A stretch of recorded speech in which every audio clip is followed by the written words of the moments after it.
Podium Audio presents Stray Bullets, Book 1 of Ian Kelly thrillers. Written by Robert James. Performed by John Perhala. Chapter 1. Ian Kelly was good at his job, partly for the way he handled a blade. Mostly it was for his God-given talent of reading people, to decipher the eyes in such a way to predict the millisecond in which his victims knew he wasn't who he claimed to be. Tonight, the man had grown suspicious of Ian's hands, large and veiny when pulling apart the crab, uncorking the wine. It could have started with the handshake before they had both sat down at dinner earlier. Whatever it was, Ian looked deep into those shiny marbles, which whispered back, "I don't believe those hands belong to a man who works all day at his computer." They weren't even the hands of an office man who goes to the gym each morning before work.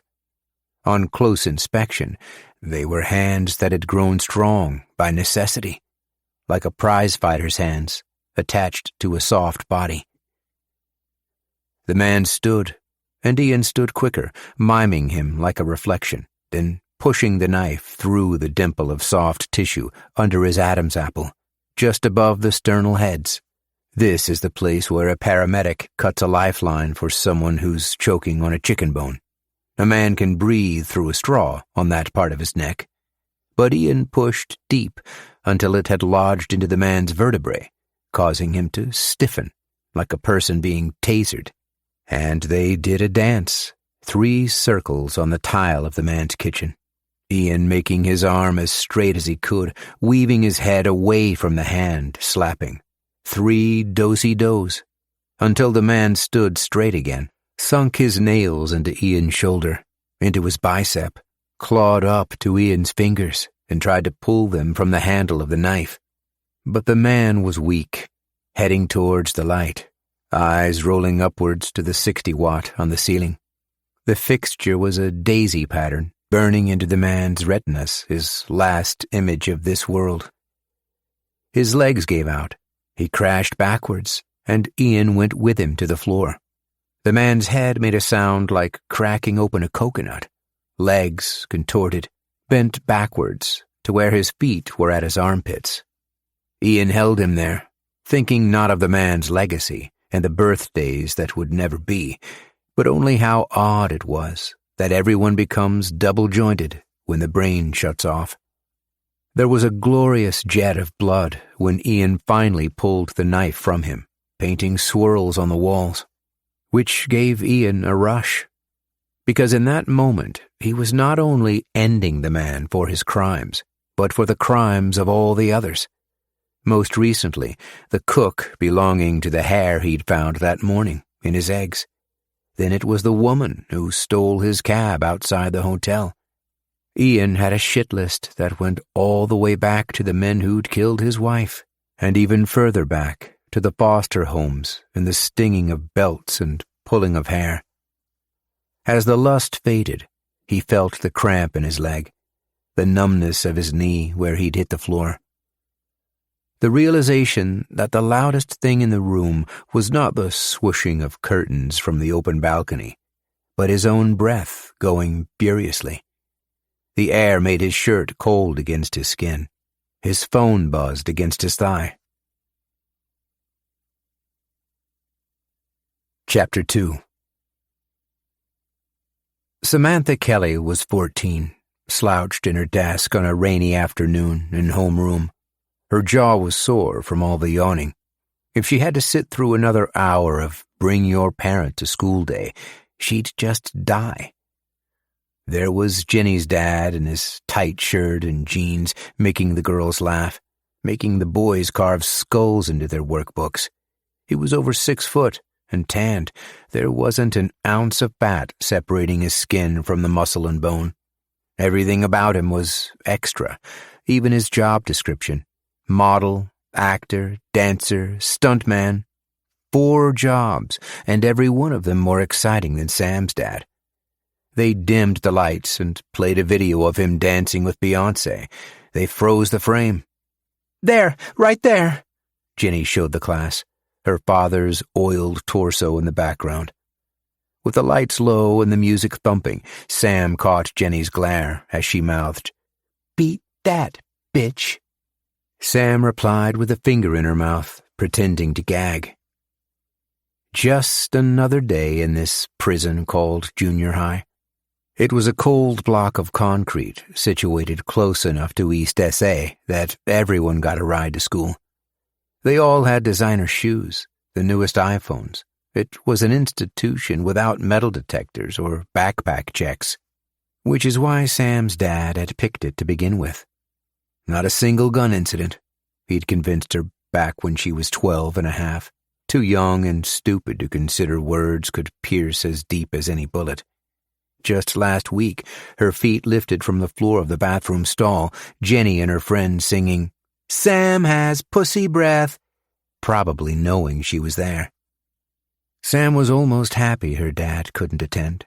She pictured him standing where Jenny's father was, a polar opposite, his soft belly tucked into a cheap shirt, khakis with hiking runners, and her dad was old for a grade 8 dad, always trying to be hip or cool in front of her friends to compensate. He'd be standing up there trying to explain commodities as Fortnite currency.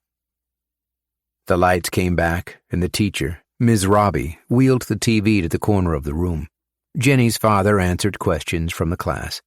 Sam wanted to raise her hand, ask where being an extra in music videos puts you on the D-list, or was it even further down the alphabet? That would wipe the smug smiles from their faces. She would have raised her hand if she didn't believe her mother was somewhere looking down on her, not in a judging way, more like a guardian angel, influencing her to do what's right. Everyone in the class clapped, and Jenny and her father sat back in their chairs. Then Ms. Robbie called Sam to the floor. Sam stood, but it was like her guts sank to her feet. She wasn't sure how she could follow that act. If she had known she would be hit with an overwhelming sense of envy, she would have spent more fabricating her dad's bio to make him sound more interesting. Not all of 20 minutes, scribbling what she'd say on a folded-up paper that she pulled from her pocket. She paced to the front of the class, cleared her throat. "My dad's name is Ian, and he'd never let you call him Mr. Kelly, or even Sam's dad. Anytime someone comes over, that's what he tells them, because we're all some big family born to different mothers, or something like that, anyways. He works as a buyer for international goods and services. He travels a lot, which is why he couldn't be here today, and he's never been in a music video or anything." Sam noticed her teacher give Jenny's dad a look as if she was apologizing for what was just said. "All I meant was, he has a boring job," Sam continued. "I don't think he's ever been on TV or even the newspaper." She looked at the clock on the wall, and only a minute had passed. "So, can you explain his work in more detail?" the teacher asked. "He sort of runs his own business. It's all contract work. He flies around to places that pay their workers a fifth of what they pay them here. Could be child labor, but anytime I ask him about it, he changes the subject, and the people paying him don't care. They're not in the business of worker rights. They just want bigger profits." "And he's away on business?" "He's in Serbia." "Belgrade is beautiful," her teacher said. Sam watched the rain streaking down the panes of the windows, trying to search herself for anything more to say. What was there to say? Her dad scored deals for big box stores, a humble living for a quiet guy. He traveled a lot, and when he was home he spent his evenings doing crosswords. There was no sense in telling the class anything more about her dad because it was entirely forgettable. Sam rocked in her sneakers, waiting for her teacher to allow her back to her seat, but instead Ms. Robbie became annoyed, asked, "What does your mother do?" The class gasped and half-giggled. Sam spoke through the ache in her throat. "Didn't you know? I'm the girl with the dead mom. It's all the gossip around here. In grade 5, she was turned to Swiss cheese in a drive-by. The school had an assembly for it. Just say no to gangs. They had a bake sale, like cookies could make a difference or something." "I'm so sorry," the teacher said. Her face shot white, and she was speaking to the floor. "Can we give her a round of applause, everyone?" The class clapped, but it wasn't in the way they had done with Jenny's dad. It was more a show of pity. Sam didn't care that having a dead mom came with perks, like acing all her crappy presentations. She just wanted to be a normal loser again. Get held back in class for flunking a test, given tough love from the guidance counselor, scaring her straight on threats of a future flipping burgers. Because if they'd just treat her like anything other than the girl with the dead mom, then maybe she could get through a day without thinking about it. There was still 10 minutes left in class after Sam's shortened presentation, so the kids crowded Jenny's dad, asked for autographs, made like those black and white videos of mobs chasing the Beatles through London that Sam watched on YouTube. The bell rang. Sam shouldered her way through classmates, out the door, and through the busy halls to her locker. She dumped her books. She pulled her phone from her book bag and texted her dad. "When are you coming home? My presentation was garbage, and everything sucks right now." Chapter 3. Ian's phone buzzed against his thigh. He stood and stretched his joints, which were only now beginning to stiffen without endorphins. Everything made noises, like stepping on bubble wrap. There was an especially sharp pain in the middle finger of his left hand, which held the knife up his sleeve from the restaurant to the ride share, all the way through 2 beers in Sergei's apartment. He took out his phone and read the text from Samantha. He put his phone back in his pocket, checked himself for spatter, then caught his breath while staring at the body pooling on the linoleum. Stabbing a person to death is messy business, but Ian didn't like using guns. Guns couldn't be brought through customs. Guns were bulky. Any target that would be in Ian's dossier would know what that looks like. A subtle bulge in a suit blazer or pant leg. The rookie killer thinks guns are cleaner than knives, hammers, or bowling balls. But they're not. Guns have registration numbers and leave behind brass casings. Brass casings leave behind fingerprints. Shooting a gun requires a silencer, which the investigators would know after placing the slug under a microscope, and nothing says professional hit like a silencer. He'd been in this business long enough to know half the job was being a good storyteller. In days from now, the local cops would get a call from the neighbors about the smell. The cops would then kick in the door. What would they find? Ian unbuttoned his bloodied shirt and used it as a glove to pull Sergei's pistol from the breast of the leather coat that was hanging on the chair. He placed it near his hand on the floor. This was the story of a deal gone bad. Sergei scrambles for his weapon and gets a knife in the throat by the person who sells him drugs. The killer is sloppy. He's angry. He could be stoned. He gets blood everywhere. Ian searched the kitchen, opening cupboards with his knuckles and elbows and feet, but never his fingers. He found bleach under the sink. He filled a pail with bleach and water. Then he placed his shirt in the pail with the beer bottles, caps, and the knife. The moon was bright, coming in from the cracks in the blinds and painting a grid on the floor. He went to Sergei's bathroom and turned his arms under the blinking fixture. They were spattered. The veins were thick, still full of adrenaline. In this light, he could see the gray hairs outnumbering the brown. He twisted the handles of the faucet with his fists, wet his hands in warm water, and washed the speckles from his face and hands. The water made him want to pee, but he wasn't about to fill the toilet with his DNA. He dried his hands on his pants, pulled his phone, and texted Samantha. "Next year is high school, Sam.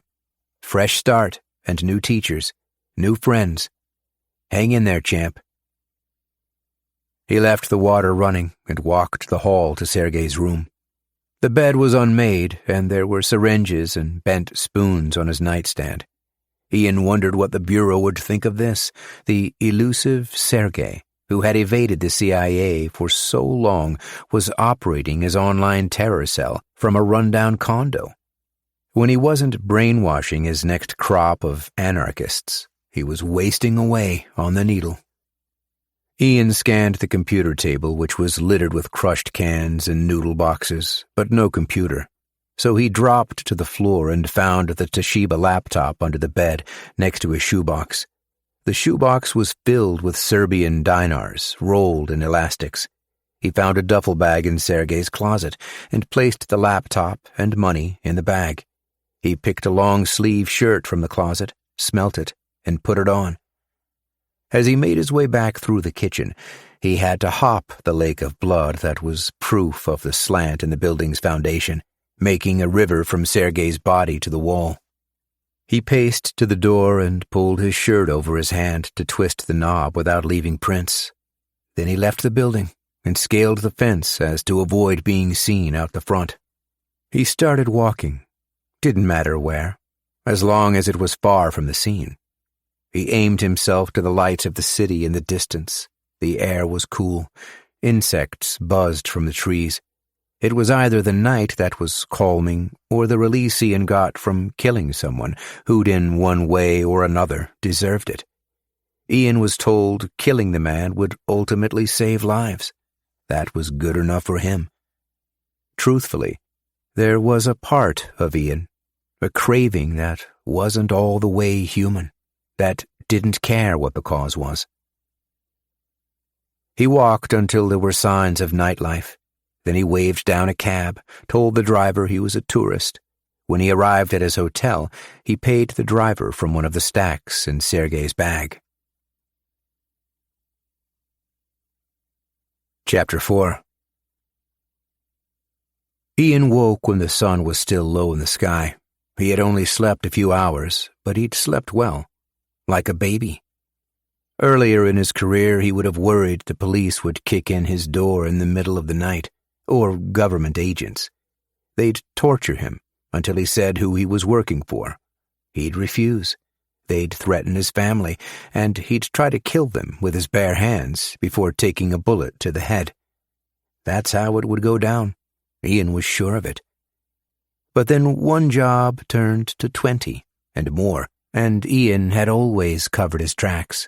There was never any trouble with police or foreign agents, and before he knew it, he was sleeping like the men who actually did work in exports. He wiped his eyes and searched the cracks of his nails for blood, then sat up in bed and took his phone from the charger.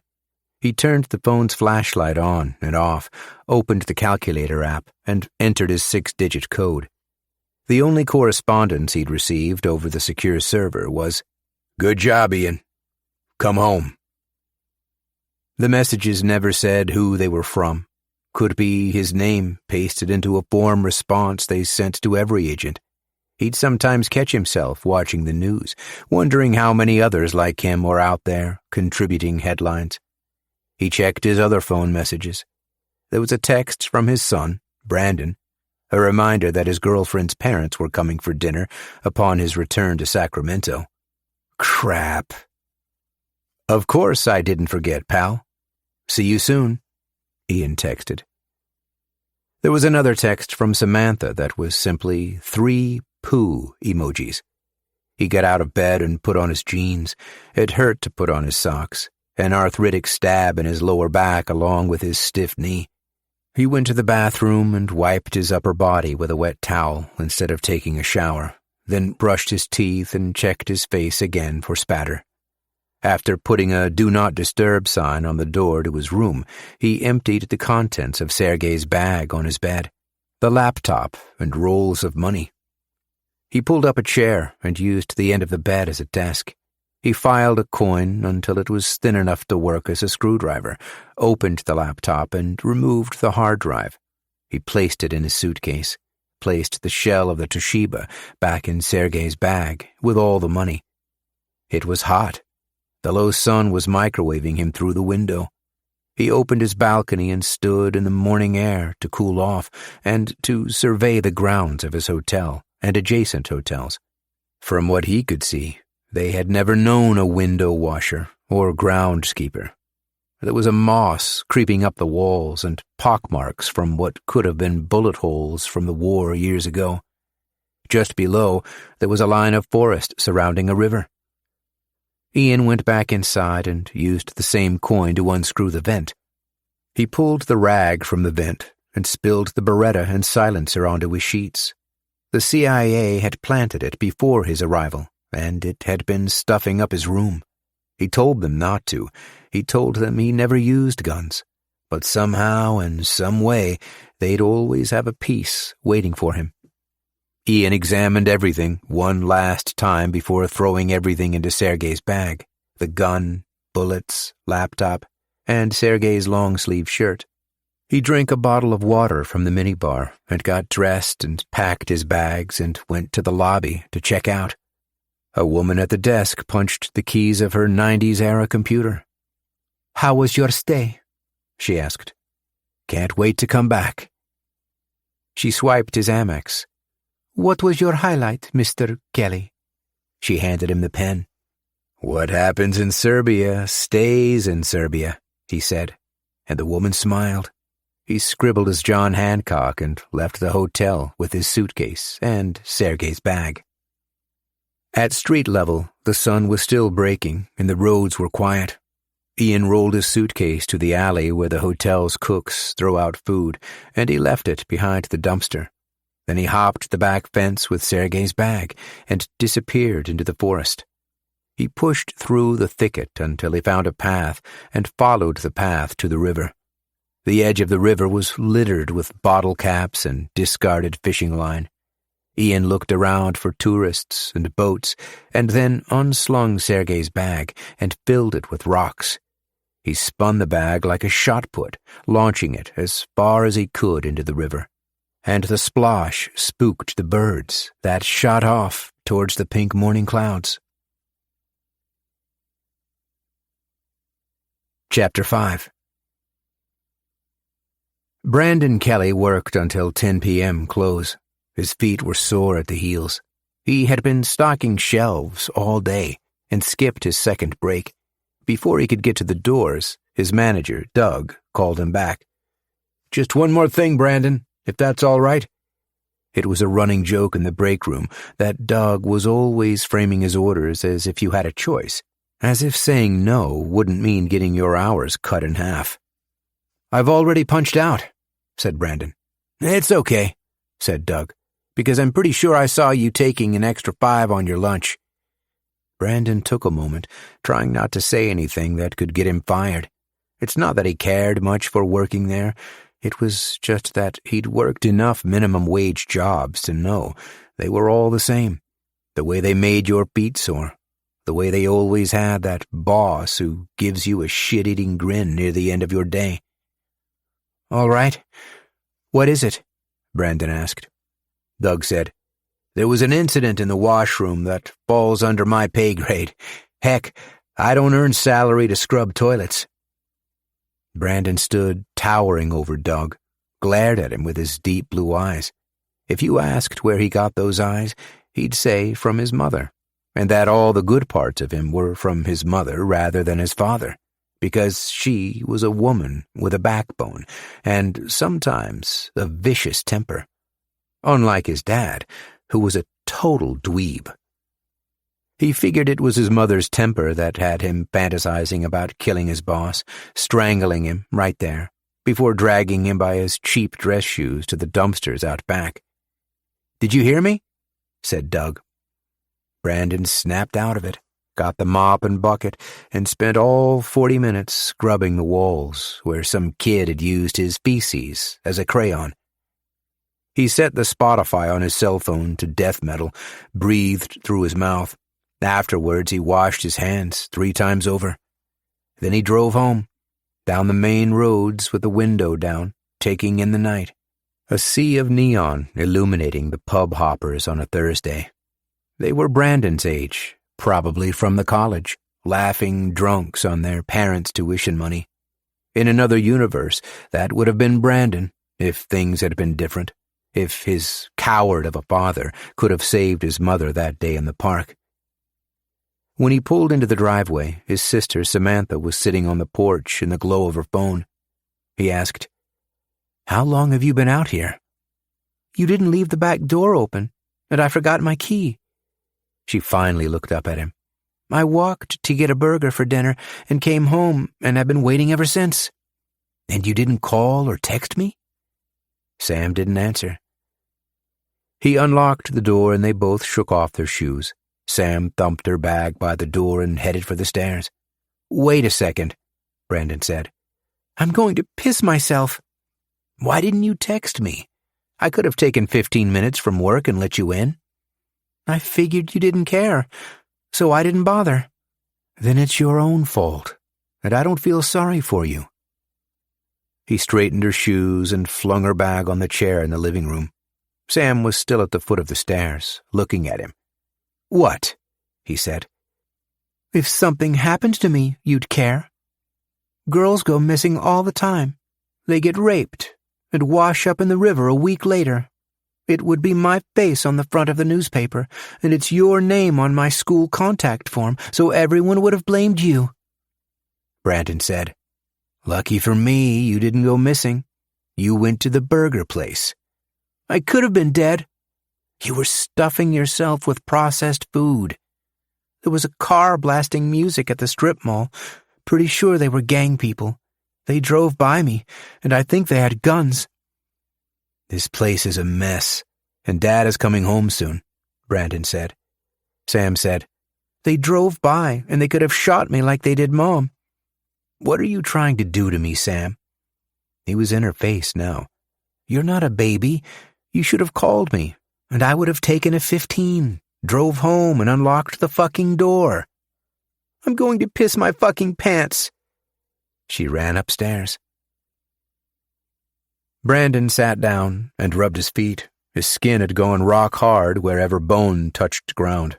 He got up and shuffled to the kitchen, emptied his lunch bag, and poured himself a glass of orange juice. Then he went to the living room, dived onto the couch, pulled his phone, and called his girlfriend, Rebecca. Chapter 6. Ian took a quiet cab to the airport. It was only quiet because he had made it that way. The driver tried to make small talk, said Ian spoke like an American, and that he had some family in America. So Ian grunted something unintelligible and proceeded to stare out the window. He didn't care that it made him the stereotype.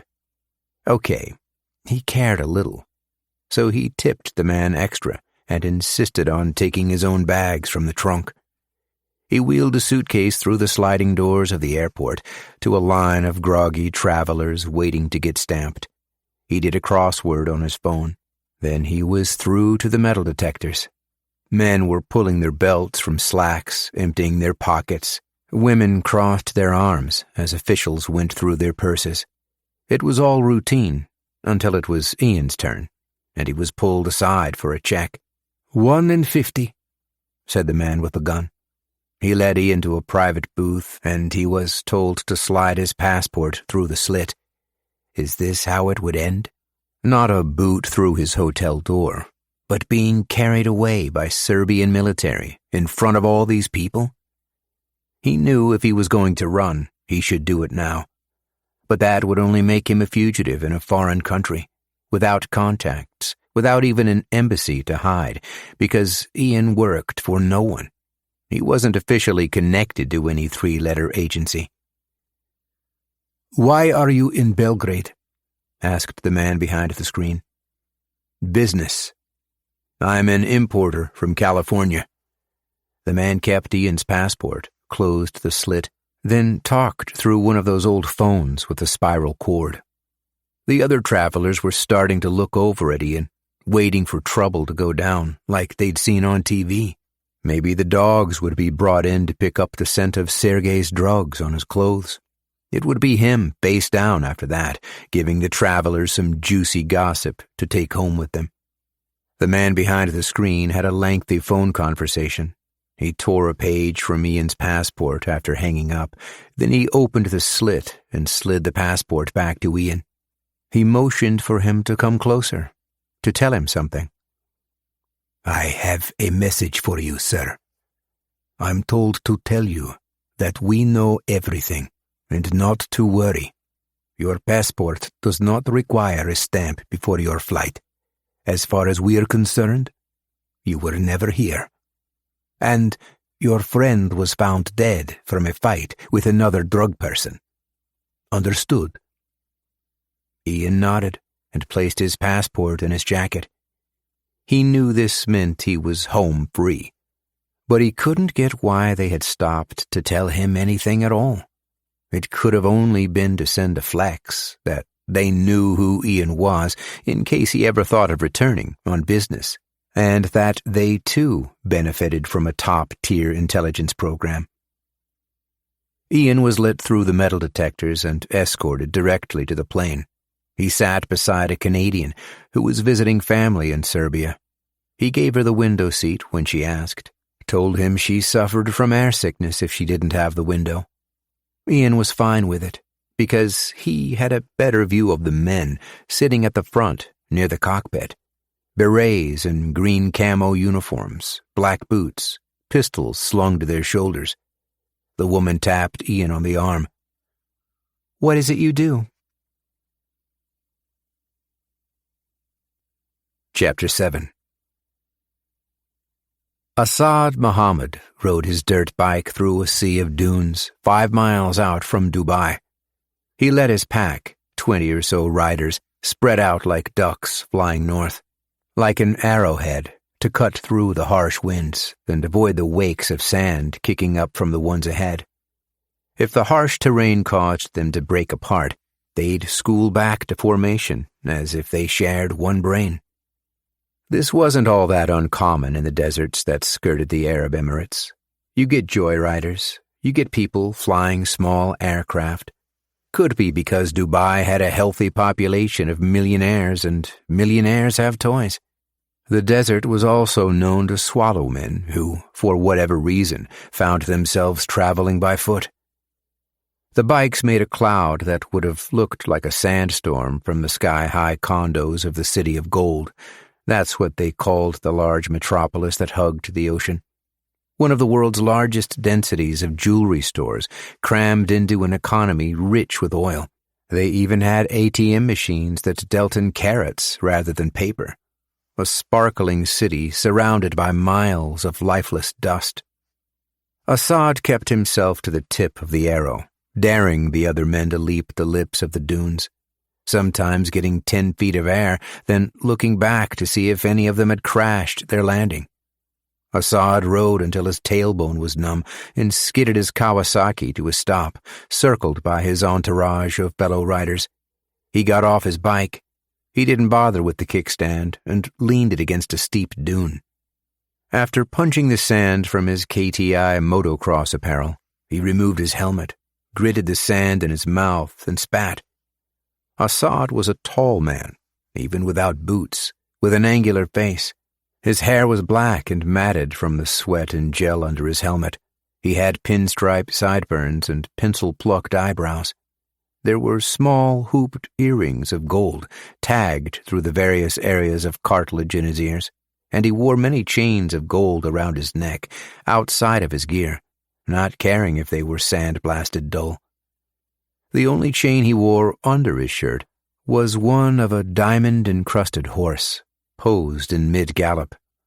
Unlike many of the others, he didn't wear a keffiyeh under his helmet, and preferred not wearing one at all. In fact, there were many old traditions of his country that Assad didn't care for. The men killed their engines until Assad could hear only the wind and the ringing of his ears. It was the same whine you get after firing a surface-to-air missile or standing too close to a grenade. He waited for them to get off their bikes and remove their helmets. They took off their lids, letting the sun glint off their flashy jewelry, piercings. Some of them had stripes or lightning bolts shaved into the sides of their heads. Assad spoke to one of the men, in English. "Step forward." The man, his name was Karim, nervously stepped away from his bike. The kickstand sank into the sand, letting the machine fall over on its own. His keffiyeh blew back, exposing his thinning hairline. He wore thick glasses that were fogged, because no one told him to keep the visor of his helmet a sliver to let in the air. He spoke to Assad in a shaky voice, in Arabic. "The crypto payment was never received. All communications to our client have been unanswered. Our people in Belgrade say he's dead. There's nothing I can do." "These are excuses." Assad snapped his fingers at the rider closest to him. The rider laid his bike in the sand and unslung his backpack. From the bag he pulled an unstocked AKS-74, loaded a fresh mag, and handed it to Assad. Karim dropped to his knees, and it wasn't entirely clear if he was speaking to himself or praying to Allah. His body was tense all over, except for his shaking hands. He was in the fetal position when Assad flipped the safety on the firearm. Then every bullet of the magazine was drained into the prone bike, kicking up sand and sparks. All that was left was a shredded husk, bleeding motor oil and gasoline, before catching fire. Karim moved himself away from the flaming bike in a frantic crab walk, worried the tank could explode. His scurrying caused the men to laugh. "We ride!" Assad shouted. They shared water, secured their helmets, revved their engines to drown out Karim's pleas to get a hitch back to the city. One rider kicked him away before dusting him in Dubai earth. Karim could only watch as the pack disappeared into the wavy horizon. He patted himself before realizing his phone was in his satchel with the bike. His entire life, family photos, online banking, business contacts rising into the atmosphere as black cotton. But the funeral was short because the sun was burning hotter than the fire, cooking him beneath his leather. He took off his riding one-piece and thought for a second about carrying it with him before throwing it in the fire. He was in his underwear as the sun scorched the palest parts of his skin. Then he walked toward the glistening city in the distance, hoping it was real, and that he was aimed to the shore and not an illusion of the sky. Chapter 8. Sacramento had always felt like home for Ian. That's because he'd never had a proper home before meeting Trish. He'd only spent time in houses, with people. They weren't mothers or fathers to him, just people. Your everyday nuclear couples trying to fill a void put on by a barren womb or bad sperm. And they thought Ian could fill that space until the months rolled on. Until it became clear to them that assimilation was like trying to fit the triangle shape into the star-shaped hole. You don't think of adoption coming with a 90-day return policy, but that's what it was. Sacramento was home because it was his life with Trish. Plus, Ian traveled a lot, and the city was a melting pot of cultures that could ease him back into American life. His rideshare dropped him off at his place, a 2-story aluminum replica of the other houses on the street. It had a tar-black roof. It had a cobble path that would sometimes cause delivery people to trip and fall. He lugged his suitcase to the door and, realizing it was already unlocked, swung it open expecting the welcoming committee. It was only a little after midnight. "Brandon? Sam?" he shouted. There was no response. He noticed the house was too clean. It had that rich aroma of pine cleaner that kicked him back to years ago, the kids sleeping at their friends' date nights. Trish would polish the floors until she could see her reflection. He'd cook her dinner. Then they'd watch a movie halfway and retreat to the bedroom to do what husbands and wives do. That pine smell could only mean that his son was getting serious with his girlfriend, Becca, as if inviting her parents over wasn't evidence enough. He took off his shoes and hung his jacket, made his way up the stairs to Sam's room, and knocked on the door. "What?" "It's your dad. Can I come in?" "I guess." Sam was lying on her stomach at the end of her bed, in her PJs, watching baseball highlights on her tablet. She'd grown an inch or two since Ian had last noticed. He had been home between trips for a month before Belgrade, but there was something about Sam laying straight, with her mother's cinnamon hair. It was like there was a grown woman in front of him. "Aren't you happy to see your old man?" She looked at him for a millisecond. "I guess." Ian caught the glint of her sarcastic smile. He forced a spot beside her on the bed and put his fingers in her hair like a comb, like she was still Daddy's little girl. "Dad, I'm not a baby," she said. "How are the Giants doing?" "If you cared about baseball, you'd already know. You have a phone." "That bad?" "We're tied for last place in our division." "How was your week?" he asked. "Besides your presentation at school." Sam groaned and put her tablet away and sat up. "It was fine. I'm getting my homework done and all that. Uncle Ken keeps calling to check up. He even invited himself over for dinner one night." "I told him to keep an eye on you." "It's a little creepy, Dad. He's not my real uncle, you know." "When you were small, you used to love seeing your Uncle Ken." Sam's phone made a bubble sound, and she sat up and took it from the nightstand. Ian figured her thumbs could text 50 words per minute. He scanned her room. It wasn't your typical 14-year-old's den. No posters of shirtless boys. Her vanity was without makeup, or perfume bottles, or even a hairbrush. Ian couldn't picture Sam ever brushing her own hair, now that he thought about it. She'd shower before school and leave the house in wet hair. This was the room of a girl, without a mother. It just wasn't fair that Sam, more than Brandon, would have to grow up without her. And Ian had ignored the signs, the tomboy clothes and obsession with baseball. "Have you talked with your aunt?" he asked. "She's your real aunt, you know. You can talk to Auntie Christie about anything. Nothing embarrasses her. You know that." Sam scrunched her nose. "Dad, are you trying to give me the talk? Like, I know what sex is, and gross, I don't want to be pregnant at 14. It's your son you need to talk with. Becca keeps staying the night, and I can hear them humping through the walls." "Where is your brother?" Sam looked up from her phone and couldn't keep a straight face. "He's in his room, probably jerking it." Ian tousled Sam's hair and said, "I'll talk to him about it," and left the room. Brandon's door was on the other side of the washroom, at the end of the hall across from Ian's. He knocked, just in case Brandon was jerking it.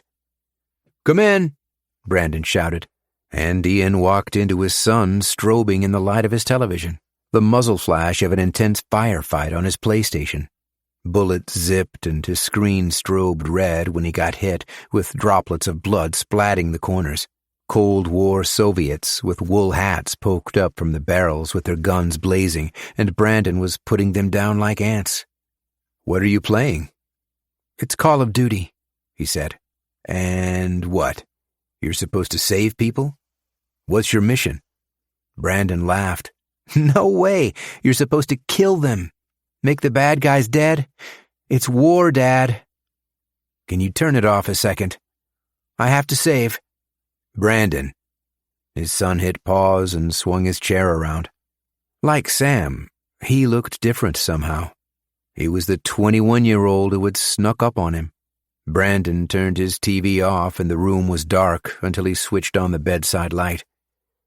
"Didn't either of you miss me?" Ian asked. Brandon gave Ian a hug, and he was inches taller than him, even in his bare feet. "I heard you come in, but wasn't sure if you'd go straight to bed or whatever." He sat back in his chair by his computer, and Ian could see the mess of papers on his desk now that the lights were on. Mugshots of gangbangers printed on cheap paper, close-ups of tattoos, Maps of Sacramento, segregated into turfs. Ian took a stack. "What's this?" "It's nothing," he said, snatching them back. "I mean, doesn't it keep you up at night? Because it's been eating at me. That Mom's killer is still out there. Like, the whole thing was barely on the news, and it's like the cops are doing nothing." "It's a cold case," Ian said. "I want you to put this stuff away." "But, Dad—" "I want to see it gone by tomorrow. And I was talking with your sister, and she told me your girlfriend has been staying the night." Brandon looked to his feet. "It was a couple times." "Do her parents know she's been staying over?" "Yeah, I think. I mean, I would assume. She's 19. She doesn't need permission." "You've been using protection? Do I need to have this talk with you?" "Dad!" "No, because I could grab a pickle from the fridge downstairs," Ian smirked. "You know, give you the parent-kid sex talk." "What? Dad!" Brandon was nearly in tears, laughing. "Look," Ian said, "be mindful of your sister, okay?" "Yeah, I will."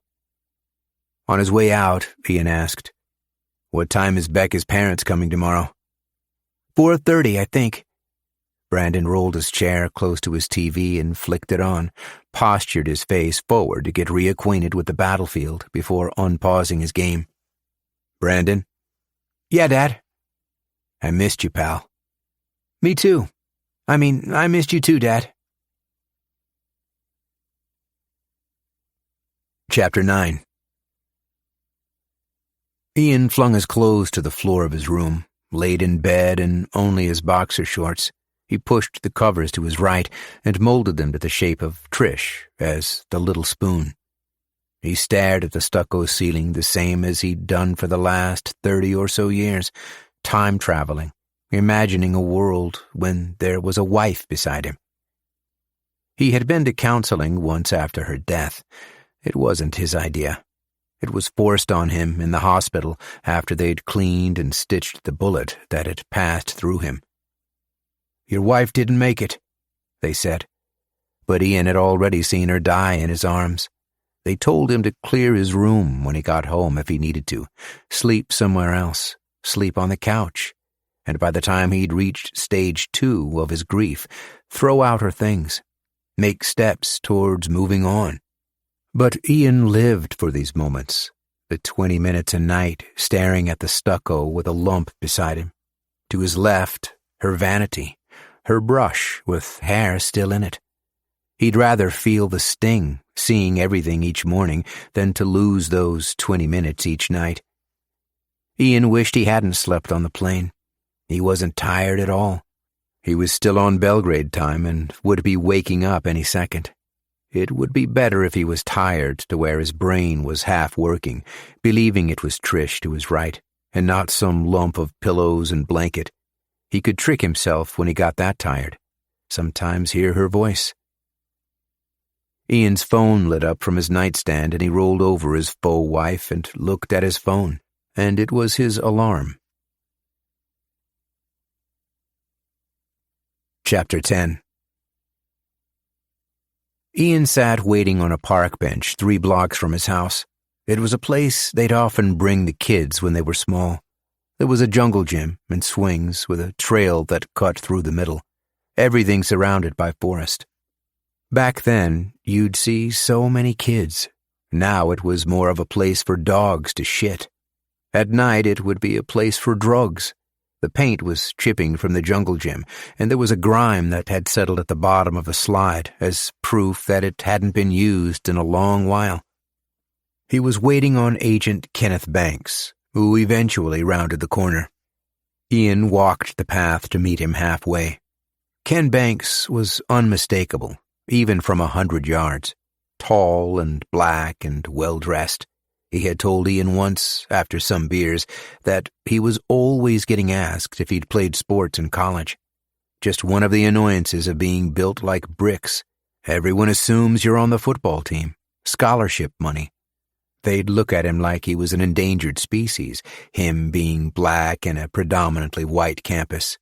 He'd confided that knocking heads in the school pub is where he first discovered his passion for combat arts. They shook hands, which turned into a test of strength, Ian's knuckles popping. They walked to the bench and sat down.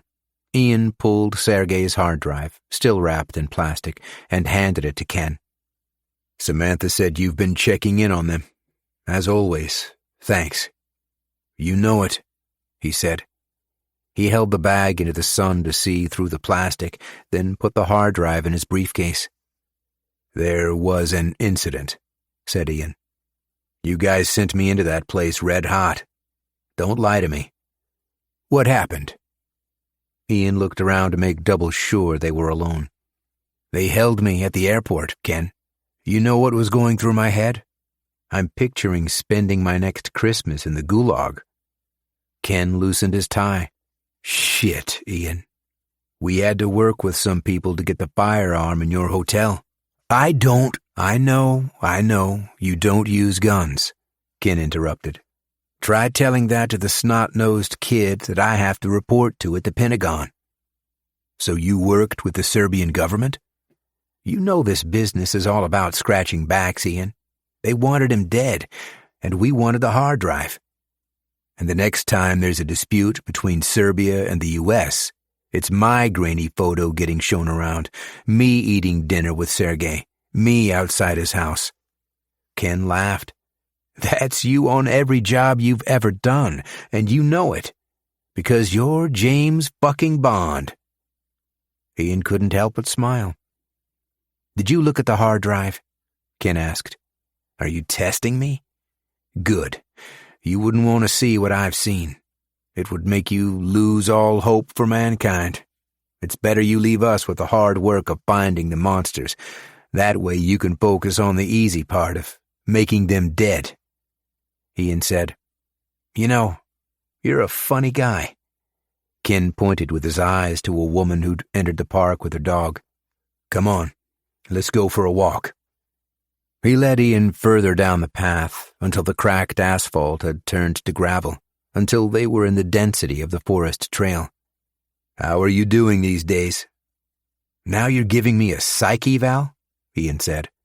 Ken was quiet, kicking rocks, then said, "It's been 3 years since Trish was gunned down, and I haven't said much until now. I've given you space, and damn it, you haven't lifted your head from the shit since it happened." Ian leaned on his arms on a rail overlooking the ravine. In the water, ducks cleaned themselves, splashed around. "I need this," he said. "I need to be working. And I get it, but the Bureau has been on my ass. They want an official report, and I keep covering for you. I'm unofficial, remember? Who could I even report to?" Ken stared off. "And tax dollars unofficially show up in your bank account, Ian. That puts you on payroll. There are some questions about that night, and, to be real with you, I'm not wholly against them wanting answers. As your friend, I've been wanting the same answers. Trish and I are getting ice cream. And then what happens? Sacramento has a serious gang problem. They're everywhere. Me and Trish are in the wrong spot at the wrong time. Christ's sake, Ian, is that what you really think happened? You being who you are?" Ian didn't have a response, because he knew Ken Banks was allergic to bullshit. Unlike Ian, who had been gobbling it up this whole time. Some paper-thin story the CIA forced on the police department, and the dots had always been there, but he'd refused to connect them. No, he couldn't connect them, because deep down he knew the threads would lead back to him. "There's nothing I can tell the Bureau they don't already know," Ian said, walking off. "This is coming from a friend," Ken said. "I'm sorry. I have to go." When Ian was a ways up the path, Ken shouted to him, "You're not responsible for her death, Ian. I ain't saying that." Ian wouldn't turn around. He held his hand to the side in a half wave and kept walking. Chapter 11. Ian rapped his knuckles on Sam's door. "Are you coming down for dinner?" "I'll warm it up later," she said. "Are you going to say hi to the Whites?" "I'm not feeling well." "Can I come in?" "No." Ian shook his head and went downstairs to the dining room, where the Whites, Tom and Janet, and their daughter Rebecca had helped themselves to barbecue and were chowing down with Brandon at the table. "The chicken is on point," said Tom. He was short and built like a bull, thick-necked, bald head, with a stubble of hair on the sides. He worked as a cop at the local precinct. He looked like a cop, like someone who could never go undercover. Ian took his chair at the end of the table and looked at Brandon. "I can't take any credit for this. Brandon is turning himself into a good cook." "It's nothing," Brandon said, sucking sauce from his thumb. "I copied it from the internet. Plus, Becca helped." Becca smiled at Brandon from across the table.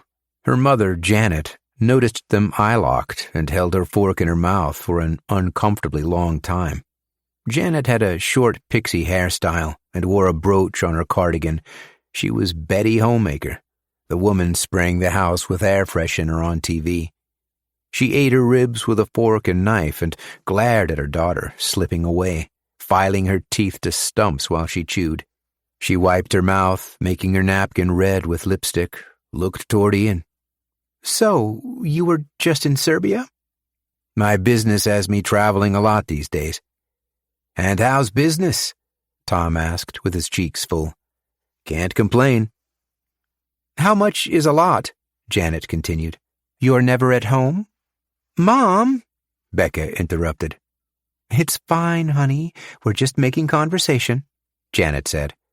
Ian swallowed hard. "I don't mind. It's a criticism I've been hearing a lot.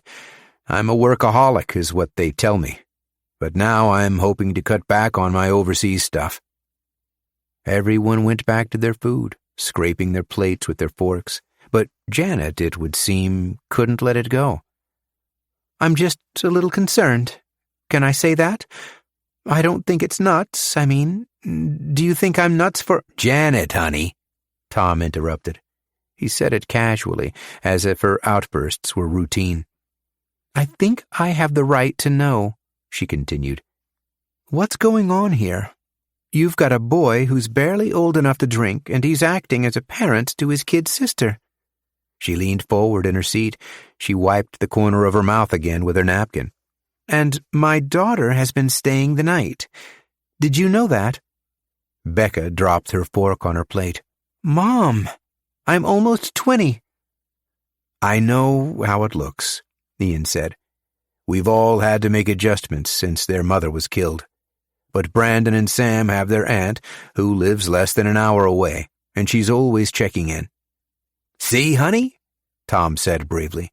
Janet raised her eyebrows at him and went back to her ribs, and they all sat awkwardly until they were finished. Ian tried to cut the tension by turning the TV to the radio channel, soft rock something or other, like the music he listened to on the plane. Brandon and Becca carried the dishes to the kitchen. Then Tom burped into his fist and excused himself and came back with a fancy scotch that was lying next to his shoes in the hall. "A peace offering," he said. Janet laughed at his joke. It was one of those bottles that comes in a velvet pouch, and Ian grabbed some glasses and invited Tom out back for some air. Ian was going to invite Brandon, but he and Becca were into the board game cupboard in the kitchen. Janet was in the living room on her phone. Ian plunked ice into the glasses. "You'll never get through Monopoly in a night." "Scrabble," said Brandon. Becca agreed, and they went back to the dining room with the box. Ian and Tom went outside and brushed the muck from the patio chairs and sat looking at the moon shimmer on the swamp that had formed on the pool cover. For the last 3 years, it was a spawning ground for mosquitoes. Tom poured the scotch.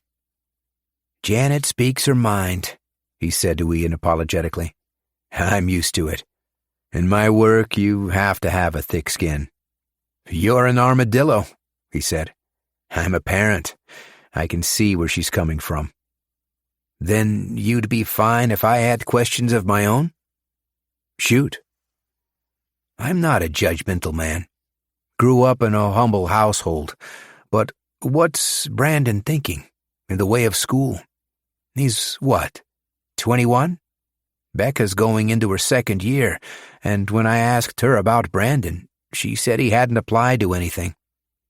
I've tried talking with him, Ian admitted, and I think he needed to take some time after his mother's death. He has ambitions. He's always been that way. He just hasn't told me what they are. I might have a guess, Tom said. He was bringing his head down from a large gulp. Between you and me, I like Brandon a lot. He's a go-getter, I can tell. He's been asking me about the events of that night, you know. Can I talk about it?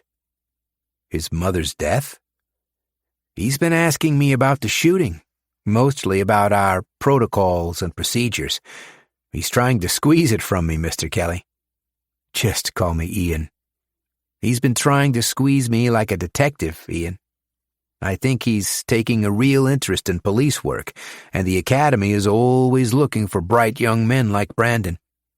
Brandon? A cop? He's got the size for it, said Tom. Ian took a long swig. Brandon's not a cop. He's too sensitive. He's a wreck after his mother's death and would never pass the psychological requirement. That fire is what great cops are made of, Tom continued. He's inquisitive. Smart, too. When Janet's not around, he's always asking me about the force. What is he asking you? About the case getting closed, your wife's case. And I have to say, it's not like our department to brush aside something like this. Ian felt a flash of heat through the neck of his shirt. Something Ken had told him earlier had placed cracks in his bastion. And now, hearing Tom give confirmation of the suspicious report, Ian worried a breakthrough in Trish's murder would send him on a killing spree. Calm, Ian. Count to 3. I wouldn't take Brandon too seriously, Ian insisted. It's a phase, some desperate attempt to change something that can never be undone. They both sat quiet. Tom held up the bottle and Ian shook his head. Well, I'll tell you what I told Brandon, he said finally. I've got some friends in homicide. Let's just say they owe me. And I could look into it for you. And it wouldn't be any trouble. Ian clasped the glasses together with his thumb and index finger and got up, swatted a mosquito from his arm. I appreciate it. I really do. But the best thing for us is to just move on with our lives. Chapter 12. Becca and her parents had gone home, and Ian was hosing down the dishes when Samantha asked him for her plate. It's in the fridge, he said. You must be starving. Brandon was cleaning up the Scrabble mess at the table and said to his sister, You could have come down. Becca really likes you, so I don't know why you hate her. Sam pretended she couldn't hear him over the hum of the microwave. Then, when her food was done, she planted her AirPods in her ears and thumbed her playlist on her phone. She tapped her hand to the beat on the fridge handle, looking for ketchup, put a large swirl on her plate, and grabbed only a fork and took her food upstairs. Brandon finished putting the game pieces away and brought in some glasses and placed them in Ian's queue. When are we getting the dishwasher fixed? He asked. I kind of like it, Ian said as he flicked soap foam at Brandon. It builds character, in the same way the army has their soldiers do it. And making their bed every morning and scrubbing the floor with a toothbrush, said Brandon. Yeah, that sort of thing. Ian tossed Brandon a dish towel and Brandon dried the dishes. What are your plans next year, Brandon? Is this about school? It's about your future, whatever that is. Brandon paused. Did Becca's dad say something to you? He brought it up. Jesus. But he also said he likes you a lot, called you a go-getter. So there's that. He said he liked me? Ian wiped his hands on his shirt, moved himself to the other side of Brandon and began putting the dry dishes away. "He said you've been asking him about police work. Is that true?" "I guess," said Brandon. "Well, that shit is not a game. It's not like in the movies, son. Show up to a drug den and have someone pop you in the back of the head from point-blank range, and where's your partner when it happens? Sacramento PD is understaffed, so you're going in solo. It's a war out there, and some say the good guys are losing." "I could handle it," said Brandon. Ian wanted to slam the cabinet door from its hinges. "Look," he said, "I get it. You printed off some pictures of gangbangers, and now you're seeing their faces in your sleep. You dream about caving in their skulls. It becomes a hunger. No, it's a thirst. Your mouth waters on fantasies of carving them up." Brandon froze and looked at him. "What the hell, Dad? Nobody said anything about killing." Liar, Ian thought. Brandon shared his blood, after all. "Well, there's no amount of detective work that will bring her back. She's gone, Brandon, and I'd rather you start focusing on your future than living in the past." Brandon was about to take the veneer off the dishes. Then, in his fluster, he dropped a glass, slipped straight through his dish towel, and exploded at his feet. Ian could feel the shrapnel hit his pants. He told Brandon to leave it, but he wouldn't listen, bent down and sliced his finger. Brandon pushed blood through the mouth of the cut before storming away, not even checking where he was stepping in only his socks, through the living room, getting blood on the carpet, up the stairs, slamming the door to his room. Ian cleaned the glass and blood from the floor. Then he went upstairs and thought about having it out with Brandon before bed. Talk some sense into him. Drill it in him if he had to. He'd start out asking if his hand was all right. How's work? How's Becca? Then he'd hit him with the bottom line. Becoming a cop would never happen under his roof. No compromises. He wasn't willing to lose his only son like he'd lost his wife. Ian thought about putting his foot through Brandon's door, but instead went to his room, got into his boxers. He laid himself into the indent of where Trish once slept and put his nose in her pillow. Even though he hadn't once washed the sheets since her death, the smell of her shampoo was gone. What would she tell Brandon if she was here? She'd say to join the force, if it's what he truly wanted. She'd tell him to follow his dreams. But then again, it was her own naivety that got her killed, believing she could have a life with a man as dangerous as Ian. She must have known. She'd seen him come home with cuts and bruises. Tonight, Ian would try to convince himself that it was her own damn fault, if it meant getting a wink of sleep. Chapter 13. Sacramento's Chinatown was known as the Second City, maybe because it seemed to operate under different rules from the rest of Sacramento. For example, you didn't need a business license to sell whatever it was you were selling. Could be designer knockoffs, could be movies that weren't even in the theaters yet.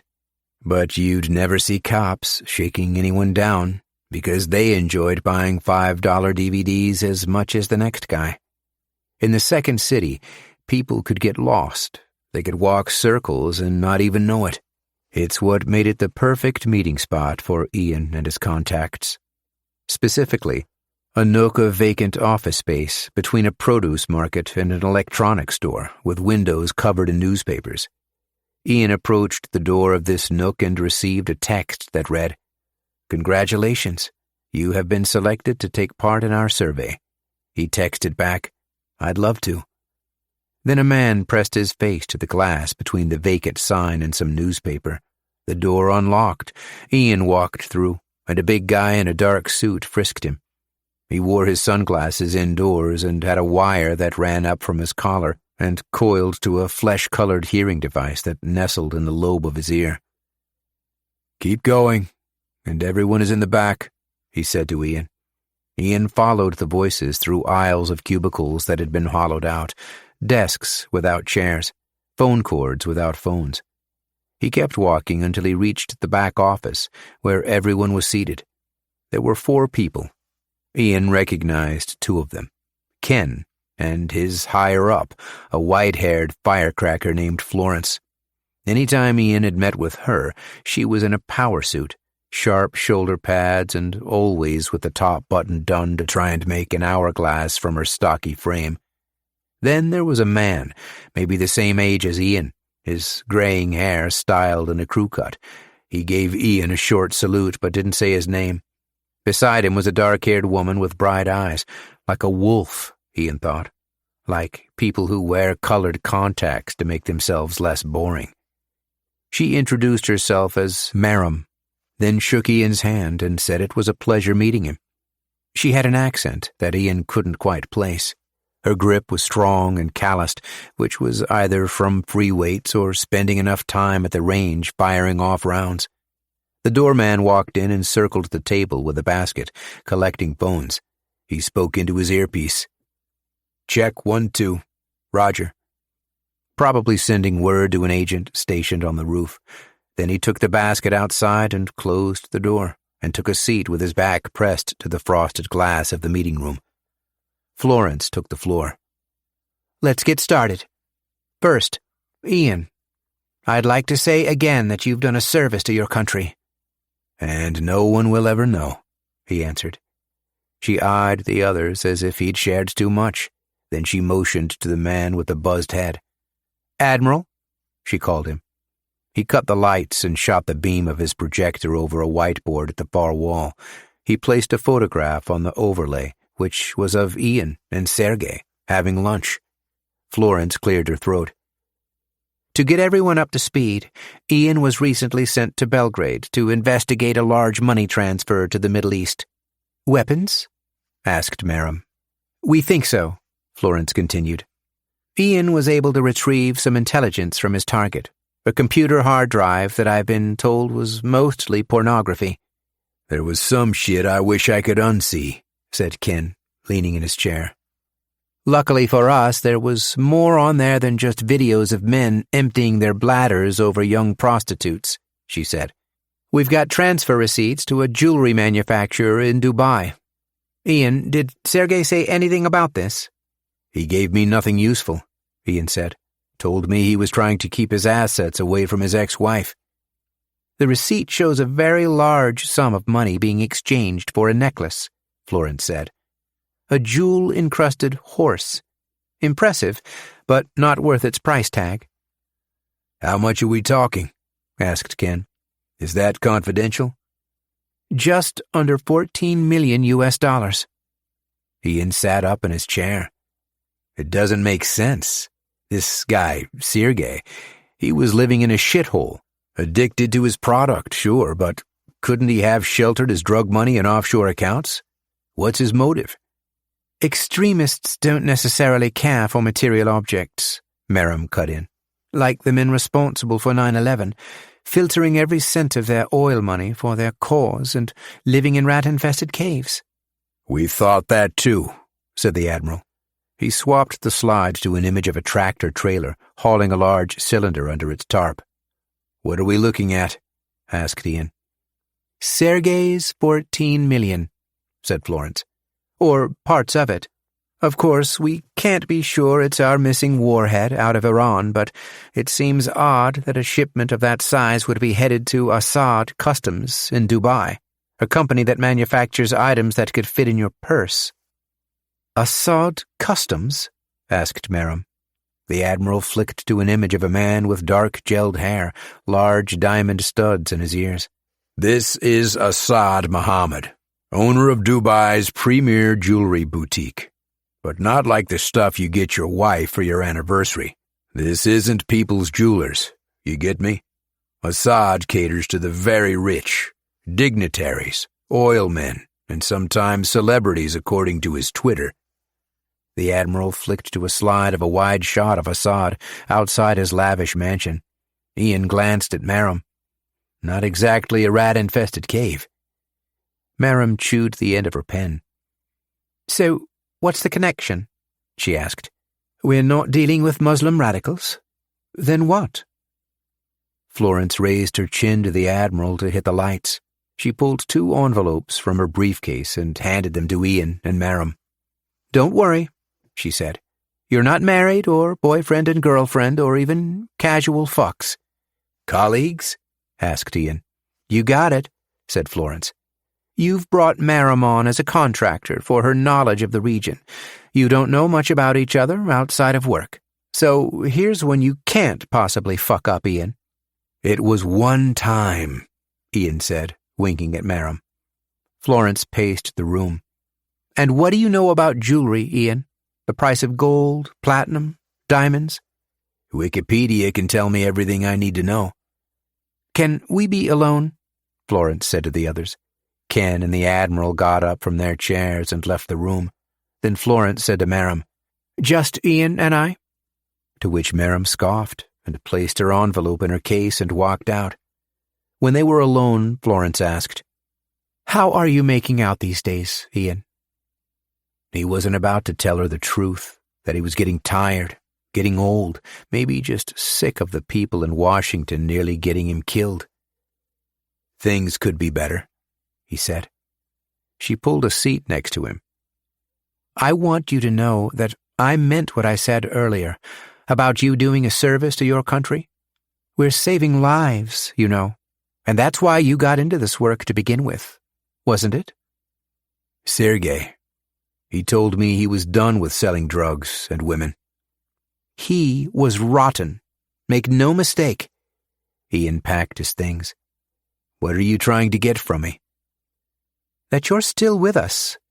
I need your word that your head is still in the game." "I'm the same as I've always been." "And I knew you were, Ian. This isn't coming from me. It's the asshats in the Pentagon. I know you're our best guy. I know it. That's why I keep coming back to you." "Is this about Belgrade?" Ian asked. "We've got no problem with Serbia. And, FYI, we're giving you the same clearance for Dubai. If things go sour, if it's indeed a missile under that tarp—" "I have permission to do what needs to be done," Ian finished. Florence nodded to Ian. She'd never come out and say it in case the room was tapped. She'd never speak the words, "We need you to kill." Ian had worked with her on many missions, and not once had she said anything that could incriminate her. Chapter 14. Ian woke in damp sheets. The dreams were always the same. Reenactments of that night, his brain running the events on repeat as if there was a clue he'd missed, perhaps a face he could make out. The hot summer night melding Trish's sticky palm and his, neither of them caring. Him being away from home 3 months prior, the plan was to get ice cream and catch up before going home to an empty house and making love. The sun setting on the water, people laughing over the piercing gulls, them standing in line trying to make out the menu on the ice cream truck, the thumping of car music driving closer, the screeching of tires, him standing in front of Trish. But why?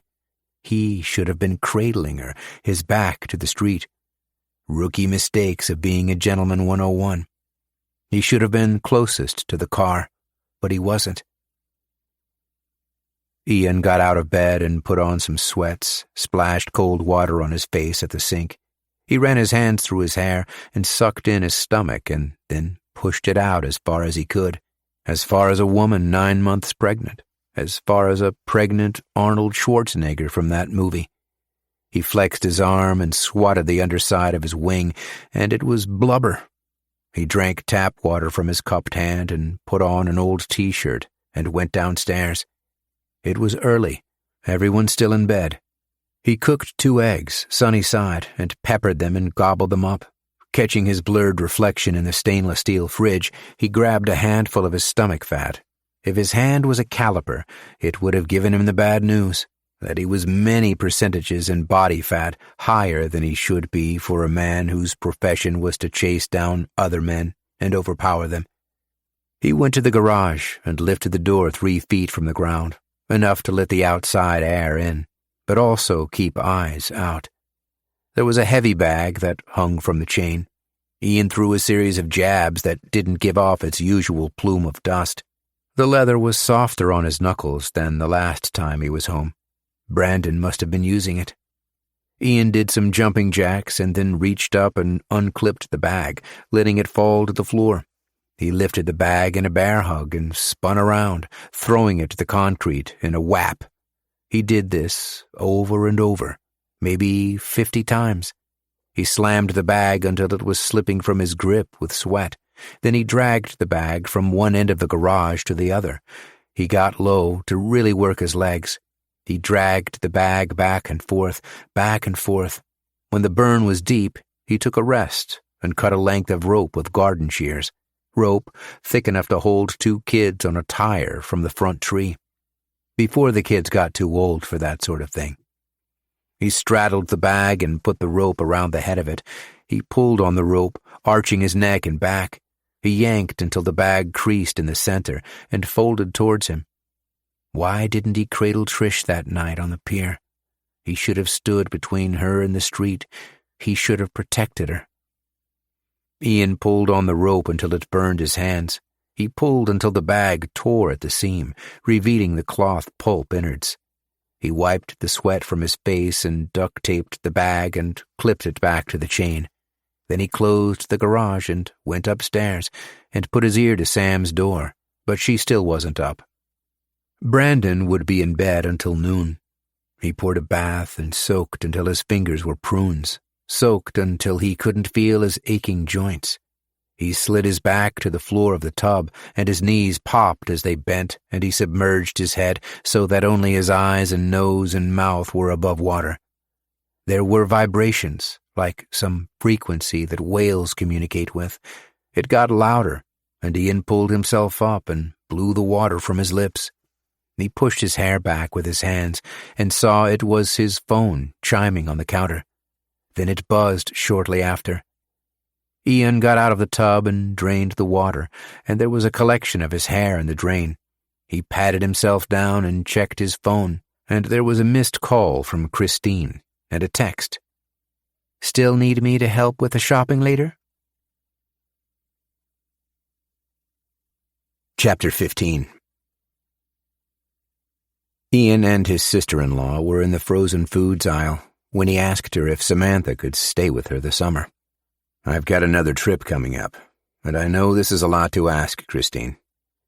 She blew a hot breath of, "The fuck, Ian?" into the freezer door. Then taking a handful of pastry dough, she asked, "Brandon knows what to do with this?" "He could have his own cooking show," said Ian.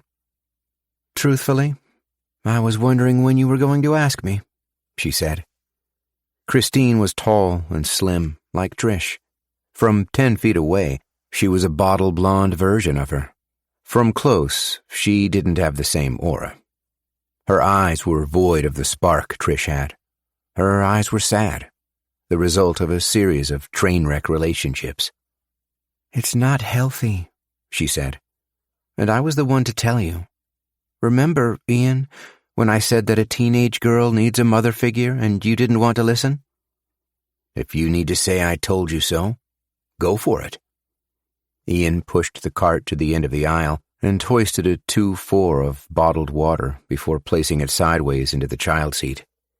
"This trip might be extended, maybe a month or more. She's been at her brother's throat lately." Christine had lagged behind, like her feet were stuck in mud. When Ian approached her, she put her face close to the shelf like she was reading the ingredients from the box. "I made a promise," she said in a shaky voice. "At the funeral, I said I'd step up. You know, stop being a lousy sister." "Christine." "No, it's true. I was always too busy dealing with my own shit to be any help to Trish. Like, what kind of godmother was I when the kids were growing up?" Ian placed his hand on her shoulder. "You all right?" She took it as an invitation and spun around, burying her red face in his polo. Then she cried snot into his shirt, but Ian didn't mind. He held her all the closer. She said she was more than happy taking Sam and wiped her face. Ian locked eyes with Christine and smiled, holding her straight by her bony shoulders. She smiled back, and for a second Ian thought maybe there was a spark, after all. Then they both looked away quickly, as if they were betraying Trish, and went to the cereal section and loaded up on cornflakes and Lucky Charms. Chapter 16. Maram spent 20 minutes wiping down the floor mats because a staph infection was the last thing she needed before flying out to Dubai. She was in an Air Force hangar that had been cleared of bunks and rigged for sparring. It was a place the soldiers trained. Late at night, there'd be money matches. This was what the sergeant had told her before giving her the space for the afternoon. She had also asked the sergeant to send in one of his best recruits, and he'd grinned and saluted and did one of those robot turns before marching off. That was a half hour ago. Maram stretched her hamstrings, then went to her knees and did a downward dog. She stood and made propellers with her arms to loosen her shoulders. She wore a martial arts gi over top of her sports bra and biker shorts. She wore her hair in a braid. She was barefoot. A young man walked in, and he was also in a gi. "Howdy," he shouted, and his voice echoed through the hangar. He had a buzzed head and a baby face, with his dog tag still around his neck. "Sarge said you needed to roll with someone. I'm a brown belt." "You're a brown belt? In jiu-jitsu?" The soldier nodded. He flapped his arms back and forth and cracked his neck and his fingers. "You're like CIA?" he said. "Something like that. I want you to choke me unconscious." "What?" He looked around. He smiled to see if Maram would smile back, and then when she didn't, his expression sank. "You want me to choke you out? You could just tap on me." "No matter what I do, don't let up," she instructed. "Same goes for me. I don't let up until you're limp." "Shit," he said. "All right, lady." They circled each other on the mat in a low stance, each trying to grab the other by the arms. The man must have outweighed her by more than 30 pounds. When she grabbed a hold of his gi, he grabbed her back and threw her over his hip and slammed her down. It knocked the air out of her. It made her momentarily concussed. She fought her way from underneath him, but he still had her in a headlock, and when she tried to roll out of it, she put herself into a reverse choke. He cinched his arms to make it tight. Maram's eyes felt like they would pop out of her head. She kicked about, sunk her nails into his forearm.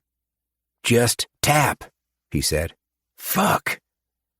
Her arms went to her sides, and she was getting spots, and the soldier let go. She sucked in some air and laid on her back. "What the fuck?" she said. "What?" "No, I'm not going to put you down," he said. "Again," she said. She stood and slapped her own face and got into her stance.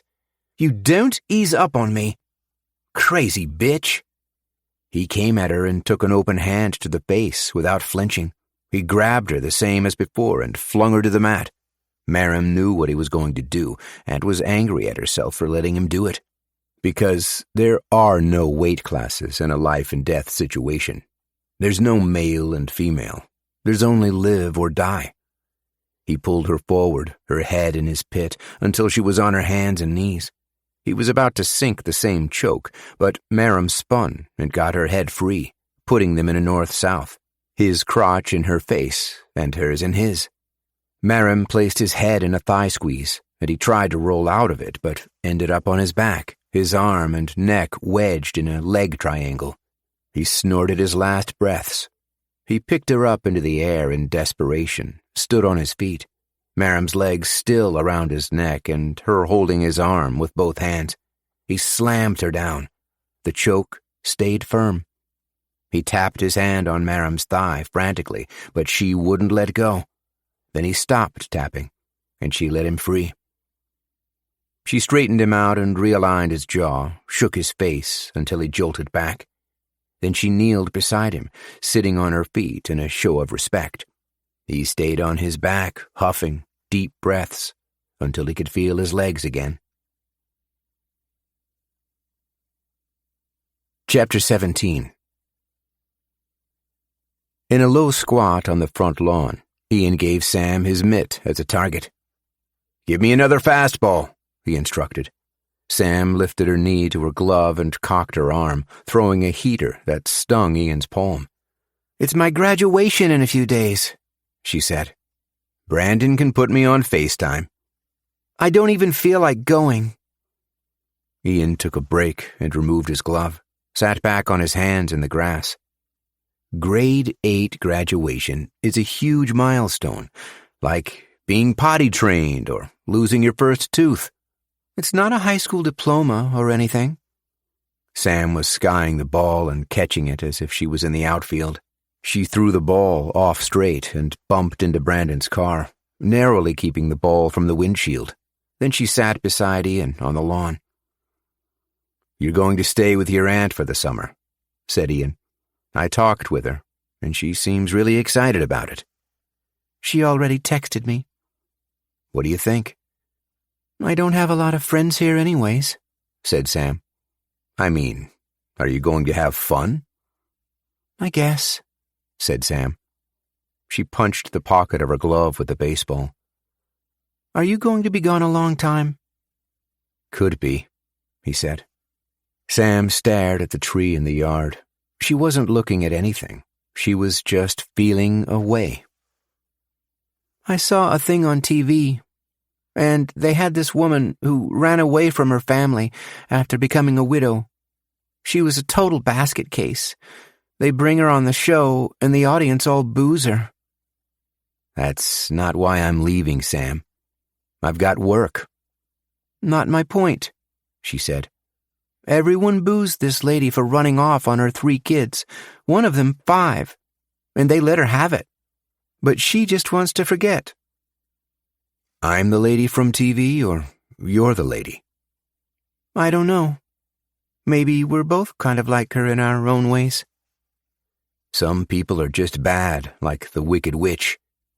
Ian wasn't talking about him or Sam. He was trying to convince himself something about the men he had killed.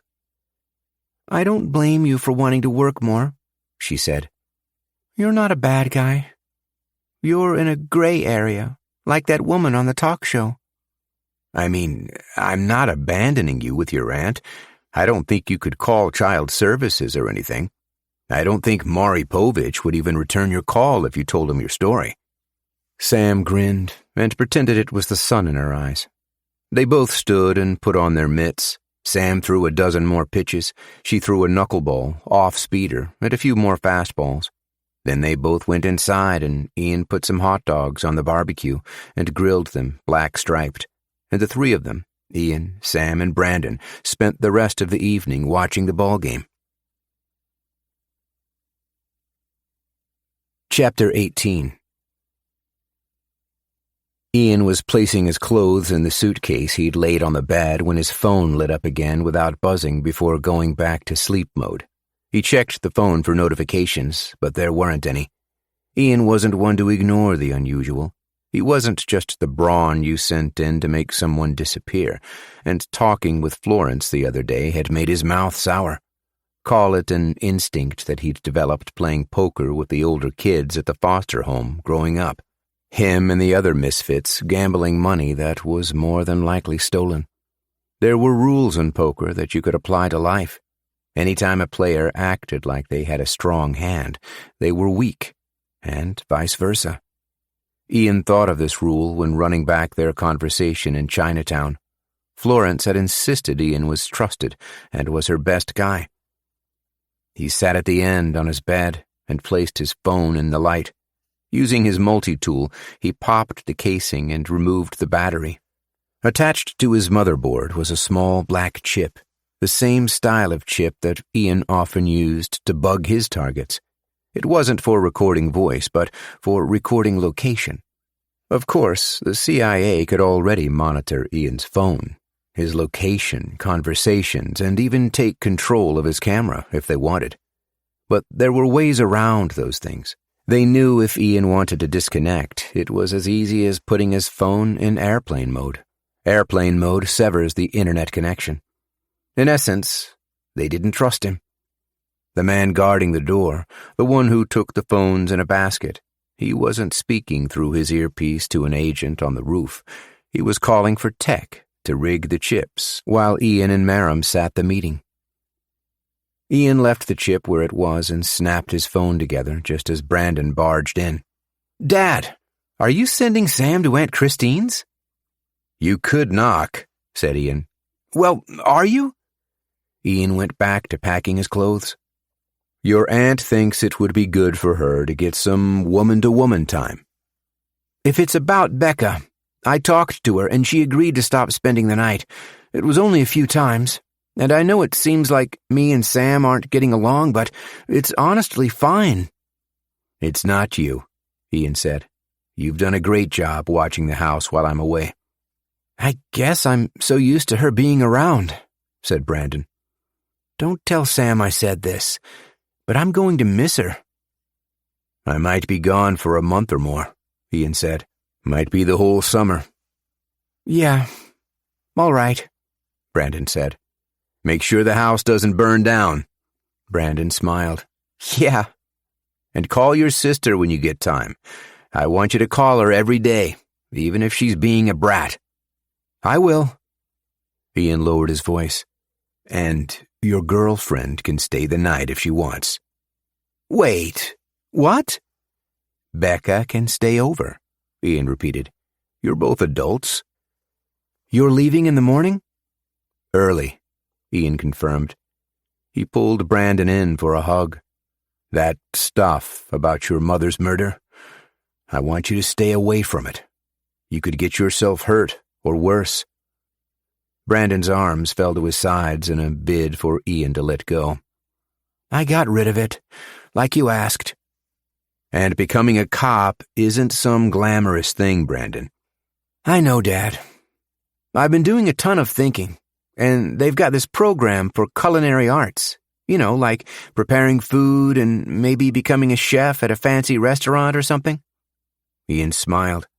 "You're growing up." "There's a couple colleges close by that I'm going to apply to. I'll let you know how it goes when you get back." Brandon left Ian's room, and for once it gave Ian a sense of relief before flying out. It wasn't unusual for Brandon and him to have a big fight before a mission. Always the same. Brandon accusing Ian of being an absent father, and Ian accusing his son of having no direction. And somehow the fights would always work its way back to Trish's death, resulting in splintered bedroom doors and swollen knuckles. Not tonight. Ian packed his suitcase for a long trip. Chapter 19. When Kareem was brought around the house to the yard, Assad was hanging upside down by the pool in his bathing trunks.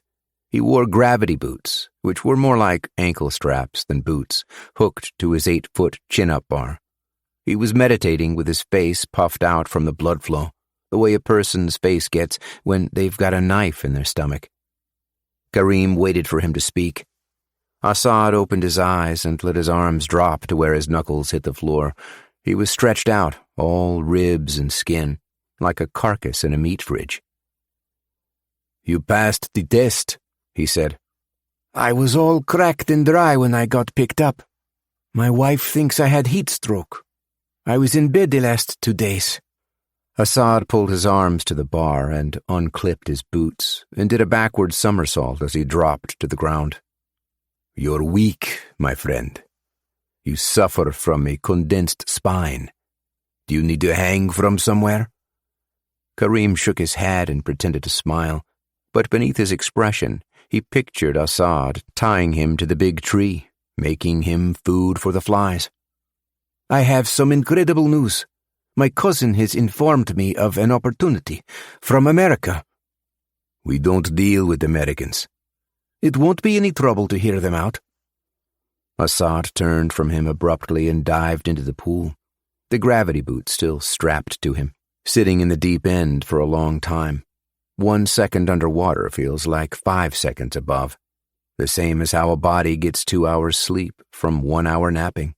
It was just his silhouette rippling at the bottom, hair going wild for more than a minute, until he finally crashed to the surface with a sharp gasp, pulled himself from the pool, and sprawled on the hot cement. His back must have been sizzling, but Kareem knew that Assad's back was all scar tissue. Whatever nerve endings he still had were under half an inch of skin graft. "When the Americans fly in, I will arrange something, and it won't be a minute of your time." Assad got to his feet and took a few deep breaths and jumped at his bar, hanging from his hands, then kicking his feet, hooking the gravity boots, hanging like damp clothes in the sun. Chapter 20. The man at the airline asked for Ian and Merrim's passports and to put their luggage on the scale. "Have you been to Dubai?" he asked. "Second honeymoon?" "We're not married. We're associates," Merrim said, as if she was insulted, as if the man should have known that she could do a lot better. Ian handed his passport to the airline worker and eyed Merrim's purse as she reached for hers. There were 2 passports, an American and Israeli. Merrim pulled her American passport and handed it to the man. Ian was sure he could place her accent now, 1 part American mixed with Israeli and a pinch of United Kingdom.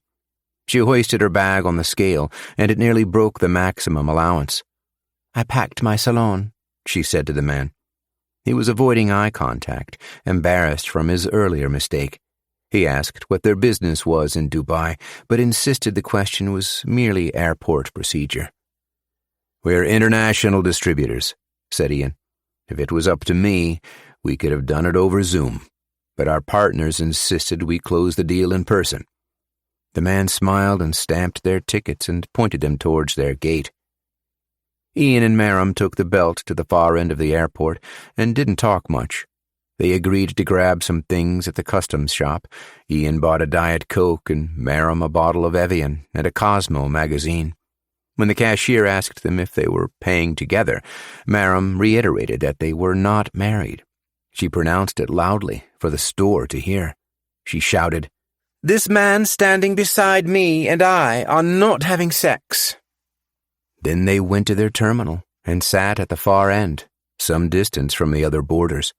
The seats were made of hard steel, straight, postured, to discourage sleepers stranded on long layovers, or to encourage them to rent an airport hotel. There was a man they had passed on their way to the customs shop sleeping on the sill of the window, his sweater rolled in a ball as a pillow. Ian had slept the same way on the streets 12 times before. Merrim sat across from Ian and buried her face in her magazine. She wore a floral dress and sat cross-legged. Her legs were toned, shins bruised in the same way as the fighters he'd seen in Taiwan. To strengthen their shins, they would repeatedly kick a wood post or the trunk of a banana tree, use a rolling pin to get out the splints. For Merrim, they were more than likely from kicking the shins of other CIA recruits in combat training. She still hadn't said much to him since they linked up outside the airport, and that wasn't anything new to Ian. It's what was expected on a mission. It would have been part of Merrim's training. Don't trust anyone. Don't make friends. Don't get attached to anyone who might not be coming home.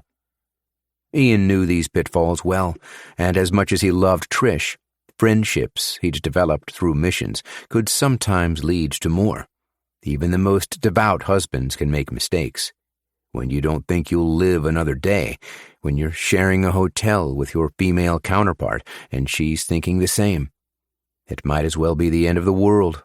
So what would anybody do? But that was when Ian was young and stupid and horny. Better looking. Merrim was very much out of his league. Ian read the cover of her magazine. Have more sex, more orgasms.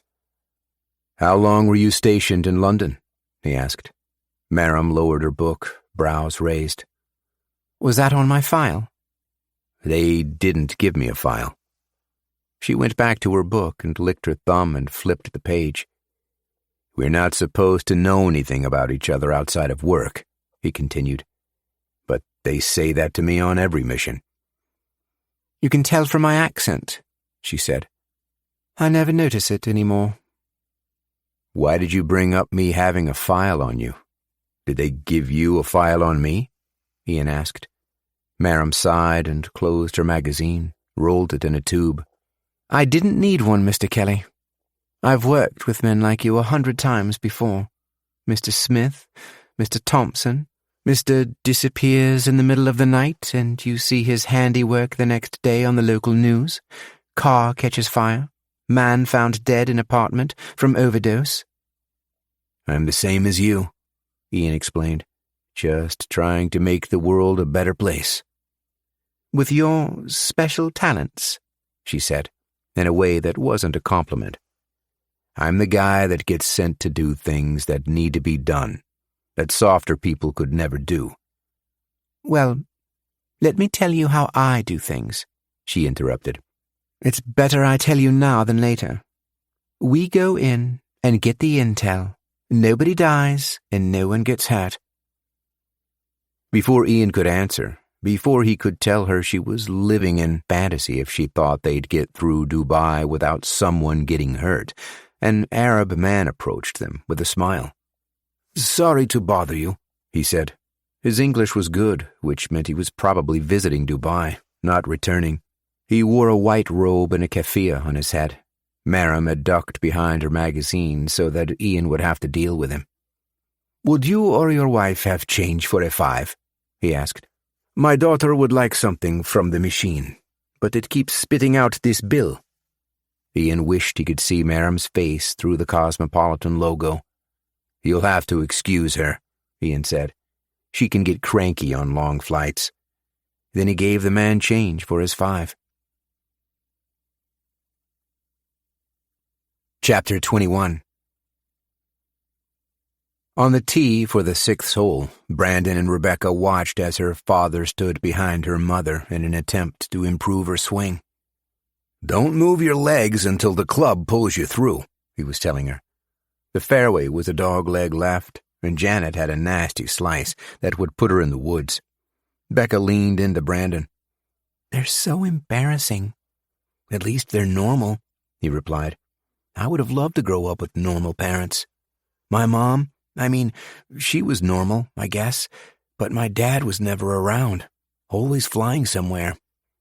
Your dad is cool. Traveling makes him cultured. Brandon laughed through his nose. Cultured, he said. He's just a boring guy who flies a lot. It's like he's never let his hair down, you know? It's like he's been my dad my whole life, but a stranger at the same time. Brandon and Becca went silent as Tom stepped away from Janet. After a few practice swings, she clumsily topped the ball, skidding it down the fairway less than 100 yards. Her follow-through nearly spun her in a circle. Tom consoled her. Honey, you're in play. It's good.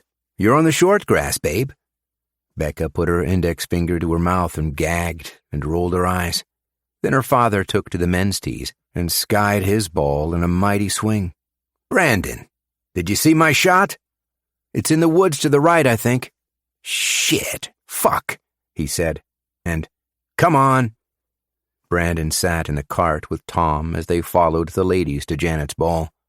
Her second shot took up an angry tuft of grass, which sent her just in front of the green. Tom shouted, Good shot, honey!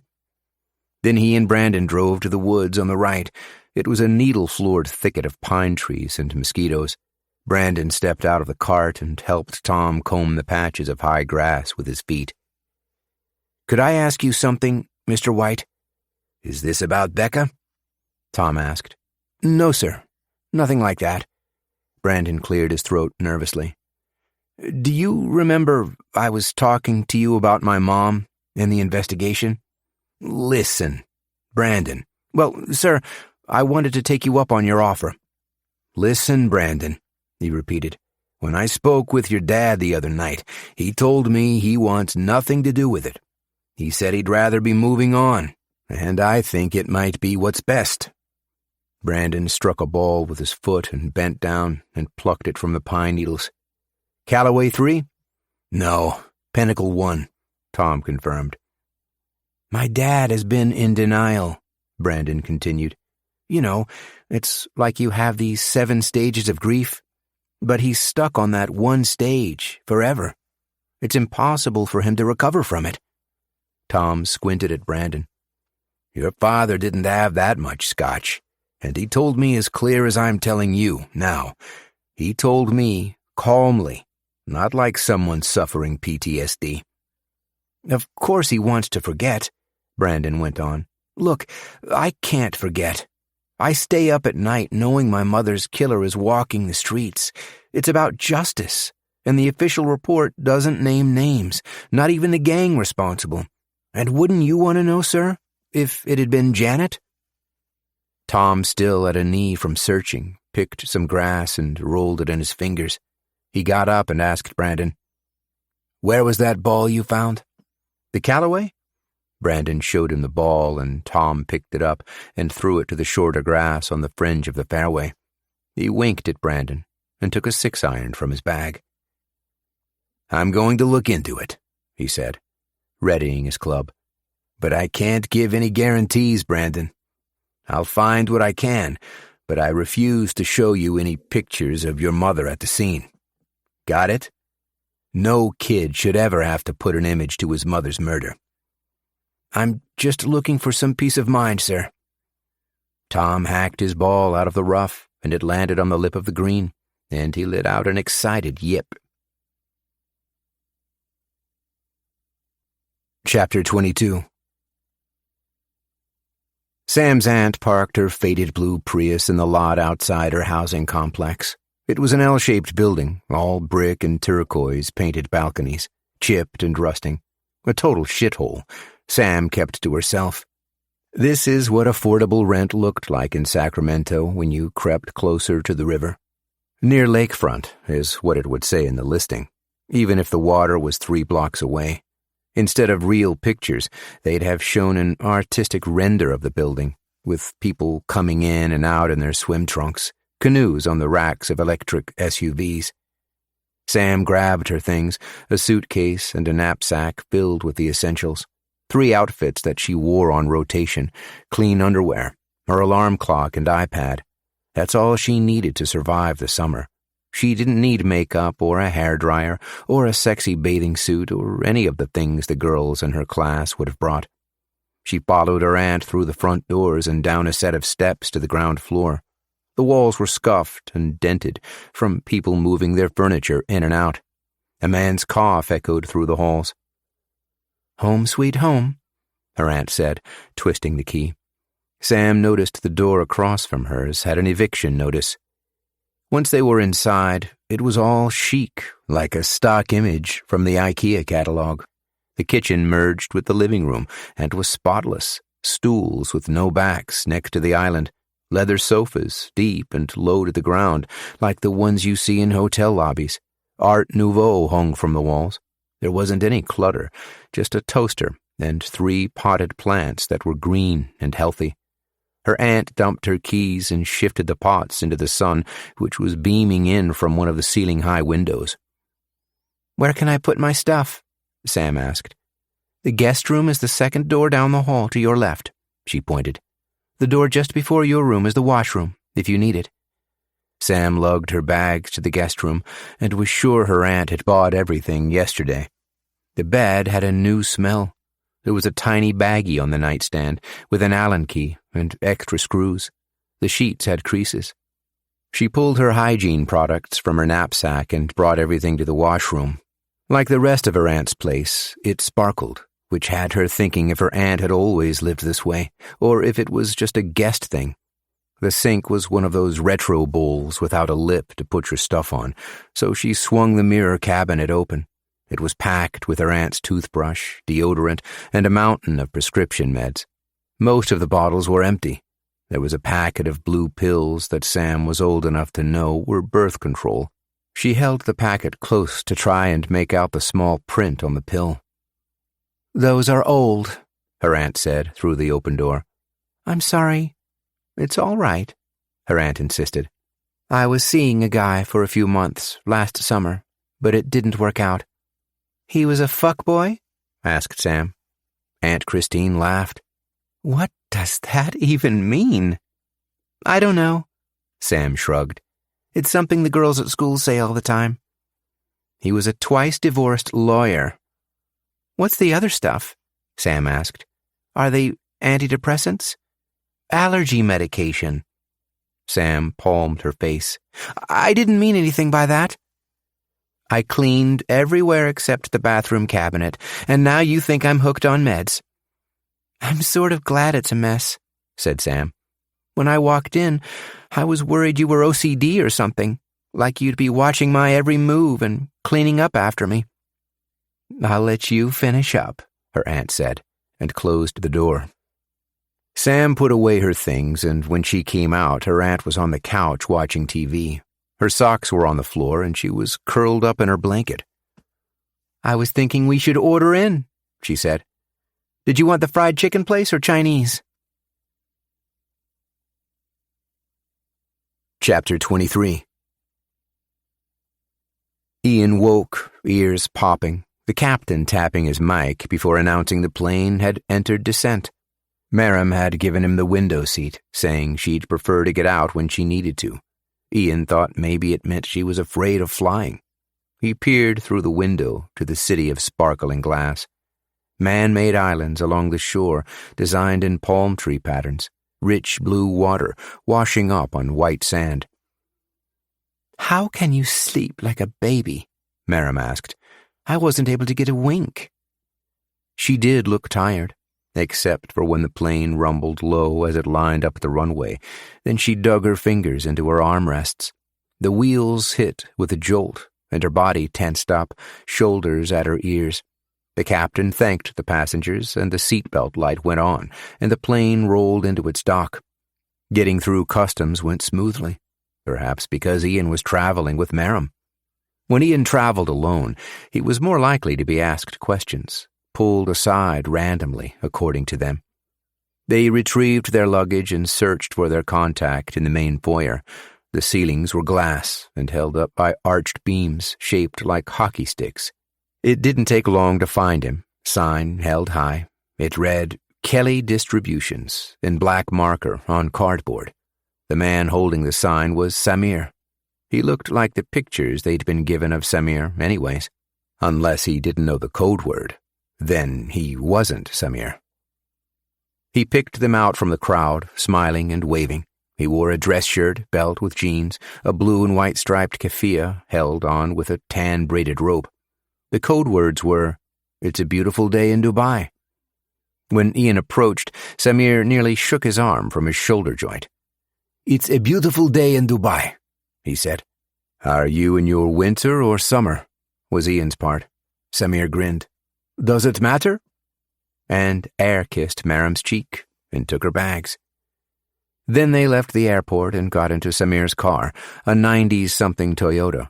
His windows had been left all the way down to combat the sun, without any fear of his car getting lifted. He fired up the engine in a putter and muscled his way into the gridlock of cabs until they were finally free of the airport bustle.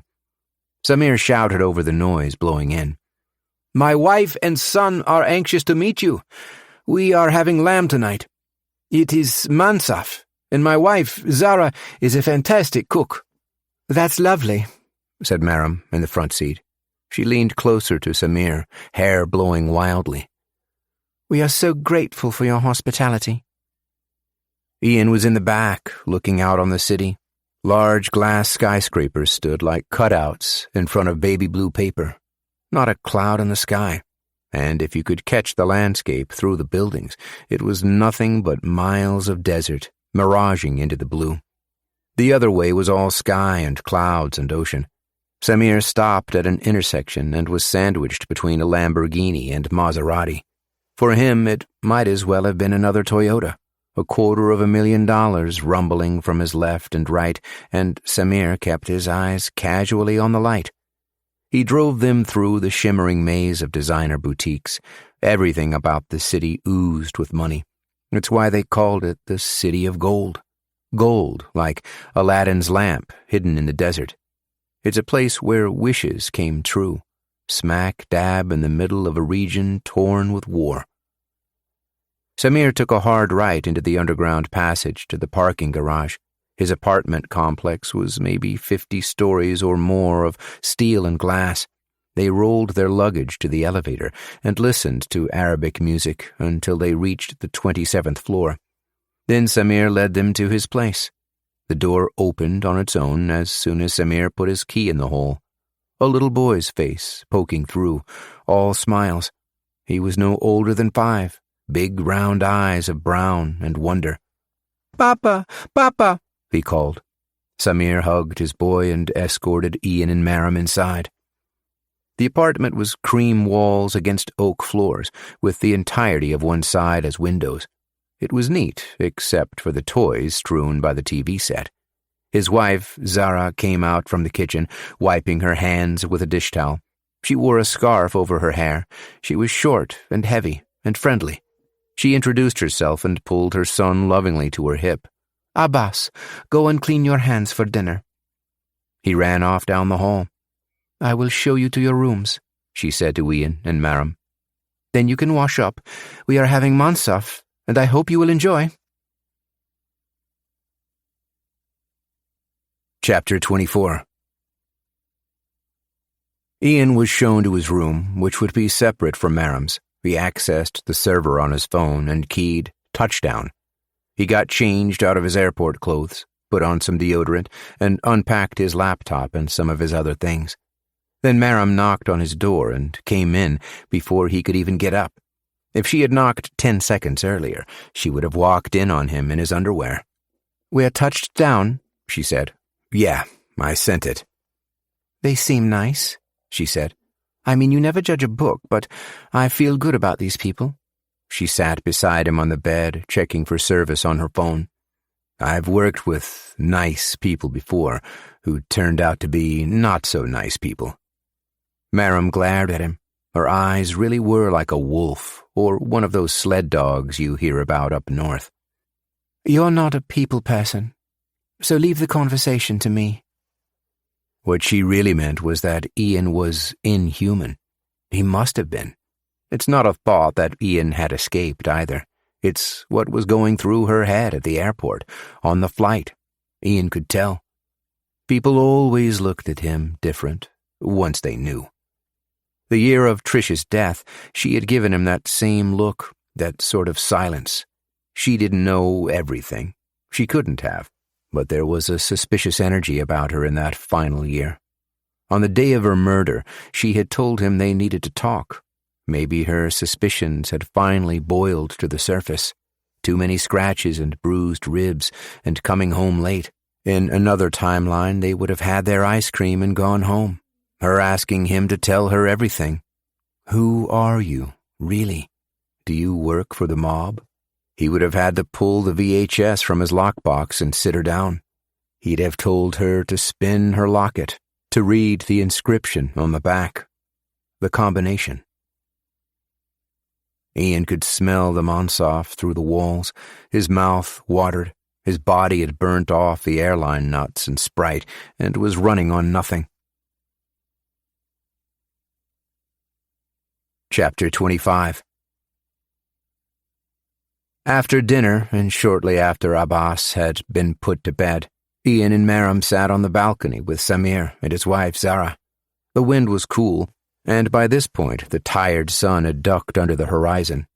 Zara had been drinking wine and talked animatedly about the assignment. "It's not the money," she was telling them. "The money alone is not worth the risk. We are part of God's mission." "Zara, we have balconies on all sides of us," Samir pleaded. "I'm not being loud," she said. "And do you see any neighbors?" Then, speaking to Maram, "It's our dirty secret that half the homes in these towers are vacant." "You would think that means property is cheap," Samir explained. "But investors went crazy and bought every unit when it was built. They refused to sell for less than they paid." "You get a beautiful view with privacy," Maram remarked, peering over the rail and then scooting her chair away from it. No people, no laundry hung from anywhere. Just an apartment, 2 units over with a bicycle, all rusted and leaned to the side. "What do you know of horse racing?" Samir said to Ian. "At 2 o'clock we will meet with Assad." "If you could give me the Wi-Fi, I'll brush up on it before bed," Ian said. In truth, he knew nothing of horse racing, just that it was where retired folks pissed away their savings at the casinos. Most of the people who bet on horses knew less than Ian. To them, it was no different than watching dice hit a table. They scream and stand and shake a ticket at some animals. Ian used to bet on ball games because baseball gives you an element of control. You can research the teams inside and out. A pitcher whose wife divorced him doesn't pitch nearly as good. A pitcher who's just come back from Tommy John surgery could up his stock. Ian had only ever betted on baseball and cocks one time in an old barn in Michigan. "We must be early, and we must know about horses." Samir looked to his wife, then back to Ian. "Will it be dangerous?" "Everything will be fine," Maram cut in. "We will try our best to make a connection tomorrow. If it happens, it happens. Don't push it. Leave it to me, and I will see this out smoothly." "Never send a man," said Zara, saluting Maram with her glass. "It's not that I'm afraid," said Samir, "but we were told our involvement would be low risk." "All we're expecting is an introduction to Assad and a place to stay," Ian reassured. "Do that, and consider your contract paid." "How do you know Assad?" Maram asked. Samir wiped sweat from his face. He took a long look at his wife until she nodded her approval. "We have a cousin who is friends with Assad." He laughed out. "Like my wife has said, half of these buildings are empty. Dubai can be a small world. Everybody knows everybody." "But he's a good man," Zara said. "He has no involvement with anything." "How can we know?" Samir argued. "He is your cousin," Zara snapped back. "He is one of God's people." Samir gave Ian the Wi-Fi password, and Zara gulped the last of her wine in one mouthful, and they both went to bed. The few window lights in the building across from them had blinked off, but Ian and Maram stayed on the balcony. When Samir asked them if they were coming in, they insisted it was jet lag, which was a half lie. Ian scrolled his phone for anything to do with horse racing. "You didn't sleep at all on the plane," he said to Maram. "It's like my body has missed the train," she said. "I want to collapse in bed, but it feels like I've had 15 coffees. "You should try," Ian said. "I don't know if I'm feeling different now," she said. "Did that seem weird to you? Can we trust them?" Ian looked up from the glow of his phone. "Can we trust anyone in this business?" "Can I trust you?" "It's only me you can trust." Chapter 26. Tom made his way through the precinct, through the chirps of rookie beats, to somewhere past forensics and the office of Detective Maria Stone. He found himself outside her door, of all doors, because she owed him a lunch or two. Any time it was Tom's turn to get sandwiches, she would run up her tab, telling him she'd pay him on Monday.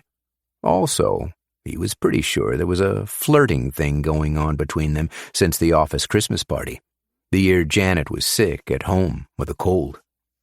Tom knuckled the glass of her door and peered under the blind. She was on the phone and caught his gaze and motioned with her hand for him to come in. She was talking with her mother. "There's no good men in the city. None that are my age, anyway. I have to go, Mom. I'm busy after lunch. I have a job, you know." All right, Mom. Love you too." She hung up and ran her fingers through her wavy hair and straightened her shirt. Maria was dark-haired, Jewish, and got wider from underneath the desk. Thick hips and legs like trunks. Not bad, but muscle from cycling. She was a pear-shaped woman you wouldn't want to underestimate. Tom had seen her run down a spry crackhead before she'd transferred to homicide. "What can I do for you?" "Can I sit down?" Tom asked, already sitting. "Let me guess," she said. "You've got some brain matter you need me to mop up? Give you the official report on whether it was a .45 or buckshot that painted the wallpaper?" "Nothing like that." "You divorced your wife?" she said. Tom got the impression she was joking, but also not joking. He flashed his gold band. "It's not that either," he said. "There's someone I know. Let's call him a friend of the family." "He's the kid your daughter's been screwing?" "Could you stop being a detective for 1 second and let me talk? Yeah, it's my daughter's boyfriend. Great kid. I don't know if you remember that shit show 3 years ago on the pier. My guess is you do. White boy gangbangers strafe a crowded ice cream stand, killing a Latino rival and 5 other people. The kid's mother was one of those 5. 3 years is a long time, Tom. She pinned her hair behind her ears. We're not likely to open a file again after 48 hours. It's your file. You were put on the case, if I remember. Not a chance, she said. I'd do it if I could, because I like you, but between you and me, and this doesn't leave this room. The case was sort of shut down before it even started. Shut down? We'd been putting something together, she continued. We had bullet casings and eyewitnesses, even a slug that we pulled almost intact from the sand 50 yards from the pier. Suddenly we had the weapon and the car, maybe a license plate if we had more time to look through the street camera footage. Then we get called in by Don. In his office, he closes the blinds and basically tells us to move off it. No, he orders us to move off it. He killed the case? Said Tom. Not him. He said it was coming from City Hall, and they don't intervene unless the feds are involved. The feds? For some local drive-by? And that's the same thing I told Don at the time. Tom looked behind him, making sure the door was closed. Then he pulled his chair forward. I need a favor from you, Maria. And, for the record, this doesn't leave this room neither. Maria leaned forward enough that Tom could see down her V-neck in his peripheral. I knew you'd come crawling eventually. I need you to get me that file, he said. I guess I can get it. Make a copy instead, and send me that. You're going to owe me extra for this, she said. I'm still not so happily married, he said, and that counts as married. Get over yourself, she said. I'm talking about that sandwich place across from the mall. Toasted meatball sub with extra cheese. Still hot when you put it on my desk. And a Diet Coke. Chapter 27. It was early, and Ian had a text from Maram to meet her in her room, and to not bother knocking. Ian smelled himself and decided it would be best to take a shower first. He grabbed his things and ran into a shirtless Samir at the bathroom door. Please, Mr. Kelly, you can go. How was your sleep? Ian asked. Abbas was up early and climbed into our bed, but even when he has his own room, he is doing this. I won't be long, Ian said. The bathroom was still fogged from Maram. He knew it was Maram because he could smell her lavender shampoo, and the seat was down. Surprisingly, even with her jet lag, she must have been up an hour before him, or she didn't get any sleep at all, which wouldn't be good. Ian needed her to be awake and on point. He didn't want to say anything the other night, but their meeting today could be their only chance to connect with Assad. Ian showered quickly and put on a suit and tie. He went to Maram's door and opened it slowly and went inside. There was a little bed and a toy box and blue paint on the walls. Ian almost turned around when he noticed Maram standing in the glare of the window, dress unzipped, her bronze back showing from her neck to her tailbone. Come in, she said. I'm not shy. I need you to wire me if it's not too much trouble. I'll be right beside you the whole time, said Ian. Do we really need to be wired? After we make introductions, I want you to leave me alone with Assad for a while. Tell him you're going to get a beer or something. She pointed to the device which was on her bed with some clear tape. A black box the size of a pack of cigarettes with a long wire leading to a pinhole microphone. On my lower back, Ian. And don't get any ideas. Ian bit off some tape and placed the box just above Maram's thong. It was a strong bonding tape that would strip hair on removal. He then taped the wire around her oblique and smoothed it down as much as possible. "I can take it from here," she said. Ian gave her the tape and she placed the mic to the underside of her breast. She was barely turned from Ian, and he should have looked away, but he didn't. He couldn't. There was a draw that he hadn't felt in more than 3 years. Ian zipped her up and she turned around. It was a little black dress with a plunging neckline. Merrim had done a good job of concealing the wire because it fit her like a bathing suit. She wore makeup, a dark mascara, and blood-red lipstick. She looked like a cover model.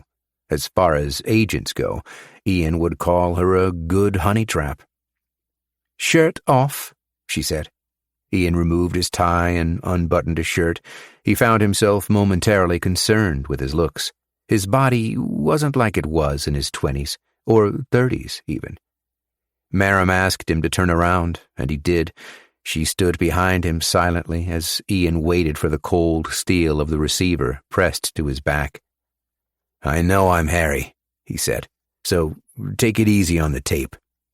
Merrim traced a circle with her nail against his skin. It was an outline of the exit wound by his clavicle. "It's a miracle your identity still hasn't been compromised," she said. "The bullet passed clean through," Ian admitted. "No hospital required. I managed to clean myself up enough to get my passport stamped and come home." "And this one?" Merrim asked, putting her thumb into the pink divot on his lower back. "This one is fresh."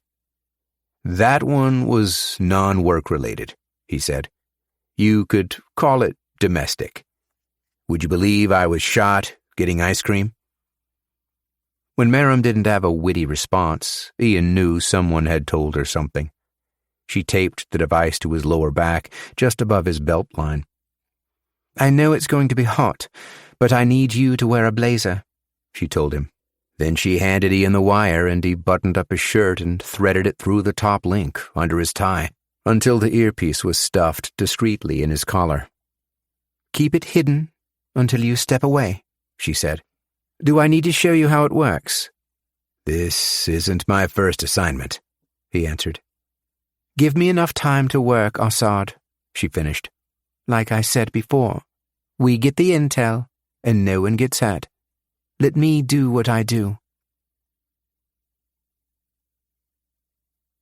Chapter 28. Brandon was pushing plyboard through the bandsaw when his voice was called on the PA. He worked at a big box store, less than 5 minutes from his place. Big lumberjack on a big sign. Big flatbed trucks parked out front. They sold tools and wood, plants in their greenhouse, which spilled from the side of the building to the parking lot. He went to the back room, to the office of his manager, Doug. "Come in," he said, and Brandon sat beside him in a plastic chair. "I just got the time to go through your shift request." "My sister is staying with her aunt for the summer," Brandon explained. "I can't give overtime. I'm only asking you move me from part-time to full-time." There was a policing program at the community college, and Brandon couldn't go to his dad for the money. Doug spun his chair from his computer and pushed his glasses up the bridge of his nose and gave Brandon a long look. "Brenda wants full-time. Ted wants full-time." "I get it," said Brandon. "Thought there was no harm in asking." "I like that about you, kid. You can't work evenings?" "Hoping to get nights off," Brandon said. "Might do some night classes." "Have you looked into our scholarship programs?" Doug was talking about him becoming a lifer. That's what they called it when you're not in school for anything and still working in a hardware store. They make you a manager. They give you the bare minimum salary. Then you're yelling at the people who used to be your friends, becoming the thing you said you'd never be. Brandon eyed the Manager of the Year award framed on the wall, just beside Doug's graduate diploma, just above the picture of Doug's softball team. "No offense." "Hey, I used to be like you," he said. "I was more of a shit than you are. I used to make fun of people like me. But now I own my own condo. I'm leasing a fucking car instead of taking the bus." I'm thinking police training, said Brandon. You? A cop? He said it like Brandon had given him a stale joke. The speaker crackled, and one of the cashiers called Brandon to the floor. Can I get Brandon to the bandsaw for an order?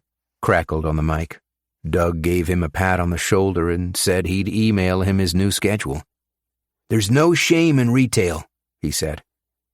Then Brandon went back to the bandsaw and cut the lengths of board for the order.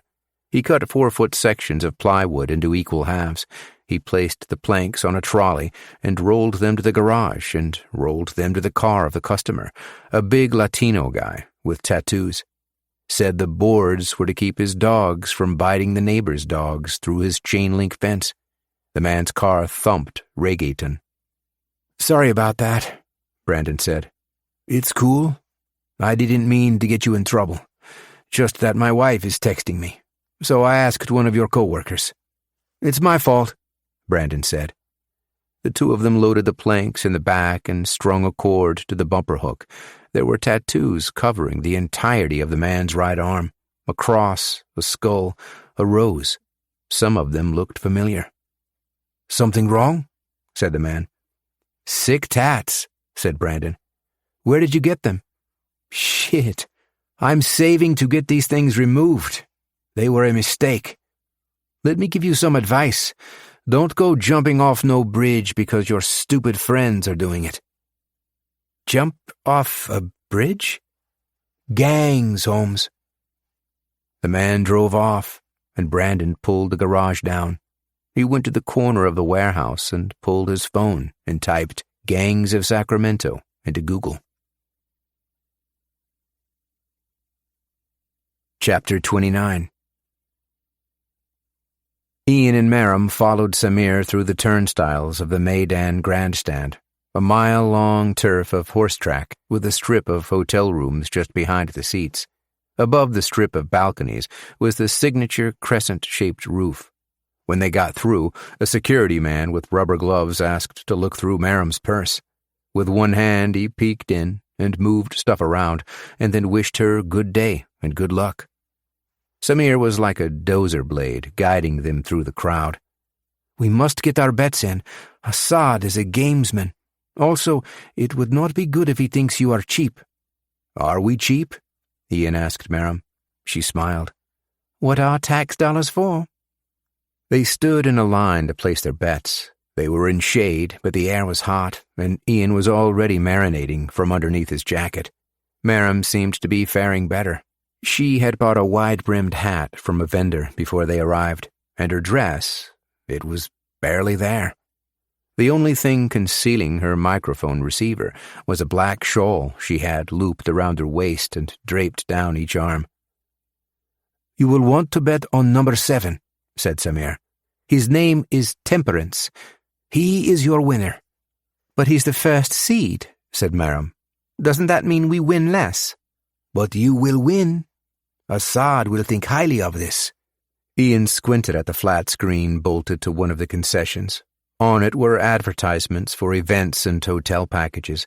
Occasionally it flashed to charts of recent race finishes and other statistics. Samir jabbed him. You will also bet on Temperance? That would be no fun, said Ian. My money's on Lucky President. You are trying to triple up, said Merrim. I just think he's lucky is all. But Ian didn't really believe in superstitions. What he didn't tell them was that his eyes hadn't left the big screen since they stood in line.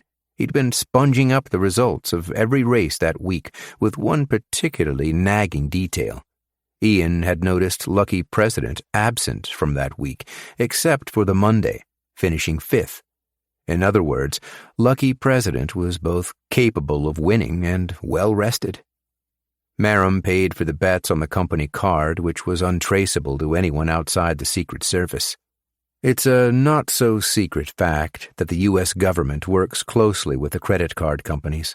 The deal, provision of secure payments for government officials along with the personal data of every card holder. In exchange, Washington sheds a blind eye to interest rates and other fine print shenanigans. They tailed Samir to a section of seats near the front row of the track. There was nothing to block the sun, and Ian had to remind himself about the bulky device taped to his back. He could already feel the tape coming off with sweat, and in a few minutes his receiver was sure to be hammocked where his shirt was tucked in. He pushed the sleeves of his blazer to his elbows. A man approached. He wore a baseball cap and round-frame glasses. His lips were cracked and blistered. He and Samir laughed and hugged and shook each other by their arms. "What happened to you, cousin?" "I lost my helmet riding," said the man. Then Samir introduced his cousin, Karim, to Ian and Maram. Ian shook his hand and noticed sand under his fingernails. Nobody rides in the desert without gloves. And how did he lose his helmet riding? "Assad is on his way," said Karim. "He is being here any minute." He looked back and saw Assad had already arrived, a ball of 20-something Arab men barreling through the other racegoers. Karim waved them over. There was more than a dozen of them, wearing tattered and faded jeans, hair spiked with skin-short fades on the sides, some of them with stripes or zigzag patterns buzzed in.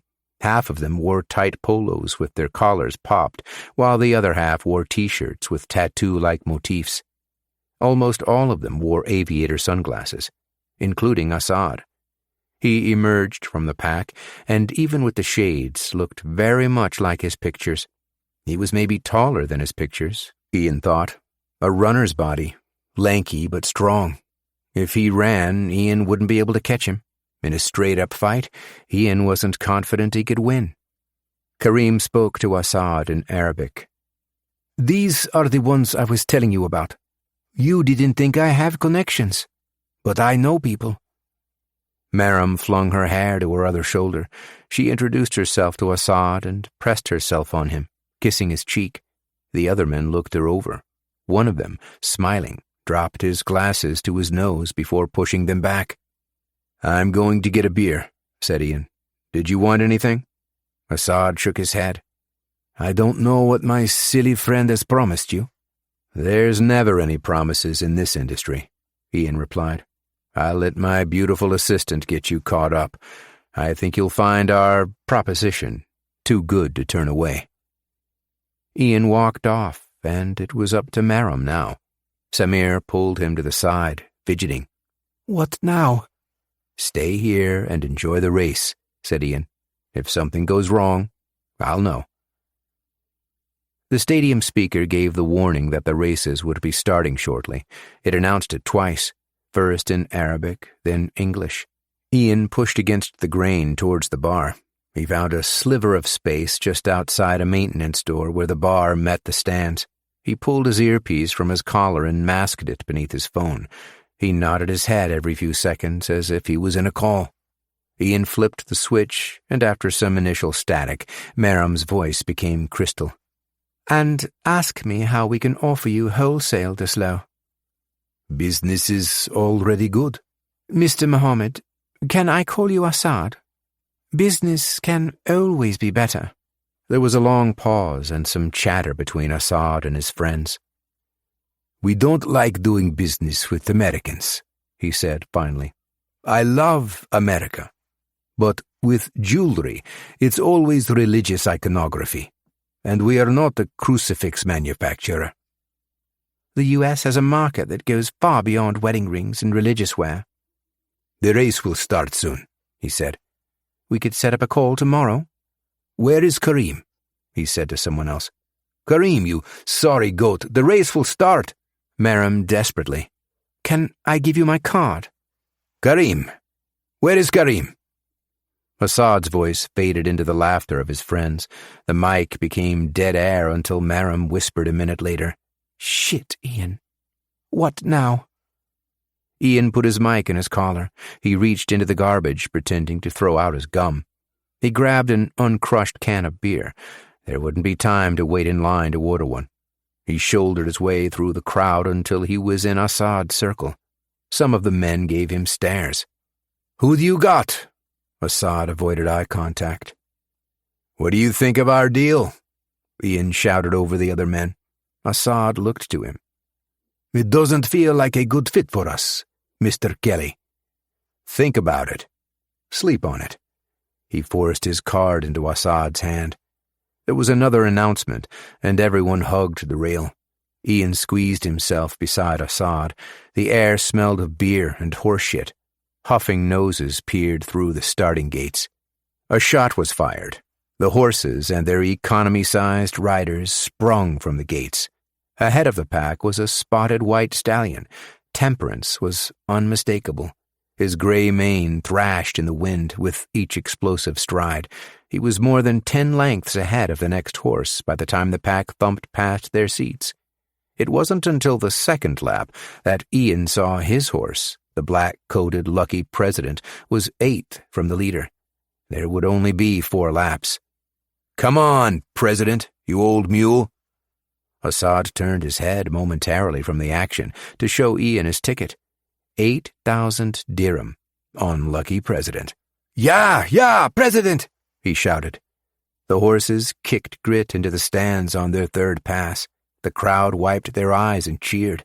Lucky President had improved to 5th place, gaining ground on Temperance, and Ian knew if there was going to be a push, it would be now. The horses were in a cloud on the far end of the track when Lucky President pushed his way from 4th to 3rd to 2nd. "Come on, you sack of bones!" Ian shouted. Lucky President and Temperance dueled down the final straight. Everything became slow motion. The frothing mouths of the horses, a woman's hat that had been thrown in the air, Assad's arm stretched high, shaking his ticket. But Temperance was too strong and too used to winning. Lucky President lost fuel and was overcome by a butterscotch stag, placing 3rd. This didn't stop Assad from erupting in elation. "Let me see your ticket." Ian showed him his bet of 100 dirham on Lucky President. "3rd is still a win," Ian said. "Is it true that horses are proof of God? Today I feel it." "How is that?" asked Ian. "It is something absurd my father would tell me as a boy, that a horse defies Darwin's theories of natural selection. An animal whose legs sprouted and its back strengthened for one purpose. Not an evolution to survive, he would tell me, but rather designed to harmonize with man." "I think your father was on to something." "I can't believe it, Mr. Kelly, even on a day such as this. You see, it's the traditions of my people that have made me unwelcome in my father's home. I'm, how you might say in English, dead to him." "His religion?" "What do you believe in?" "Money," said Ian. "Let's you and me become like the horse and the man. But, Mr. Kelly, you must be willing to evolve." "I won't take less than a fair deal, though." Assad laughed. "I will have Karim arrange lunch at my estate." Chapter 30. Brandon was making ham sandwiches for dinner when the doorbell rang. It rang twice before he could get there. It was his girlfriend's dad, in full uniform, gun holster, cap, and walkie-mic strapped to his chest. He carried a dossier thick with papers. His cruiser was parked in the driveway behind his dad's sedan. "Hey, kid. Can I come in?" "Still on duty?" Brandon asked. He stepped aside to let him through. "Let's keep this between you and me," said Tom. "Also, Becca doesn't know I'm here, or that I'm in your business." "I haven't said anything to her either."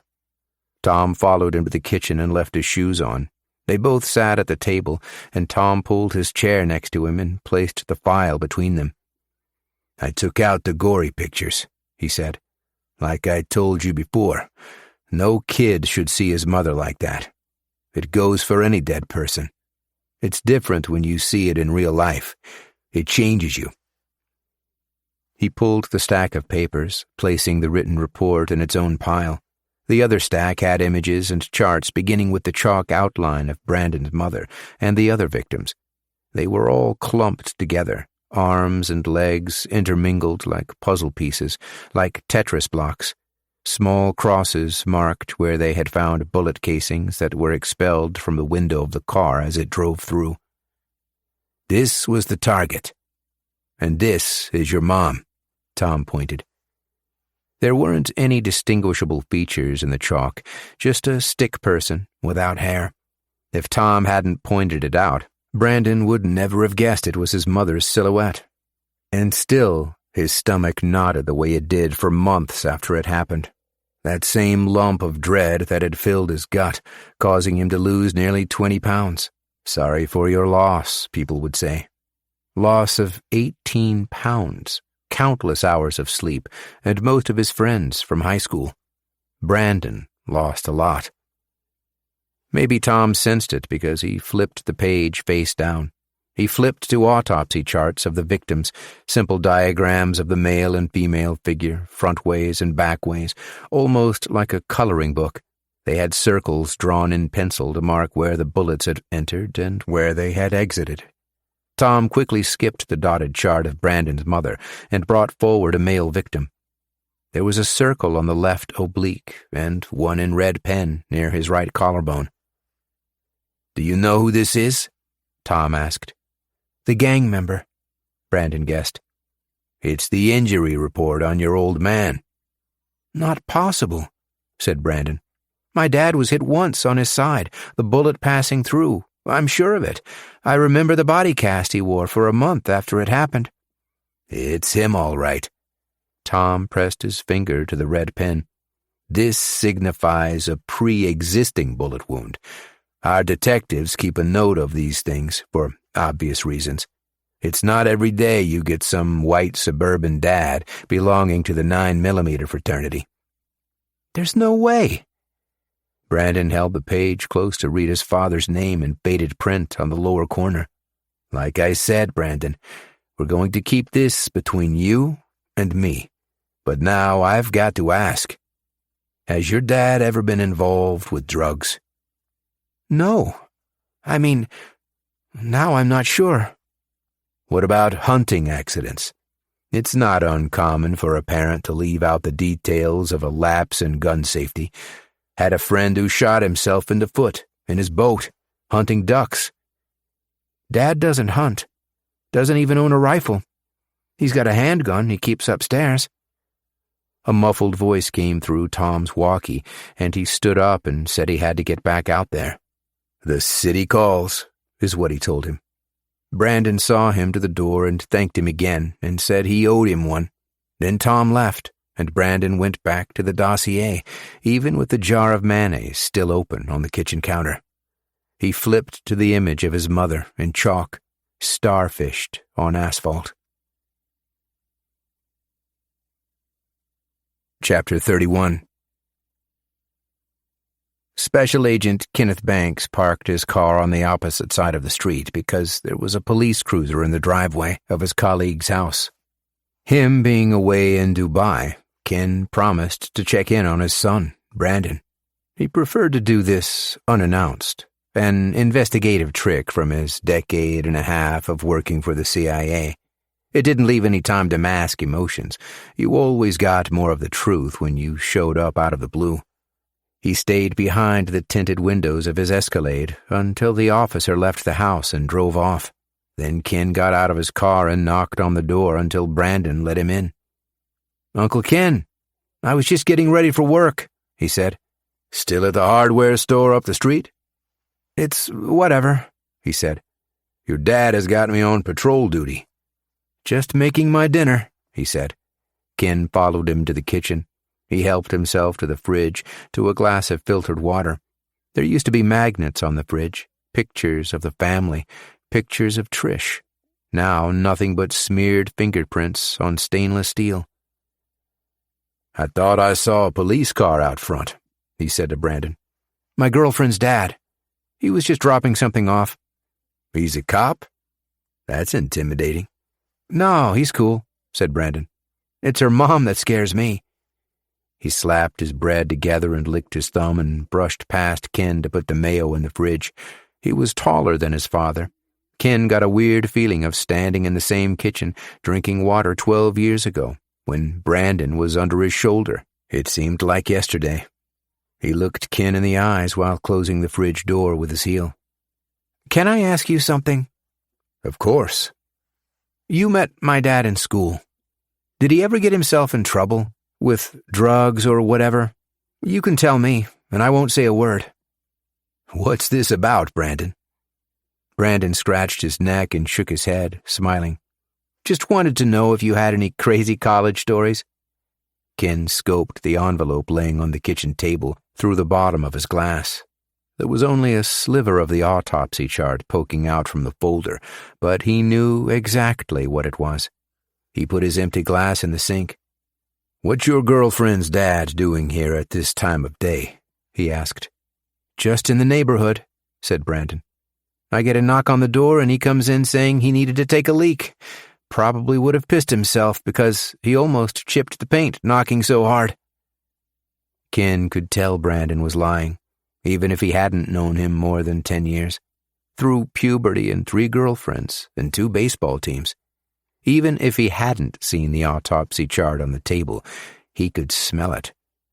Brandon ate his sandwich quickly and said he was going to brush his teeth and take off for work. "Do you need a ride?" Ken asked. "No, I'm cool," he said. "That piece of junk outside still gets me from A to B." "You go ahead," said Ken. "I'm going to make myself something if that's all right." As soon as Brandon went upstairs, he'd flip through the folder, maybe take out his phone and snap pictures.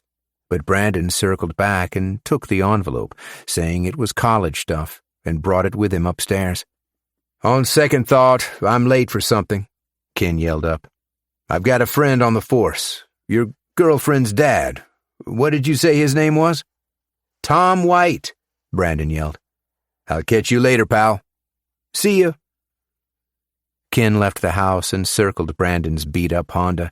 He looked around for neighbors, but everyone was seemingly at work. Then he walked briskly to his car across the street and popped his trunk, took a tracking device from a small bag he kept behind the wheel well. Then he jogged back to Brandon's car, dropped to his stomach, and crawled under the back wheels. He spat on his thumb and wiped the dirt from a section of muffler that wasn't rusted, and placed the device. He shook it to make sure it was on there good. Then he rolled himself out and stood up and brushed the pebbles from his suit. He walked back to his Escalade and sat in the driver's seat, then pulled out his phone. He checked the tracking device through an app that used Google Maps, and sure enough, the blip centered on Brandon's car, give or take a few feet. Then he turned on the radio, rolled down his windows, and drove away. Chapter 32. Ian and Maram walked the street market with Zara, Samir, and their boy, Abbas.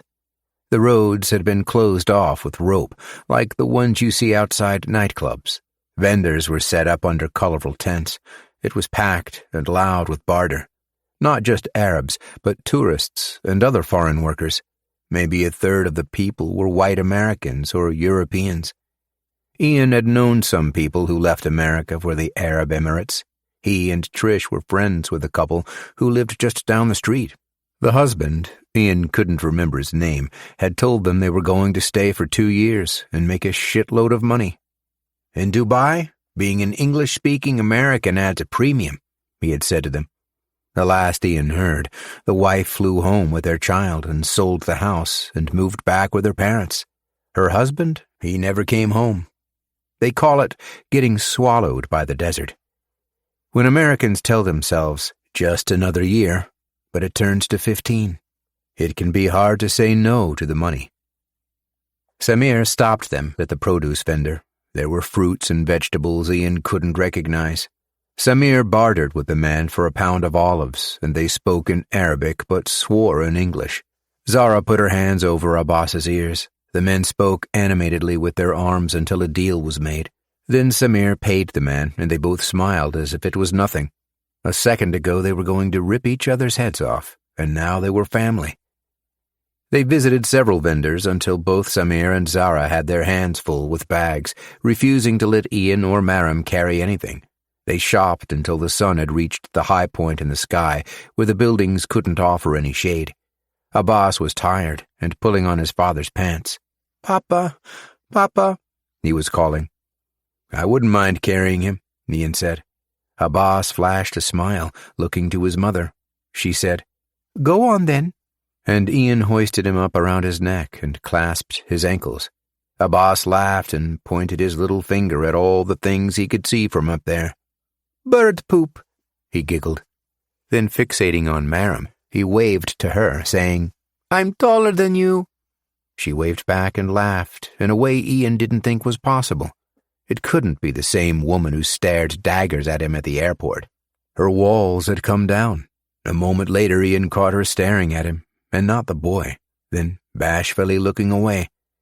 The five of them circled back down the other side of the market until they had reached the square. Ian's shoulders were raw, and his shirt was soaked in an imprint of where Abbas's feet had pressed his shirt to his chest. He dropped to his knee and let Abbas down, and was surprised when the boy gave him a sweaty hug. You've made a friend, Zara said to her boy. Then her and Samir asked Ian to watch their bags while they took Abbas for a treat. A spot opened up on the lip of the fountain, and Ian and Maram rested their legs. The fountain was all stone dolphins and cherubs, spitting everywhere. Maram ran her fingers through the water and sprinkled it on her neck and shoulders. I want to tell you something, she said, but I don't want it to creep into that male ego of yours. What's that? At the races, I blew it, she admitted. I went in there overconfident and didn't have a backup plan. I thought I'd bat my eyelashes at him and everything else would come easy. It's always worked before. He's gay, said Ian. What? How could you know that? He would have to be, in the way you looked in that dress. Are you flirting with me? There are rules, and I'm sure you know them. Ian wished he hadn't said it.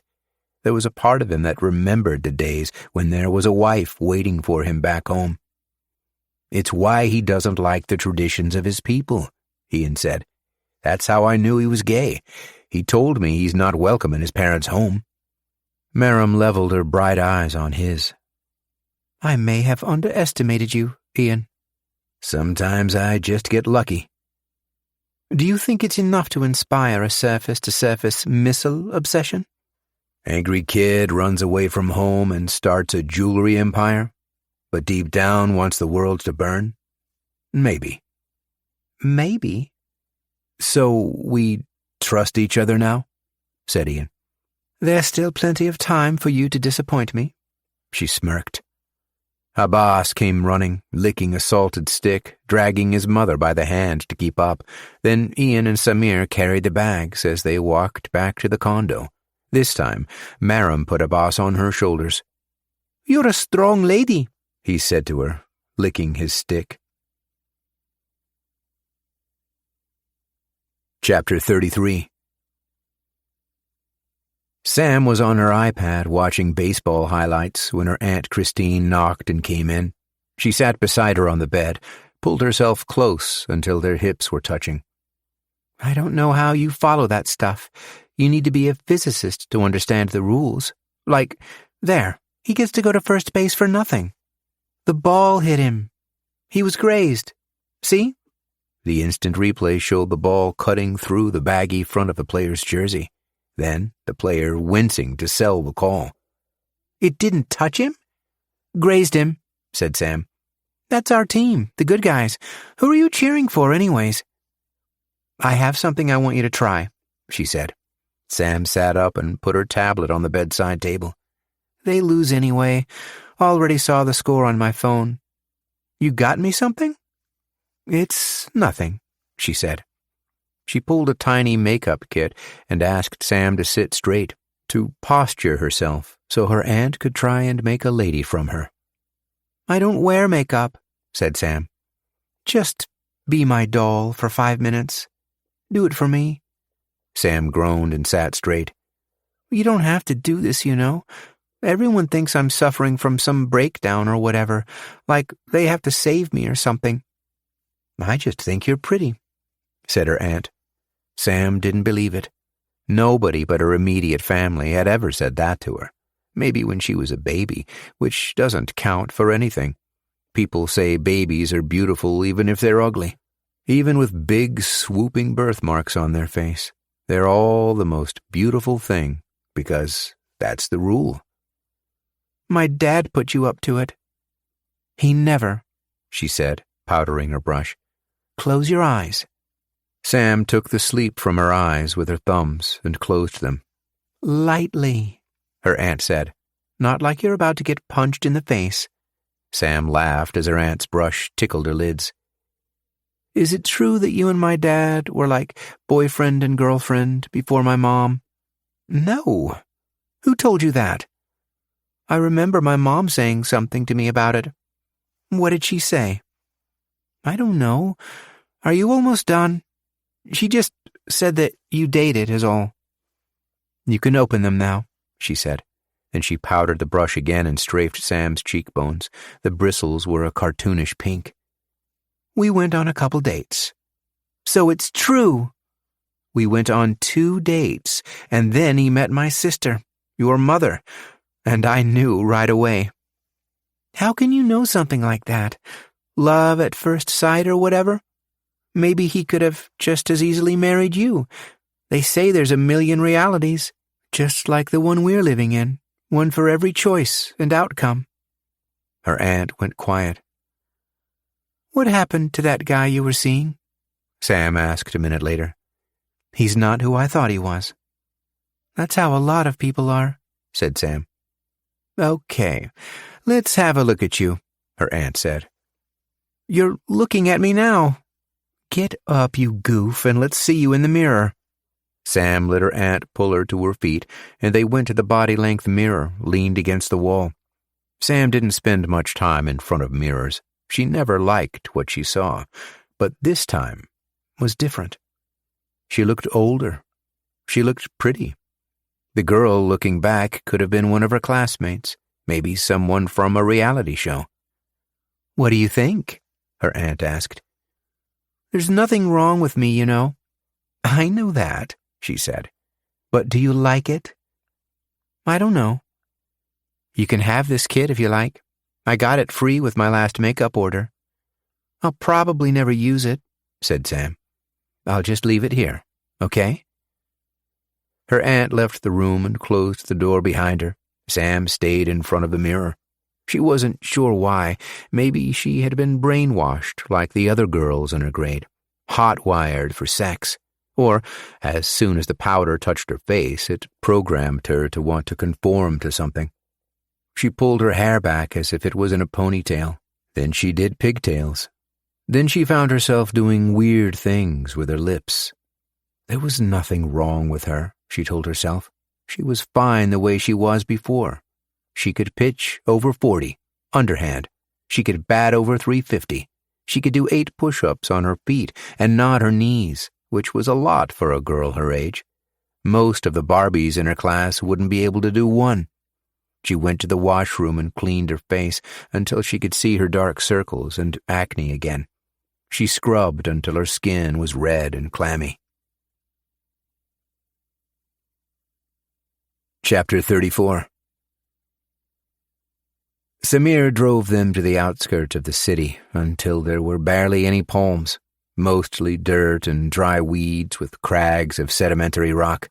You could see Assad's compound from a mile up road. When they got closer, it was a gated mansion with some other buildings. The walls were brick and 6 feet tall, with lush hedges in front of them. All Ian could think was you'd have to be a special kind of rich to run a water main all the way out here, and electricity, and internet. They reached the gates and Samir parked his car across the street with some other vehicles. It wasn't a proper parking lot with painted lines, just some cars lined in a row on the dry dirt roasting in the sun. He stayed there while Ian and Maram got screened by the guards, 2 men wearing more clothes than they should be in that heat. The largest man frisked Ian, and the outline of his machine pistol was visible through his blazer. Too bulky to be a pistol, but much too small to be a submachine gun. A Tech 9, Ian thought. Then Samir's cousin, Karim, came to the gates. It had been days since they'd seen him at the horse races, but his lips were still cracked and white with dead skin.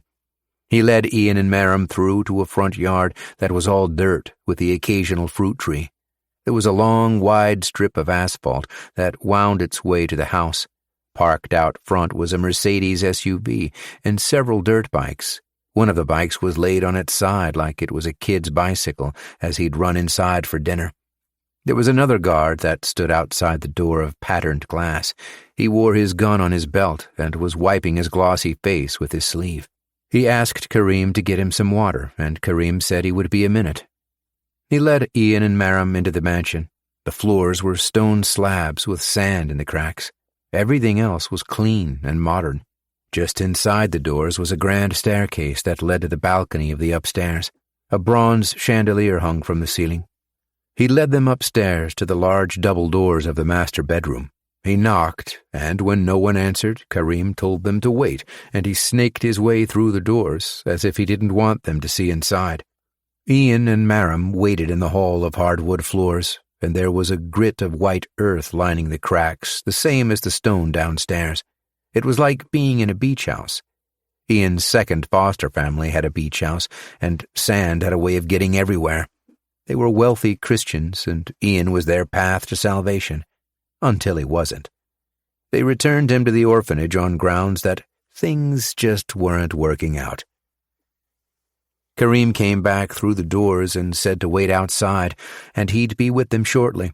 Then he went downstairs, probably to get the guard some water. Ian leaned into Maram. "This won't be easy."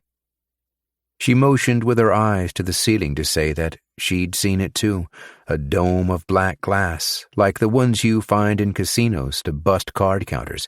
It was just above them, and outside Assad's room. Ian had seen a dome on the main floor too, on the underside of the top floor balcony. They waited until the door handle jiggled. It opened, and a man walked through that wasn't Assad. It was a boy, actually, no older than 19. He wore a vest and his bathing suit trunks, no shirt, tanned with barely any hair. He carried his other clothes in a ball under his arm and didn't make eye contact or say a word. He walked past them with his eyes bashfully to his feet. Kareem came out with him and followed him down the stairs. Then Assad walked out a moment later in his white suit. He wore several chains of gold around his neck. "Sorry if I kept you," he said. They followed him down the stairs to the main floor and through his kitchen of plastic cups and paper plates from a party the night before, then through the sliding glass door to a massive backyard compound. There was a large kidney-shaped pool with a waterfall, and the boy from upstairs was swimming laps. Behind the pool were guest houses and other buildings. One of the buildings Ian thought looked like an old barn or horse stable. Everything was gated in the same 6-foot brick as the front. The guard that had asked for water was in the back, now chugging a bottle. He stood at the patio table next to several mahogany boxes. One by one, Assad opened the boxes which contained custom jewelry draped over velvet lining. There was a platinum skull with rubies for eyes, a woman's bracelet encrusted with diamonds, and a box that was an assortment of chunky rings with large stones. The last box he opened was a stallion pendant strung on a gold chain. It was exactly like the one that had spilled out from Sergei's shirt as he laid bleeding on the floor. "Mr. Kelly, is there anything you see that strikes you?" "Tell me about the horse," said Ian. "That one is for preferred customers," he said. "The skull. I could find a buyer. I have a guy who's connected to some player agents, professional athletes, NBA, NFL, MLB, the whole alphabet, and you'd be surprised at what these kids will spend. Not even 20, and they sign a big contract, and the first thing they want is a fat chain." "We've already got a guy in Europe," said Assad. "They're on a waiting list." "Soccer players?" "We don't need another guy," he answered. "But this is about expanding your name to a new continent," Ian went on. "And not just athletes. My guy has contacts with Hollywood and the music industry." "Vivo?" asked Assad. "I think we could swing it. And there's no better endorsement than seeing your product front stage with some big-name rapper flashing into the camera." Assad whispered something to his guard, and the guard locked the boxes and stacked them and carried them off. Assad then asked Ian if he could talk to him, alone. "I need to use the little lady's room anyways," said Merim. Assad snapped his fingers at Karim, who escorted her off. Then Ian followed Assad on a walk through the compound. "We have parties," he said, motioning to the aluminum bungalows. "And there will be women, of course, and my friends will sometimes spend the night. And if my workers go late, they will spend the night." As he said this, they walked past two young men tinkering with their bikes. "There are strict laws and customs here, Mr. Kelly. Everyone is so uptight." "I can respect a man who enjoys his privacy," said Ian. "I'm not concerned with your approval." "You want to know if I'm uptight? Look, I could care less about your lifestyle." "And the stones, Mr. Kelly?" "My partners and I have worked with blood diamonds before," Ian explained. "It's a non-issue. Also, worker pay and other conditions are not something we care about." At the back of the compound, they circled the workshop. Ian could faintly see tables and microscopes through the tinted windows. One of the workers was out front, smoking, and snuffed out his cigarette as they approached and went back inside. They kept looping and made their way back towards the house. They kept going past some more bungalows until they were at the barn-like building. "You have horses?" Ian asked. "I used to," he said. "I loved the animals, but they had become too high maintenance, so I sold them." There were chains on the door of the barn, and the paint was chipping from the wood, but it was sturdy. The windows were boarded up, and there was no way to see inside. It was large enough to house several horses, or one economy-sized warhead. When they got back to the pool, Merim was cooling her feet in the water, stilettos in hand. "How much longer are you in Dubai?" Assad asked him. "My associate and I are in no hurry to leave." "I will have Karim give you our manufacturing numbers. Can I expect a proposal from you by Thursday?" "I don't see why not," Ian said. "I'll start making calls right away." "And, Mr. Kelly, how are you for dinner? On the sea? Because the last American I invited on my boat vomited in his dinner." "I'll bring my sea legs," Ian said. Chapter 35. That night, after dinner, Samir asked Zara to put Abbas to bed. They had eaten late, but it still was only a little after 7. Abbas kicked his feet on the floor, and Zara picked him up in a deadlift with that freak strength mothers seem to have. Then Samir told Ian and Merim that he'd received a package that day, while they were at Assad's compound. He got up from the table and went to the front door, and made sure it was locked. He even pressed his eye to the keyhole to make sure there was no one there. He brought a stack of photographs and placed them on the table for Ian and Merim to see. Pulled them from an envelope, black and white pictures of Assad's compound from an aerial view, the compound in its entirety, as well as individual shots of each of the buildings. Everything was taken at night in heat signature. "I think these were meant to come earlier," he said. "It would have helped you more." Ian thumbed through. "Where did you get these?" "Our governments are working together. All I know is Zara found them slid under the door just after we left this morning." "I gave no correspondence about our meeting," said Merim, looking at Ian. He shook his head. Then they both looked at Samir. "Not a word. Not from me." "Satellite?" asked Merim. "Airplane or drone," Ian answered. "These are too clear to be satellite, and there's a slight blur from being taken at high speeds." Merim tapped her nail on the image. "This building in the back is the largest. Ian, what do you think?" "We got close, and I'm not sure," he said. "The ceilings were low, maybe less than 8 feet, and the warhead would need to be propped on a cradle. There were no guards and a flimsy front door. Ian took the photo from Maram and pointed to the barn. This old shack was chained, and every window boarded. 10-foot ceiling at least, close enough to the house for Assad to spy it from his window. Were there any cameras? Asked Maram. I didn't see any. I don't know.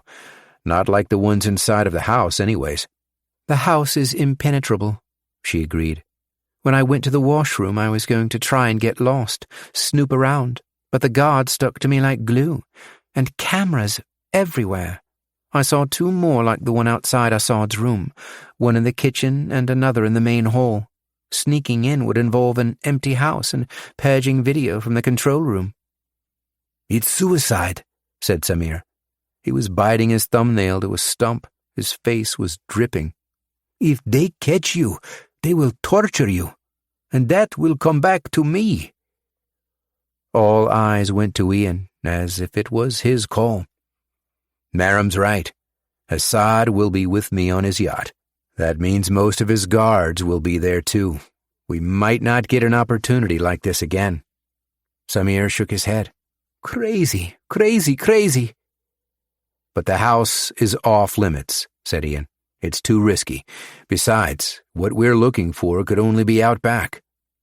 I'll need tools, Maram said to Samir. I'll need a black bag with dull buckles, or no buckles, tied with a string. No. Does your building have a storage room? Ian asked. If we get caught, we won't get caught, said Ian. There's a door to the boilers on the same level as the underground parking. I've seen the maintenance staff come in and out of there. Why risk it when we could just buy what we need? Receipts leave a trail, Ian explained, and we could be surveilled by Assad's people or by your government. Chapter 36. Brandon hid in the warehouse behind some skids with his cell phone. This had become his hobby the last few shifts, even with him having come to work late that day, Doug telling him it was a strike. He had taken snapshots of his mother's file with his phone's camera. Her stickman body lying next to the others, black and whites of tattoos pulled from victims, from the young man caught in the crossfire, the one the authorities believed to be the true target. The man was Latino and had a long rap sheet of DUIs and domestic disturbances, face ink with a stupid grin in his mugshot from a former arrest. This was the punk who brought it down on a dozen innocent people standing in line for a frozen treat. The reason Brandon's mother was turned to pulp. The tattoo was a skull with a rose in its mouth, a dagger through the forehead of the skull. Brandon looked it up on Google, and it matched several designs from Latino gangs in the area, so he scrolled a gang wiki to find their natural enemies. Usually Brandon had heard the Latinos were in a constant battle with the blacks, a race war that extended from hostilities in prison and spilled its way back to the streets. But his search brought up a surprising pattern of a back and forth between the Latinos and an all-white group of thugs. Brandon's name was called for a second time over the PA. They could get the new kid to handle it for once, the 16-year-old punk who was never around to do the carryouts. Anytime you saw him, he was sweeping the floor or on his phone or on break. Brandon flipped through his picture archive until he got to the chart of his father. He zoomed in to get a good look at the bullet locations. The police file contained thoughts from homicide detectives on each of the victims, except for Brandon's dad. It was as if it was all redacted, or for whatever reason, they had never grilled him under the hot lights. Suburban Dad has a pre-existing bullet scar, but no police record of how, no hospital record. His phone buzzed. "Hey, hunk, are you still picking me up tonight?" There was a heart emoji. Then one of the cashiers cornered Brandon, and he nearly jumped out of his skin. Brenda, the one without vocal cords from smoking 2 packs a day. "I've been fucking calling you for the last 5 minutes for an order." "What about the new kid?" "What about you?" she fired back. "I could go to Doug with this." Chapter 37. Brandon sat slouched on the bed with Becca in the glow of the flat screen. It was late, maybe 1 a.m. Midway through the action flick, she put her leg over him and whispered, "As much as I like your sister, it's nice not having her around." She bit his earlobe and pushed her pelvis into his waist. She was gyrating on him like she was a stripper, and Brandon had slipped her a 20. He'd never been to a strip club, but that's how he imagined it would be. Her phone had been buzzing on Brandon's nightstand throughout the movie with texts from her mom. When are you coming home? Has Brandon been tested for STIs? Who knows what was in those texts, but her message was clear. She would stay up until her daughter was home, even if she had to pry her eyelids until 3 a.m. Brandon was flaccid. He searched himself for something, anything, but his mother's death had taken up all his real estate, the chalk outline of where she would have laid choking on blood. Then memories of the night 3 years ago, sitting on his friend's couch, grade 11, watching softcore movies, hitting pause during the sex scenes, slow motion and rewind. It was all bare chests and everything else was under the covers. Heck, it was a DVD they bought at Walmart. It wasn't real porn because his friend's parents had placed a child lock on the internet. Then his Uncle Ken had tracked him down, unexpectedly, woke up the parents, had him come outside and sit on the front steps. Nothing kills a boner like an emergency visit from a friend of the family. "Take a deep breath," he had said. The words ran on repeat like a DJ scratching a record. "Your mother and father were in an accident." Your mother and father were in an accident. Brandon pulled away from Becca. "I need to talk to you about something." "About us?" "Babe, nothing like that." Becca sat back on Brandon's knees and took his hand in hers. "It's about your mom?" "It's been driving me nuts," he said. "I got some information on her death. I can't tell you how." "You looked up the case on the internet?" "Sort of," he lied. "Jesus, Brandon." "I can't unsee what I've seen. Tonight, I wish I could scrub it from my brain." "How are you going to heal if you're searching the web about that night?" she said. Brandon gripped her hand tightly. "There was a tattoo from the kid who was the target. You know, a gang tattoo. And I did some digging. And there's only one gang in Cali who are on their shit list. White boy thugs. It matches the reports of eyewitnesses." Becca locked his face with her hands, forcing him to look her in the eyes. "It happened. There's nothing you could have done. The gangs will never stop. It's what my dad is always saying at dinner. How they've been a problem since he was a rookie years ago, and there's no signs of it changing, Brandon." I don't know. "Look at me, Brandon." "I want them to fucking die. I don't care if they're married and have little kids. I don't care that they're someone's everything. I imagine myself bashing their heads in with a bat." His eyelashes were soaked in angry tears, and he rolled his eyes to his bedboard to try and keep them from pouring down his cheeks. Becca stood on her knees on the bed, Brandon still underneath her. She wiped his tears with her thumbs and took 2 fists of his hair and kept her lips close to his until he was ready to kiss her. The room strobed with flashes from the explosions on TV, but neither of them would have known it. The walls could have been on fire and they wouldn't have known it. She took off her shirt and bra. Her phone buzzed again. She reached back with her arms, arching her bare chest, and she undid Brandon's belt from behind. She let him kiss her everywhere. Chapter 38. Ian was sweating through his shirt in the humidity of the underground parking garage on a hot afternoon. Samir was working from home. Zara was in Ian's room with Merrim, fitting her in all-black fabric, sewing her a bag. Ian had told them if he didn't come back, not to look for him. He'd be incarcerated for stealing at the worst. Truthfully, the worst would be them suspecting Ian was an American spy, then waterboarding him in an Emirati prison. He stood by the maintenance door for nearly an hour, He watched people coming in and out, up and down the elevator, mostly women with their kids, husbands at work. Any time they'd walk by, he'd look at his phone or pretend he was taking a call. He waited until a worker in coveralls came towards the door.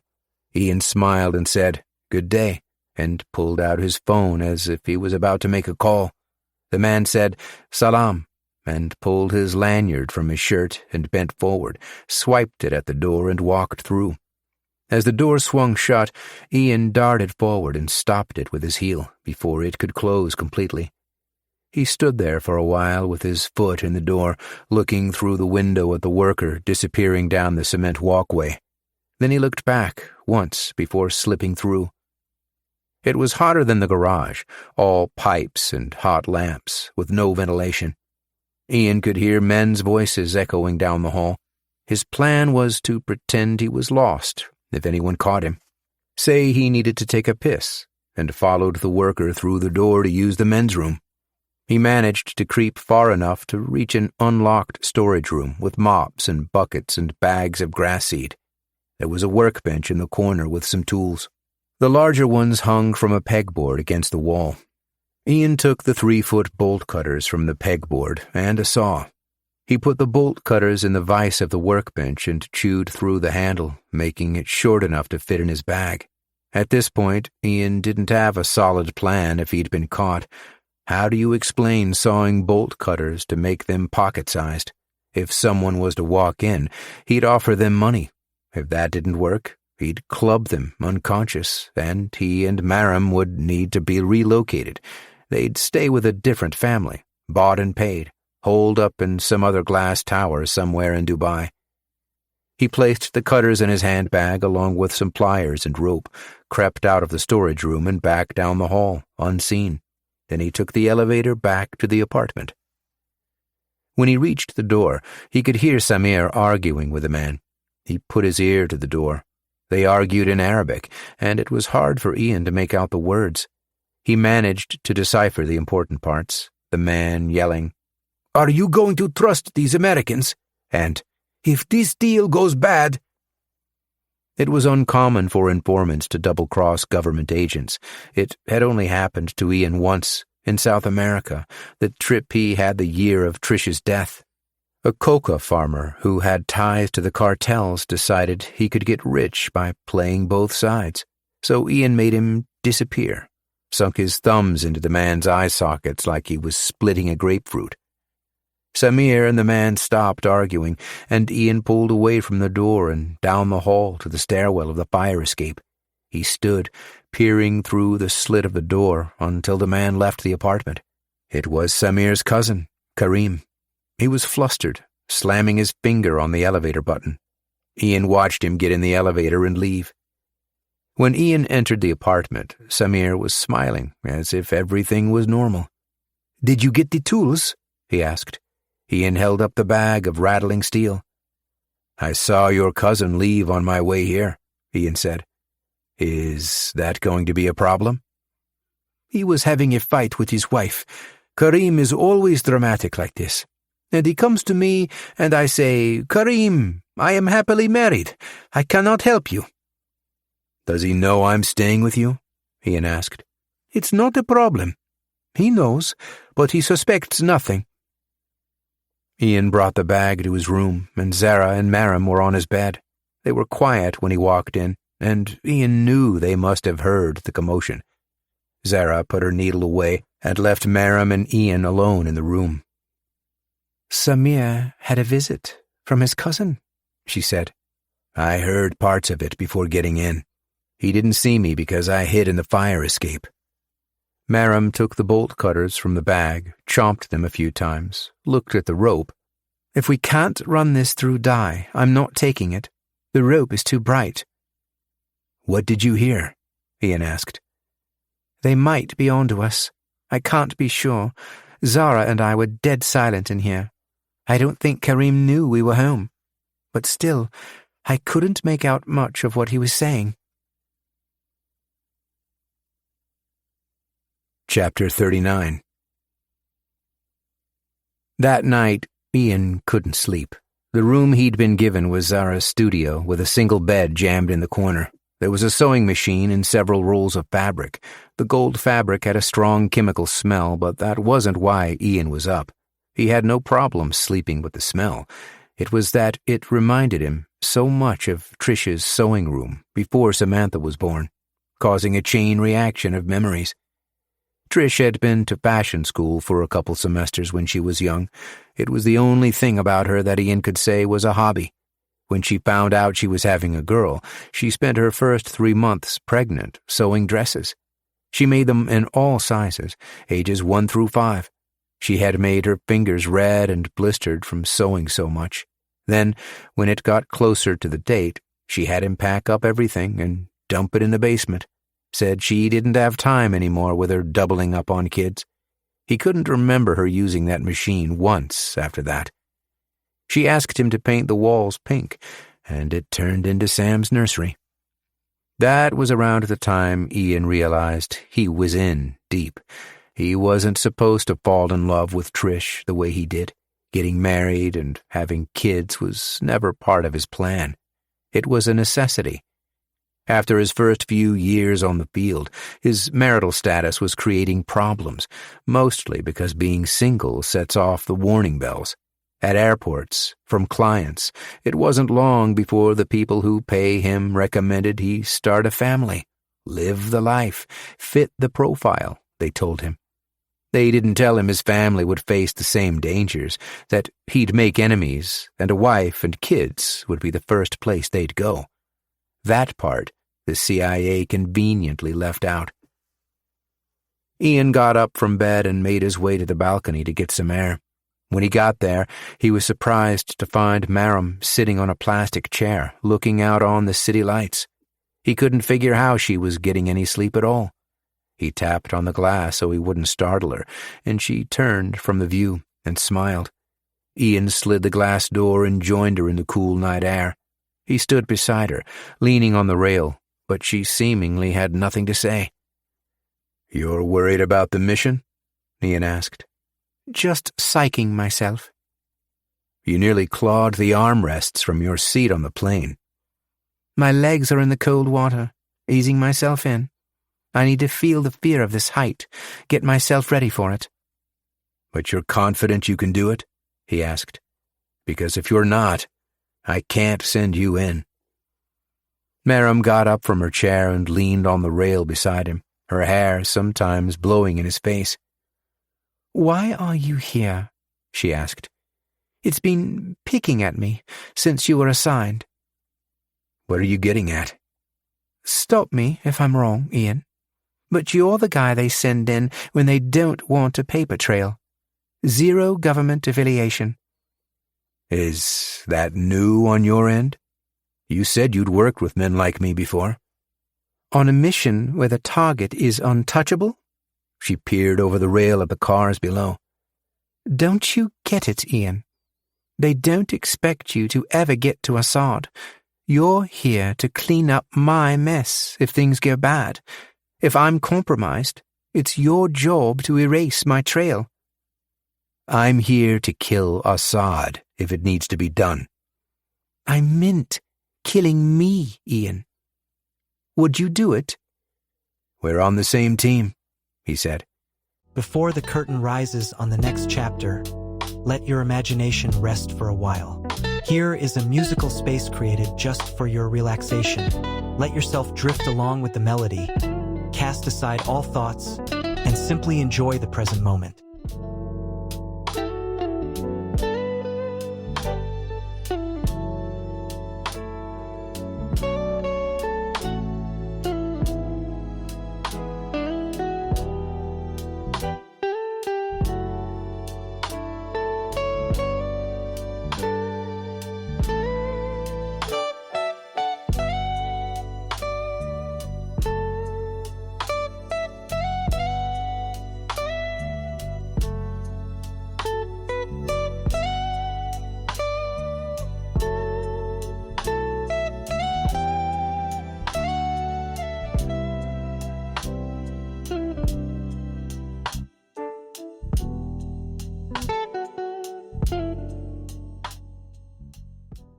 She leaned further, her hands shaking on the rail, her hair dangling. Ian pulled her from the edge by her arm, partly because he'd had enough of her shit and because he felt she was dangerously close to falling. Agents were known to have psychological deficiencies, known to be borderline suicidal. They were trained to lie and kill and go straight into the meat grinder if they needed to. Unstable, like Ian. But Ian didn't really think she'd jump. Maybe 99-1. But that 1% was enough that his handprint might have shown in the morning. She didn't fight him. She turned and looked him hard in the eyes. "Are you with me?" he said. "Can you do this?" "You know I'm the best, or else they wouldn't have sent me." Chapter 40. Brandon stood immobilized in front of his father's closet. He knew that going inside would reveal his mother's old things. He pulled the knob and was immediately hit with the sight of her favorite sweater. It put that familiar lump in his chest. It was red with a white stripe, and her dragonfly pin was still clipped to the breast. The knot dropped to his stomach and was digested into a feeling of deep anger, the pump reminding him that he wasn't in his father's room to find old sweaters. He reached for a stack of shoe boxes on the top shelf and balanced them overhead before placing them on the bed. There were 4 boxes, and 3 of them had shoes. The 4th box contained a Luger .45, 6-shooter, and a box of bullets. His father had shown him where he kept it one night after a bottle of wine. "If your sister is ever in trouble," he had said. Brandon loaded the gun the way he'd seen on YouTube. Then he put the gun in the waist of his pants and stood in front of the door, as if he was looking at someone. He pulled his sweater over the gun and puffed it out. He unzipped the hoodie and pulled it around the handle, and then zipped it back. He practiced drawing the gun as quickly as he could. He practiced flashing the gun by pulling up his shirt and sneering. He kept the gun in the waist of his pants and went downstairs and laced up his boots. And by the time he had taken his car keys from the counter, the adrenaline had died. The gravity of his plan was sinking in. He dialed his sister's number and she picked up almost right away. He breathed into the phone like it was a scuba mask and didn't know what to say. "Brandon, I think you pocket called me." "Brandon?" "Yeah, it's me," he said. "It's late. What do you want?" "I haven't spoken to you in a couple days. How are things with Aunt Christine?" "She's cool, I guess." "How are things with you?" "Brandon, is everything all right?" "I'm just checking in on my little sis. Can't a brother do that?" "Dad told you to." "No." "Well, I'm fine," she said. "I love you too." "Cool. Just checking in," he said. "Sam, I've got to go." "Is everything all right?" Brandon hung up. He left the house and got into his car and licked the suction cup on his GPS and stuck it to the inside of his windshield. He thumbed in a random street that was in the core of Granite Park, the worst part of town he could think of. He drove with his hood nearly cutting his vision. Someone had told him once that there are street cameras everywhere, like in traffic lights, for example, to bust people driving through reds. He drove until the white picket fences had made way for the chain ones with serrated barbs on top. The kind of fences they don't want people climbing as they're running away. In fact, if Brandon had followed the police sirens, it would have taken him there without the need of his GPS. It was just after 10, with the sound of kids still playing in the streets. There were adults playing too, women in fishnets climbing into cars, men shaking hands in the way that one does while passing drugs or money. Brandon scanned these men as he drove through, but they were mostly black or Latino. The boys he was looking for were white. He circled a housing unit, and the streets became very quiet. The only people on that side of the complex were a group of hoods in a circle, bobbing their heads to some beats playing out on an iPhone. They were all white baggy clothes, bandanas, nothing like the skinheads you always hear about. Brandon parked his car on the side of the road and rolled up his windows and locked his doors. He tried to strut like he was from the streets and not some silver spoon like he was. As he approached, the men postured in his direction. One of them, a man with calligraphy tattooed on his cheek, lowered the volume on his phone. Another man grabbed his crotch and sneered. Another flashed Brandon a gang sign. They met Brandon at the curb of the road and surrounded him in a horseshoe. "You in the wrong neighborhood." Brandon tried to act cool, but his voice was a shaky mess. "My money's not good here?" One of the men stepped forward. He had his blonde hair in braids and a teardrop tattoo on his eye. He wasn't the biggest, but Brandon could tell he was the alpha. "We could just take your money," he said. "I know some people," said Brandon. "I have connections. I thought maybe I'd find businessmen here and not some simple thugs." The man stepped a little closer, sizing up Brandon, and by the time he was at eyes with him, he was looking overhead, but not with any kind of fear. Brandon was ready to pull his piece any second. "Who do you know?" asked the man with the teardrop tattoo. "I've got a guy who needs stuff for the rich Cali kids, for parties. High schoolers up to university. They can't keep up with the demand." The man looked to his boys and back to Brandon. "What kind of stuff are we talking about?" "They're Hollywood kids," said Brandon. "There's no ceiling. Coke and methamphetamines, a ton of weed if you've got it. Anabolic steroids for the jocks if you got it." "Who's this person you know?" asked the guy. "Get me your boss and I'll tell him. Or whoever your supplier is." "I'm the guy you talk to," he said. "I know there's someone higher. We might be dealing with $1 million or more." The guy turned to his boys, and they seemed to communicate in a sign language of head nods. "We can fuck you up," he said to Brandon. "I'm no cop. Look at my car." The man agreed to swap phones and keyed his number in as Chris. Meanwhile, one of his boys was at Brandon's car, taking a picture of his license plate with his phone. "I'll call you," he said to Brandon. Then Brandon turned his back and walked away, the whole time waiting for the click of someone's thumb on the safety. If he heard the click, he would drop to the asphalt and spin around like he'd seen in a movie. There was no click. Brandon got in his car and drove home. He checked his mirrors every 5 seconds like it was his driving test. He wasn't sure why. They knew who he was now. They had pictures of his car and plates. Getting his home address was as simple as bribing someone who works for the city. In other words, there was no turning back. He peeled into the driveway and sat in the car with the ignition off, breathing deep breaths. He needed a minute to calm down. Then he pulled his phone to give Sam a text, to tell her he was all right, to tell her he was alive. Before he could put in his code, the phone lit up with a text from Uncle Ken. "What's up, Brandon? Everything good with you?"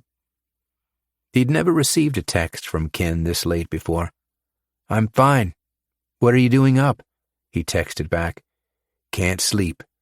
Tanya calls it insomnia, but I think it's caffeine. How was your night? Go anywhere?" "Just stayed home and watched Netflix, and now I'm going to bed." Chapter 41. It was the day of Assad's boat party, and Ian was in his room, dressing himself in a floral shirt with khaki pants. His phone buzzed, and he snatched it quick from Zara's sewing table and answered. "Could I have a minute of your time to tell you about an amazing offer?" said a voice. The deep baritone was unmistakably Ken. "It's me," said Ian. "Are you alone? Can you talk?" "For 20 minutes, maybe. I'm headed to Assad's yacht this afternoon." "Did you see the website we put up?" said Ken. "And 6,000 Twitter followers? And the picture of a better-looking black man plastered on it? They let me pick the image from the stock site, so, naturally, I gravitated towards the Denzel-looking brother.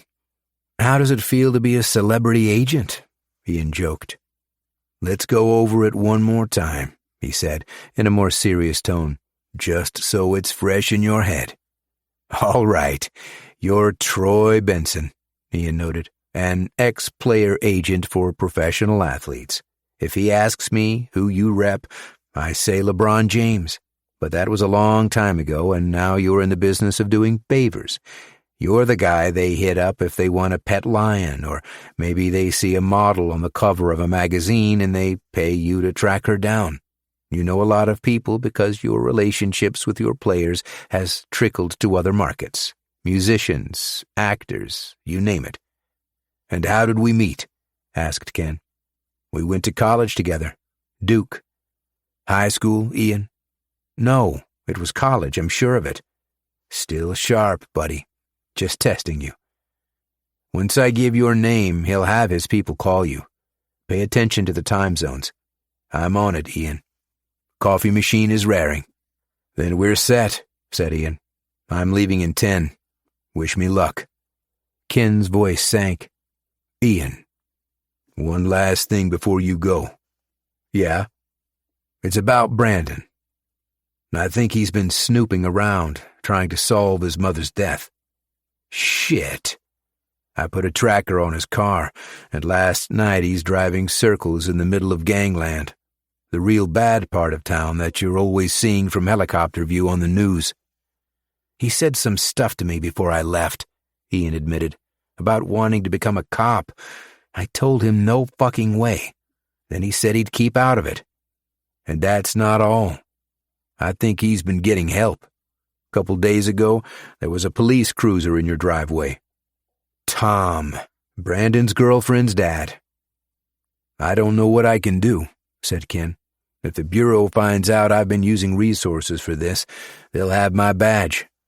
You have to keep him safe for me, Ken, just until I get back. And when will that be? Not long, said Ian. I'll keep an eye on him. Don't rush your mission, Ian. But if Washington gets word that I'm tracking your son, they'll think he's been compromised, that he knows more about his father than he should. Tell me he doesn't know more about his father than he should. He knows nothing. Ian hung up. His hair bristled. What did Brandon find? Was he close to discovering Trish's killer? In that moment, his emotions were split, first with a fleeting urgency to get home to Brandon, to keep him safe, and second, to press him on what he knows about the drive-by, to give him the face of the gunman, 2 eyes for Ian to pluck from a skull, a nose and mouth to breathe its last breaths. Chapter 42.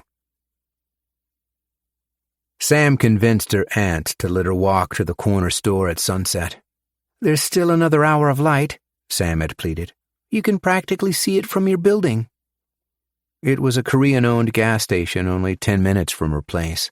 Half the lights were burnt out on the sign, but inside was nice. There was an Asian section and an American section. Sam thought it was funny how the instant noodles were in the American section alongside the craft dinner, like they didn't constitute real Asian noodles or something. She grabbed a bag of Ruffles from the American aisle and a Coke from the freezer. Then she snooped through the Asian treats and decided on some colorful candy sticks, sort of like a pretzel stick dunked in icing. After paying the nice man in cash, she started home. By this time, there wasn't a sliver of sun, just some purple in the clouds. Her aunt would be texting her any minute to come straight home. Maybe that's why Sam took so long browsing. Maybe she liked having someone worry every once in a while. Not in a nagging way, but in a loving way, the same as her mother used to do. She'd knock on the bathroom door as Sam shriveled in the tub. You all right in there?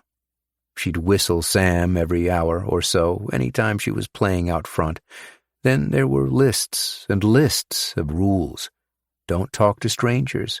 Always stay on their street. Always tell her who she was playing with, where they live, who their parents were.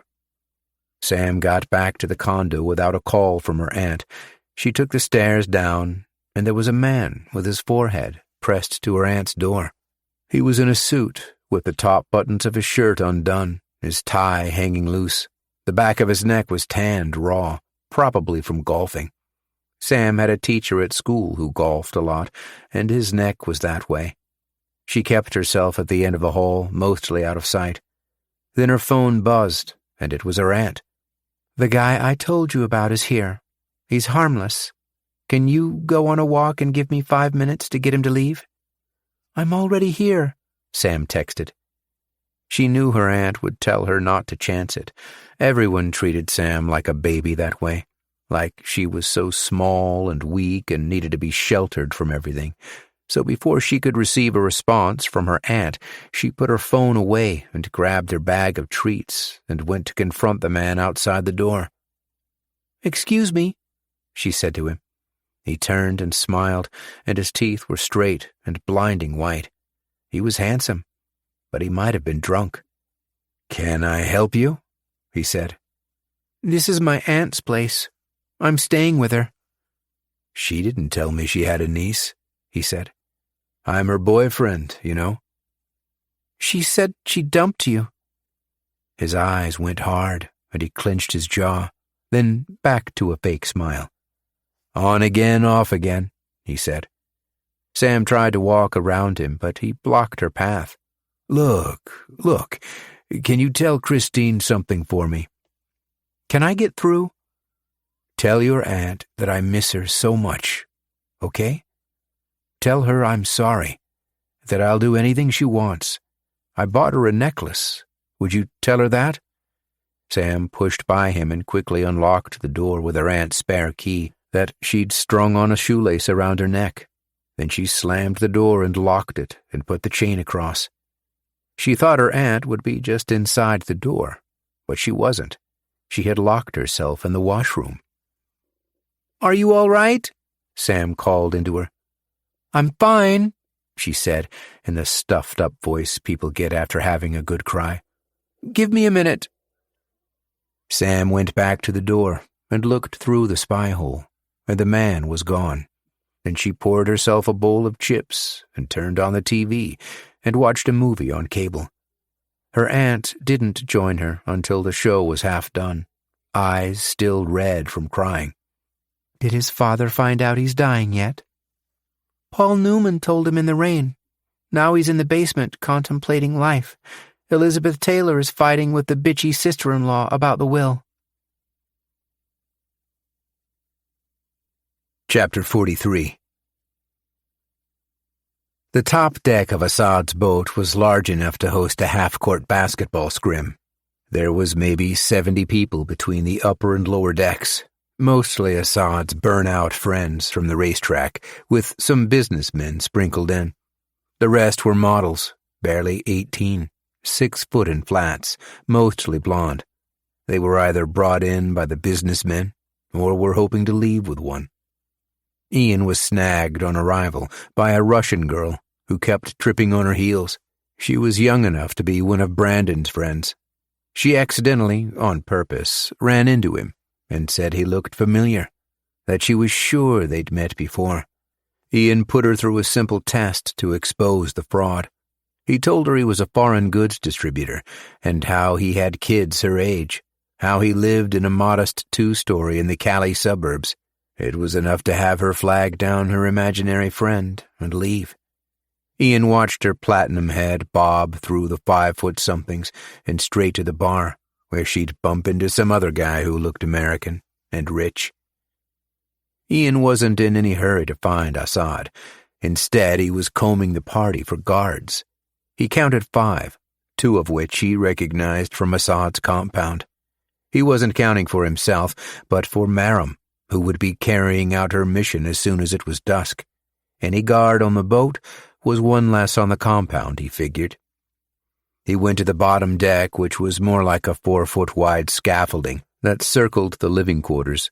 He bumped past 2 Arab businessmen talking with matching chains around their necks, the same horse pendants that Ian had seen on Sergei and in Assad's velvet case, only for preferred customers, according to Assad. The men looked like oil barons, long robes, beards, and those thick sunglasses that looked like they could be used for welding. Ian was stretching his legs, but also scouting for exits in case things went sour. The walkway to the harbor on the upper deck had too many eyes. His only option, a 50-yard swim to the dock if he leapt the rail. There weren't nearly as many guests on the lower deck, or guards, probably because there was a lot less space. The two narrow walkways looped around and met at the mast, which hardly had room for 3 people. The middle section was the living area, blinds down, and was off limits. Ian went back to the upper deck and kept to himself, sipping a beer until the sun set on the water. He didn't look for Assad. He'd let Assad come to him. Instead, he hung from the rail with his Coors, dissecting the mission. He choreographed it in his head. Meram scaling the wall and clipping the chain on the barn. She takes some pictures of the warhead and gets out. Case closed. They fly home, or maybe things don't go so smooth. Meram is caught and tortured, and the trail leads back to Samir and his wife and little boy. He watched the waves sparkle in the sunset until he was tapped on the shoulder by Karim. "Assad will see you now." Ian followed Karim to the captain's quarters on the lower deck. When they got through the first set of doors, there was a 6th guard, not being shy about the submachine gun strapped to his shoulder. The guard let them through and into the bedroom suite. The sheets were unkempt, and the bed was one of those round ones that you get in honeymoon suites that can rotate, depending on if you wanted to face the window or not. Assad came out from his bathroom and sat at the end of his bed. He was only wearing pants and a towel around his shoulders. His hair was damp and curled. "What have you got for me?" he asked. Ian took a seat beside him on the bed and pulled out his phone, which prompted the guard to rest his hand on his gun. He opened a spreadsheet on his Google Drive and handed it to Assad. "The numbers are all there," Ian said. "It's a projection we're confident with." "Who is this contact?" Ian reached over and, with a few flicks of his finger, pulled up the Twitter account of Troy Benson. "Me and Troy go way back." He watched nervously as Assad scrolled through a week of posts. Ian wasn't sure how they pulled it off, fake followers and posts with dates going back further than the account existed. It's amazing what the U.S. government can pull off when they strike a deal with the social media conglomerates. Ken once told him it was as simple as laxing privacy laws. The government says it's okay for them to spy on everyone, and in return they facilitate fake users, fake likes and shares. They could also delete profiles, help the CIA erase people if they wanted. Assad scrolled back to the top and tapped through to Troy's company website, Benson & Associates. The banner was the mugshot of the same Denzel-looking brother as the Twitter. Scrolling the homepage revealed endorsements from an assortment of pro baseball and basketball players and musicians. Assad handed the phone back. "The numbers are impressive, but are they exaggerated?" "I spoke to Troy last night. He thinks your product will have an exotic appeal. He thinks the estimates are conservative, if I can be honest with you." Assad put Ian in a playful headlock. "I love this guy. I love America." The guard eased his hand from his gun. Samir's cousin, Karim, was beside the guard, trying to laugh, but Ian could sense a glint of jealousy. "Give me a few more days to look this over," Assad said, "but it seems we have a deal." Then to Karim, "Take Mr. Kelly to the bar for a drink. I will be up shortly." "This way." Ian followed Karim to the bar, and everyone was louder now. It was getting dark, and there was a string of lanterns coiling the rails that Ian hadn't noticed before. "Tell me, Ian, how do you know my cousin so well?" Ian's beer stopped just before his lips. "He didn't tell you?" "He did, but I want to hear it from you." Ian lowered his drink. "You're jealous that it was your cousin who set up the deal? Get over yourself." Kareem swished his beer with a smile. He leaned his back on the bar with his elbows propped. A foreign model walked by, a dark-haired American, the slit of her dress riding up to her thigh. Kareem put his sunglasses to his nose and looked her down, as if to prove something to Ian. That he was entirely heterosexual, perhaps.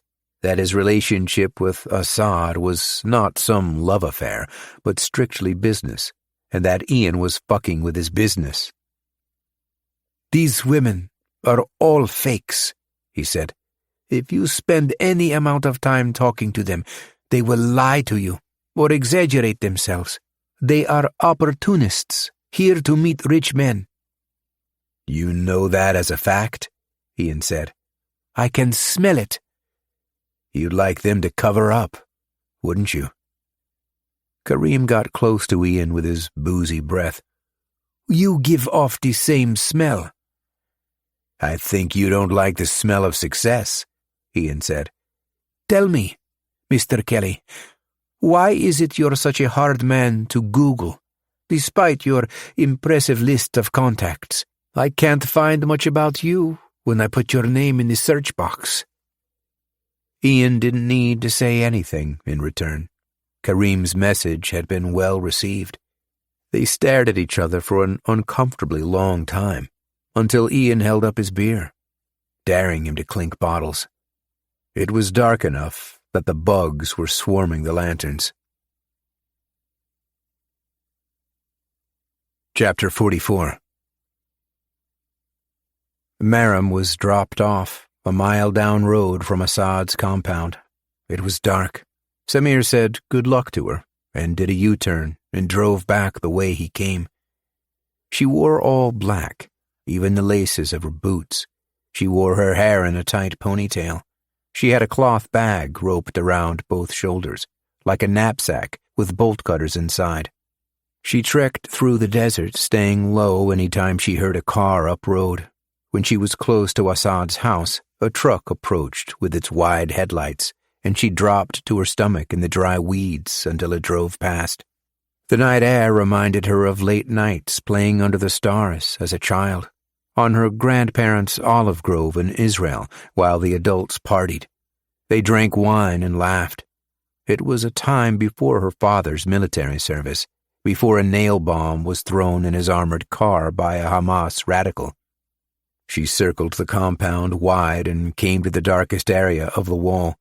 She stood listening, but there were only the sounds of the birds of night.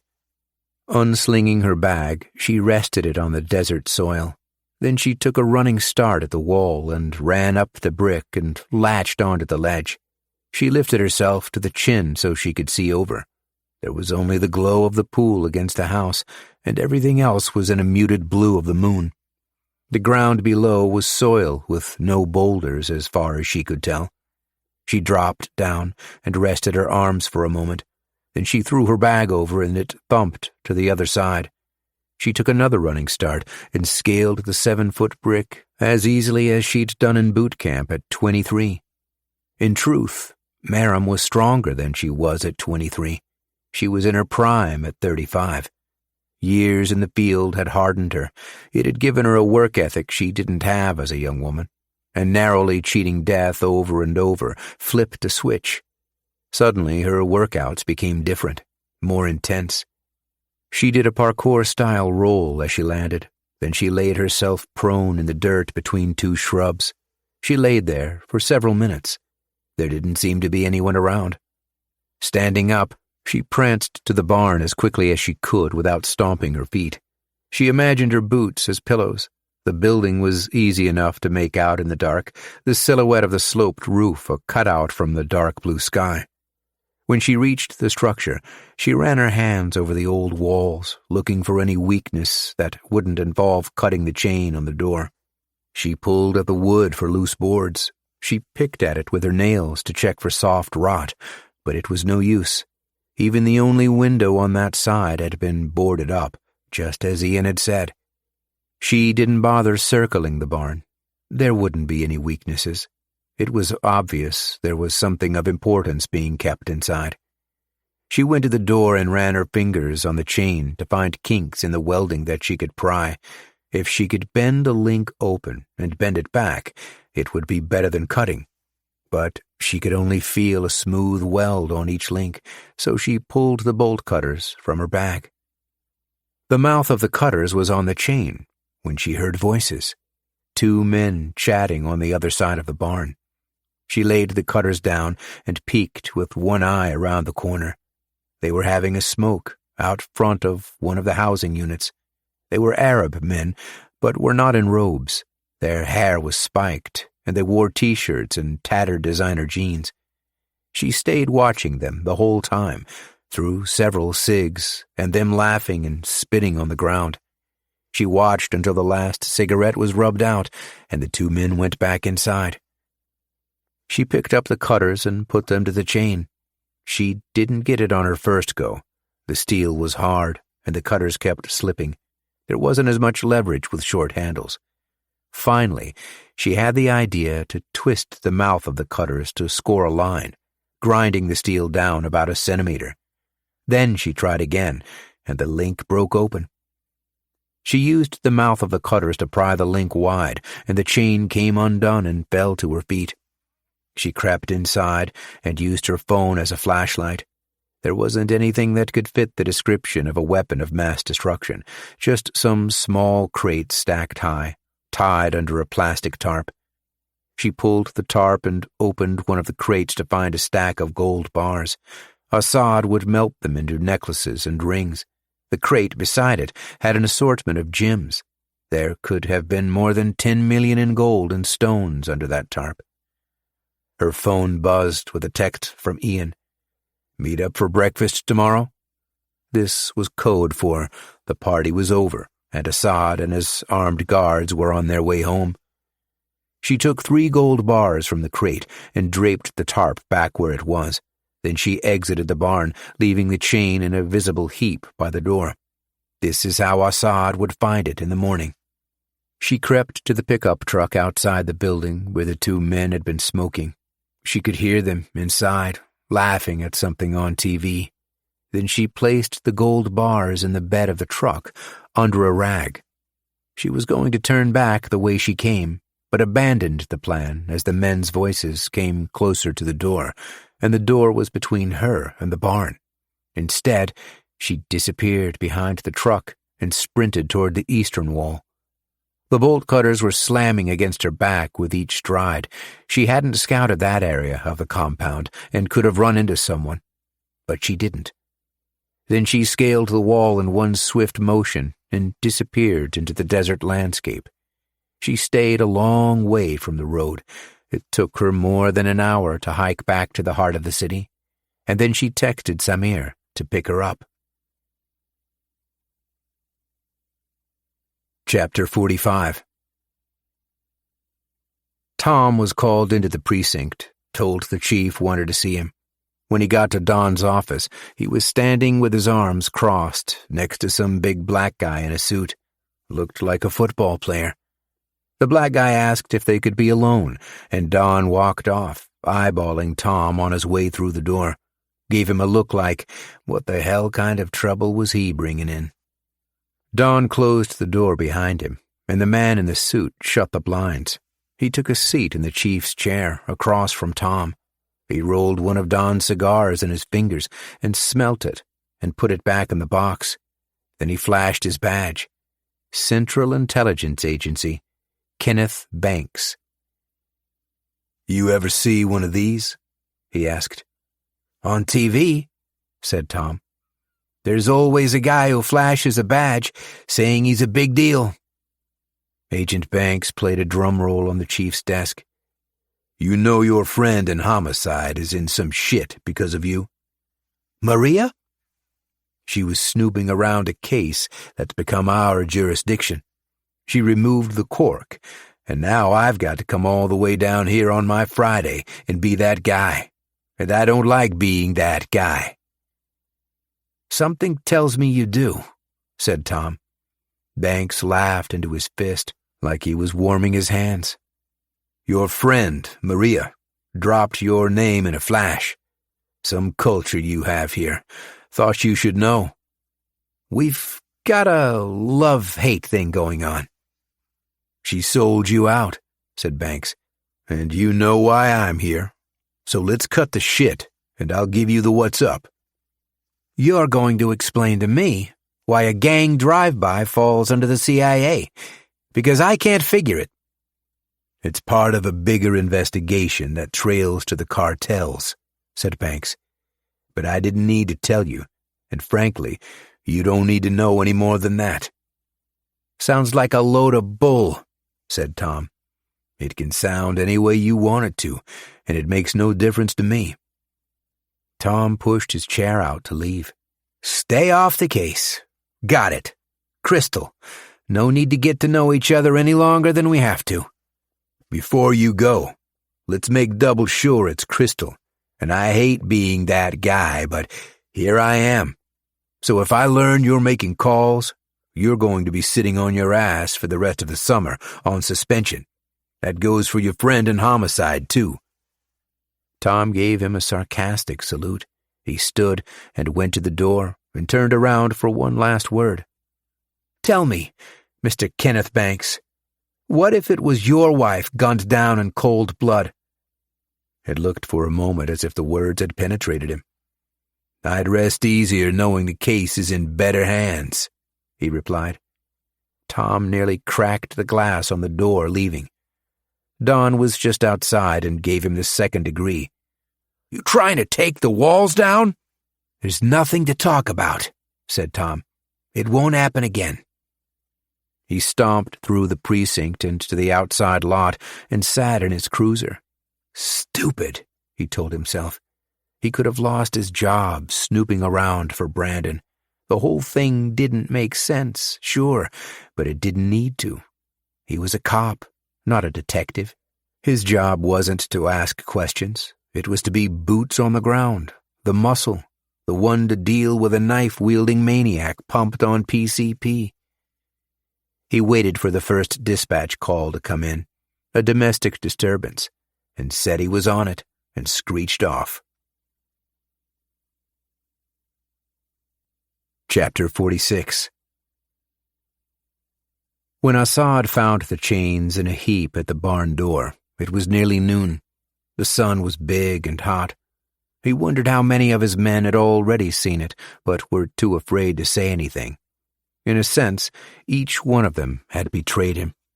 He yelled out for his guards, and when two of them came, he instructed that the compound be shut down while they counted the inventory.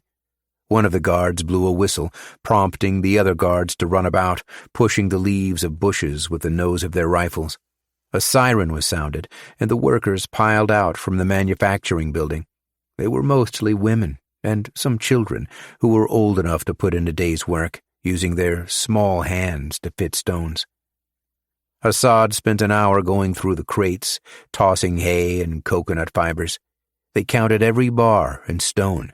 They counted twice, and there were 3 gold bars missing. 3 one-ounce gold bars, worth 7,000 American dollars, which was nothing to Assad, but someone stole from him, and they would be caught, and they would be punished. Everyone was gathered outside the workshop the whole time. In the heat, they were given a bucket of pool water to splash over themselves. Friends, workers, and guards, all splashing each other. They were to stand in the sun until Assad's most trusted men could search the buildings.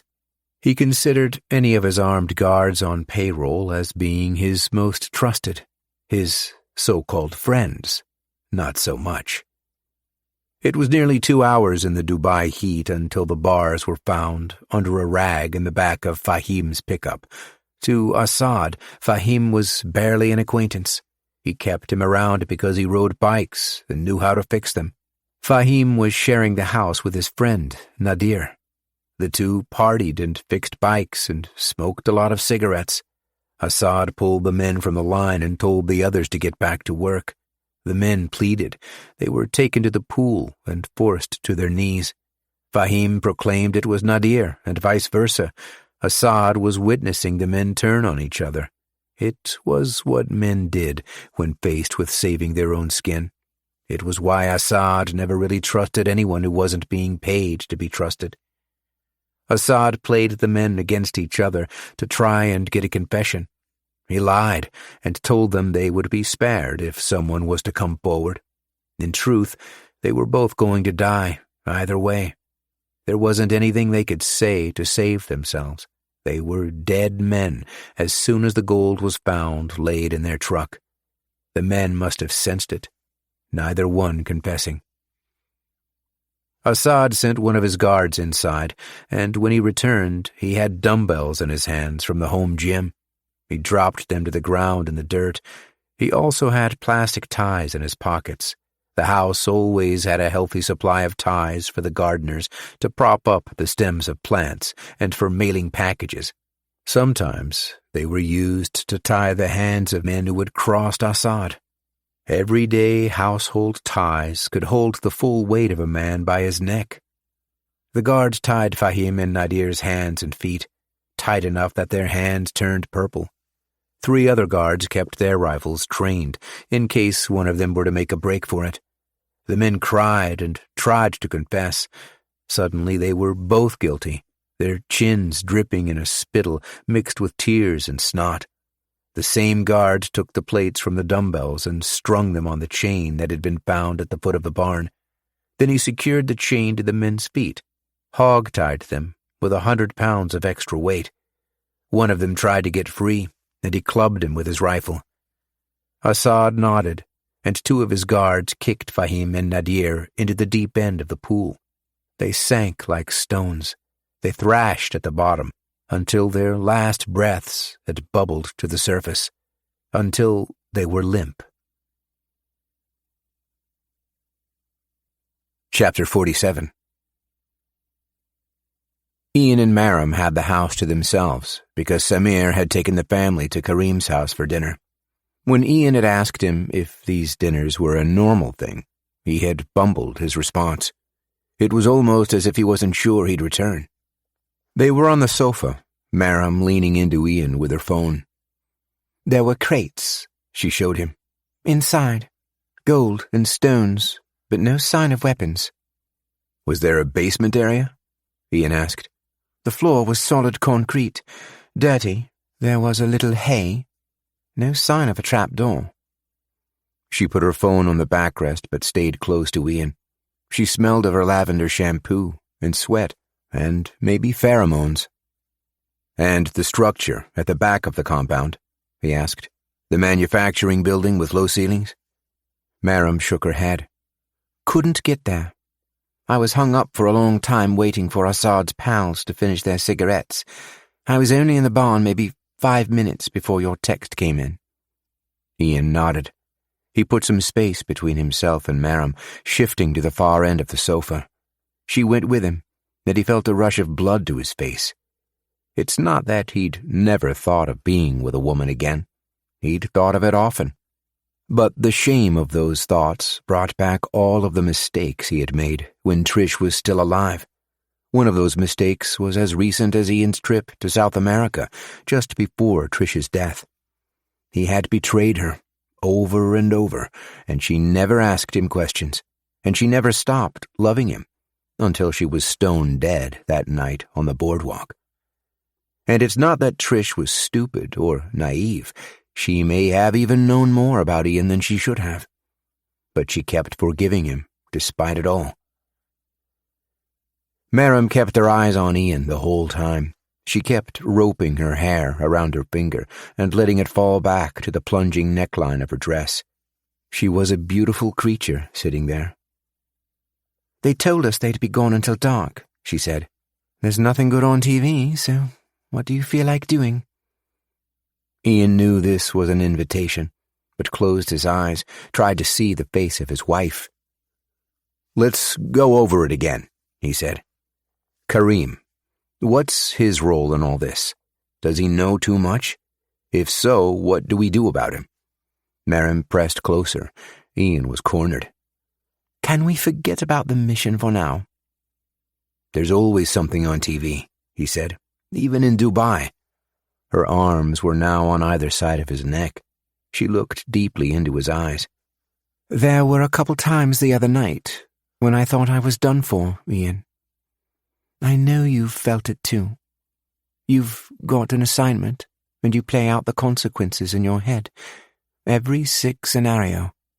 Maybe they shoot you on the spot, or they tie you up and torture you. Enough sleeps, and you get to believing it. You said we weren't going to talk about the mission. I'm talking about a feeling, Ian. And when the job is done, and you've made it out alive, you get that rush for life. You know the one. Like, from this point on, you're going to treat every moment like it's fucking worth something.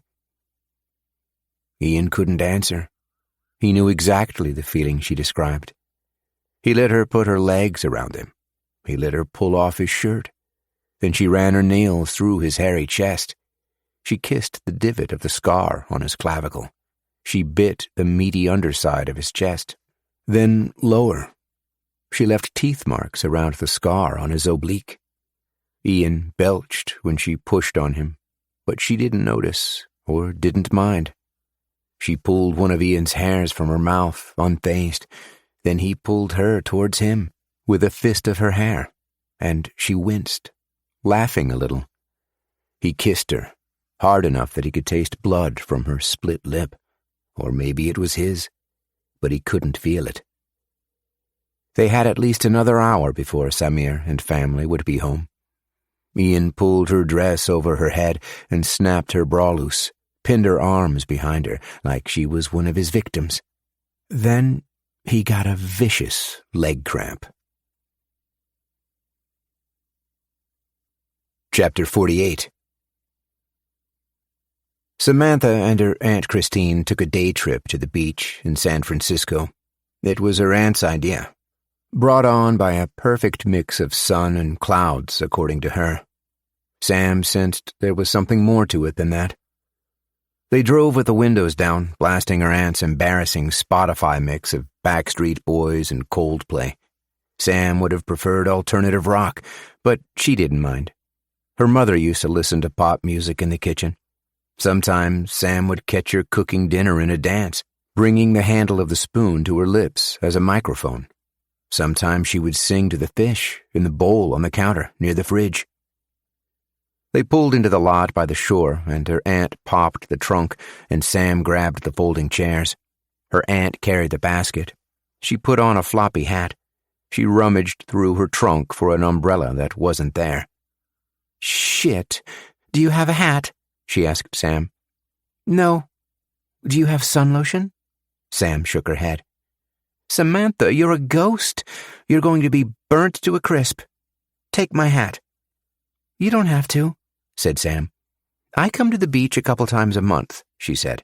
"See, look at my arms. I won't burn as much as you." Sam let her aunt push the floppy hat so far down that it covered her eyes. She laughed. Then she used the reflection of her aunt's car window to straighten the lip. Sam thought she looked like a character from a period piece movie, something Jane Austen or whatever. Also, in the reflection was a car pulling in, 3 or 4 spots down. It was a car that Sam recognized. She'd seen the silver Lincoln at her aunt's condo a few times. Nobody drove Lincolns in Cali anymore. Lincolns were your grandma's car. You certainly wouldn't find them at the beach. Not in all the convertibles, gas guzzlers, and Teslas. "It's him, isn't it?" "It's who?" said her aunt. Sam walked backwards to get a good look at the license plate.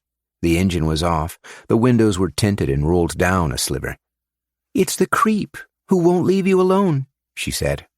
"Let's go," her aunt said, pulling her along. "Aren't you going to call the cops?" "He's not dangerous," her aunt said.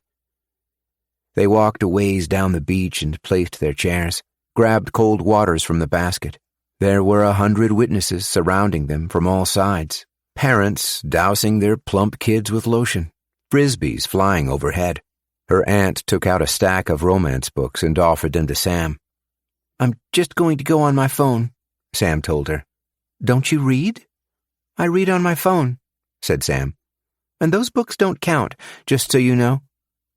Her aunt put her novel over her face. The cover was a man with long hair, totally ripped. something like Jenny's father in the Beyoncé video. The guys on the covers were always perfect like that, mostly good, but just bad enough to be sexy, which Sam could never really understand. Why women didn't just like men who were nice all the way to the core. She couldn't digest how being nice could mean a person is boring. It was as perplexing as a medieval cover model with a waxed chest. "We should call the cops," Sam said again. "It's fine. Leave it alone." "Why don't you get a restraining order?" Her aunt lowered her book, letting out a sigh. "He's a lawyer, remember? He'd love to drag me through court for the next 3 years. I'm just going to ignore him until he goes away. When my dad gets home, he'll know what to do. He could reason with him, maybe." "I don't want you telling your dad any of this," said her aunt. "Why not?" "Because he'll think my place is dangerous, that I can't watch over you anymore. And I like having you around." Sam let her aunt get back to her book.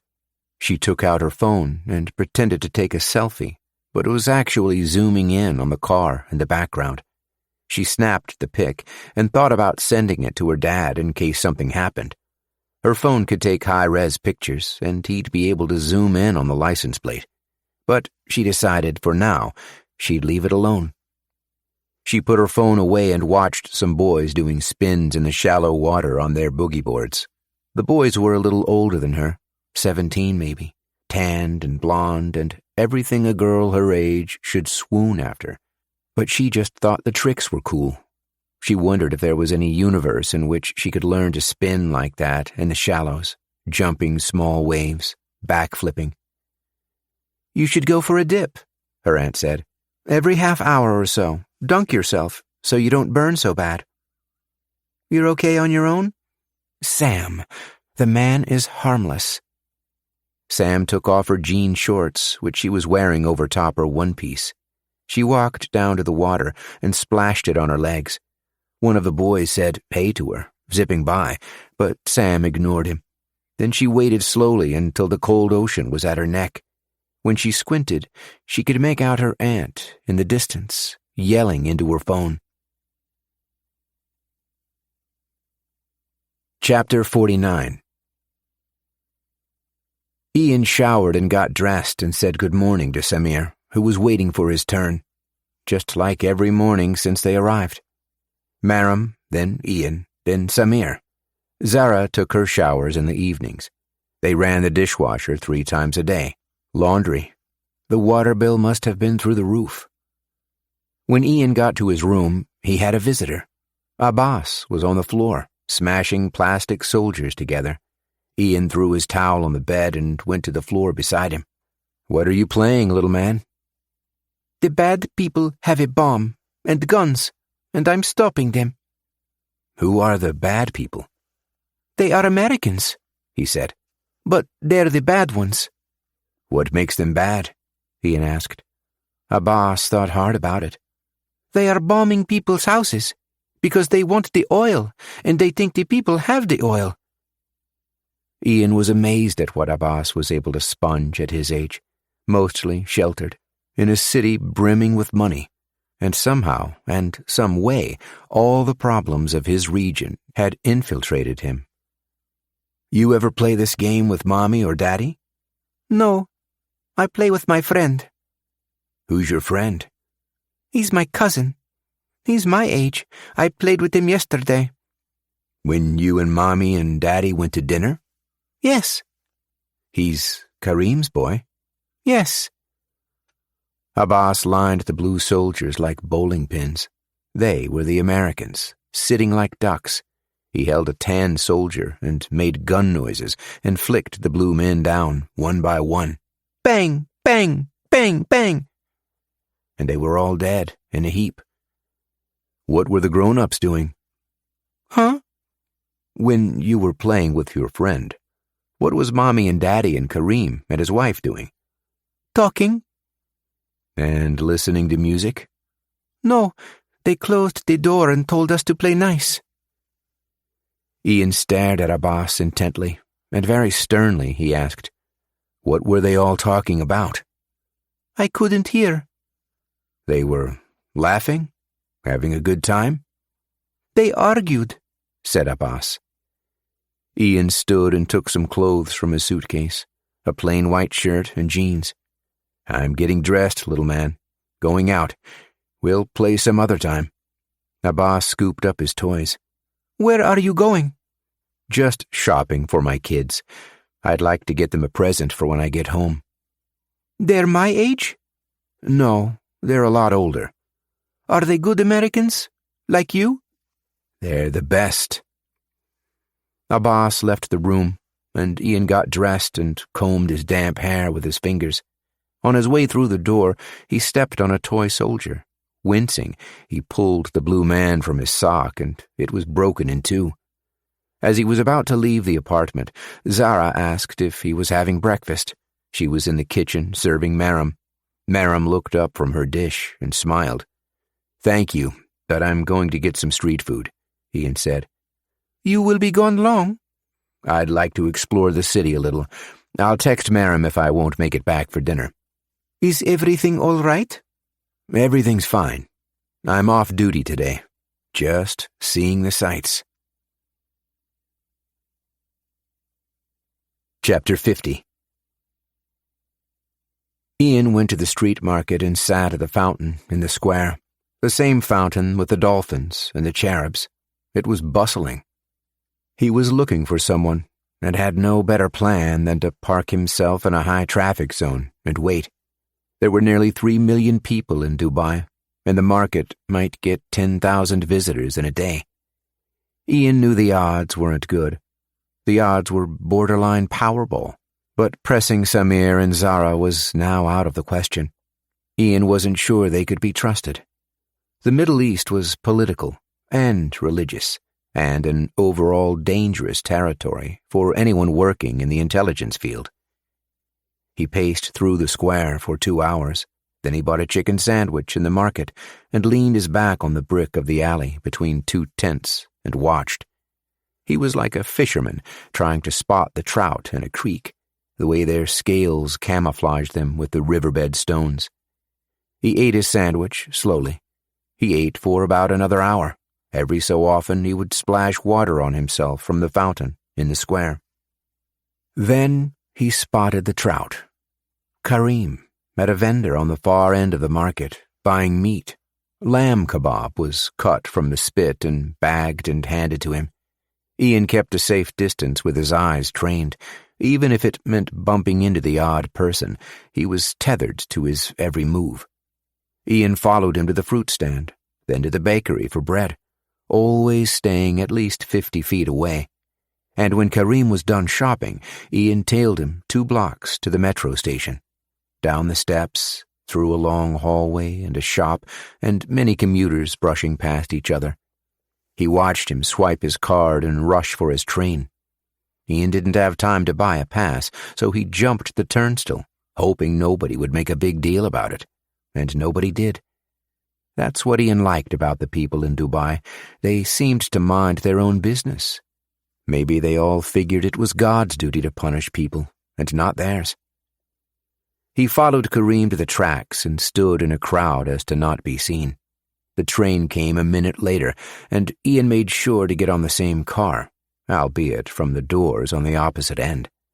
He kept his eyes on Karim, not directly, but through the reflection of the glass while seated, shielded by a taller man sitting beside him.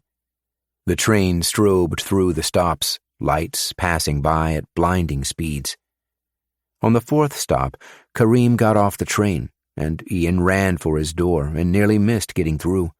It closed on him, actually.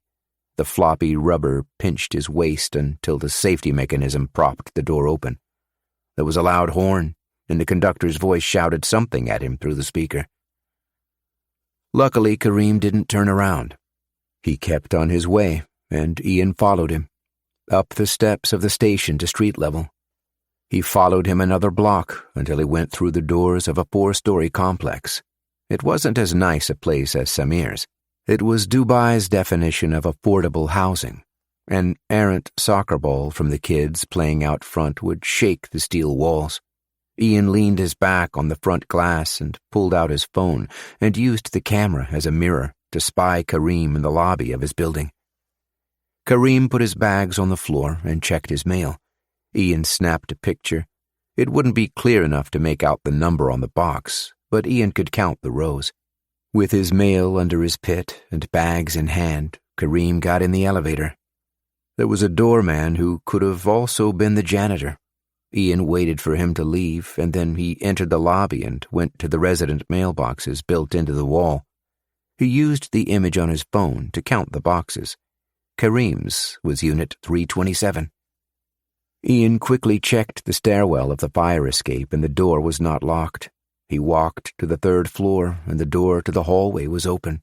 He briskly descended the steps, and by the time the desk person came back from the restroom, Ian was gone. Chapter 51. There was a lot less people on the train going the other way. Those empty condos in Samir's building were still priced too high, too rich for the ones pumping gas, that cook in the kitchens, the ones working retail. They all commuted the other way. Money had a way of congregating closer to the shore.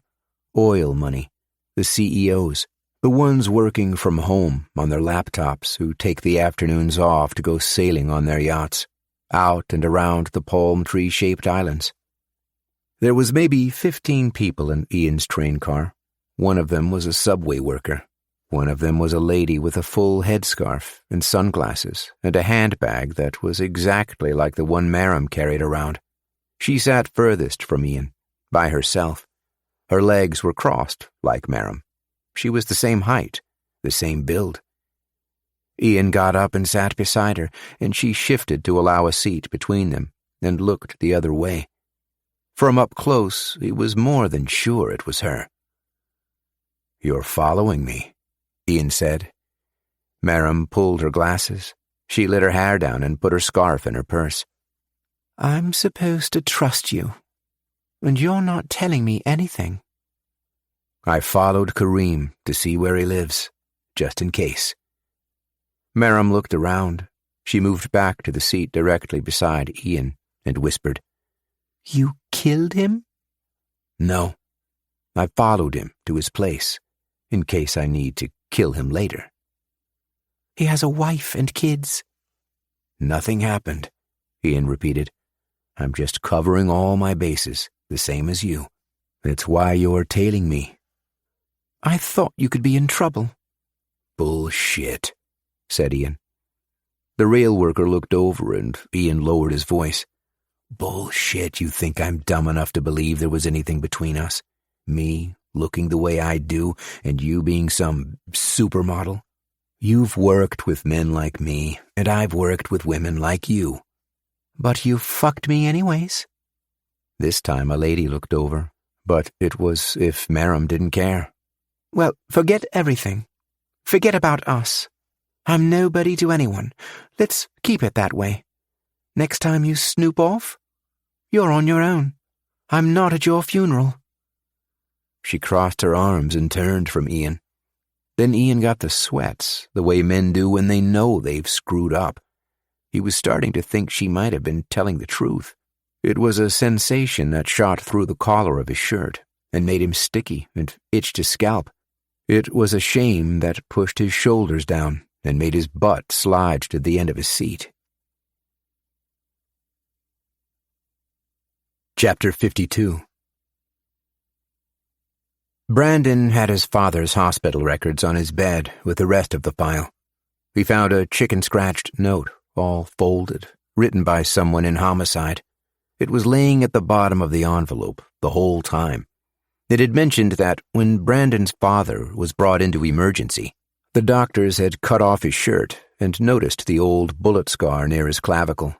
They had relayed the info to the cops.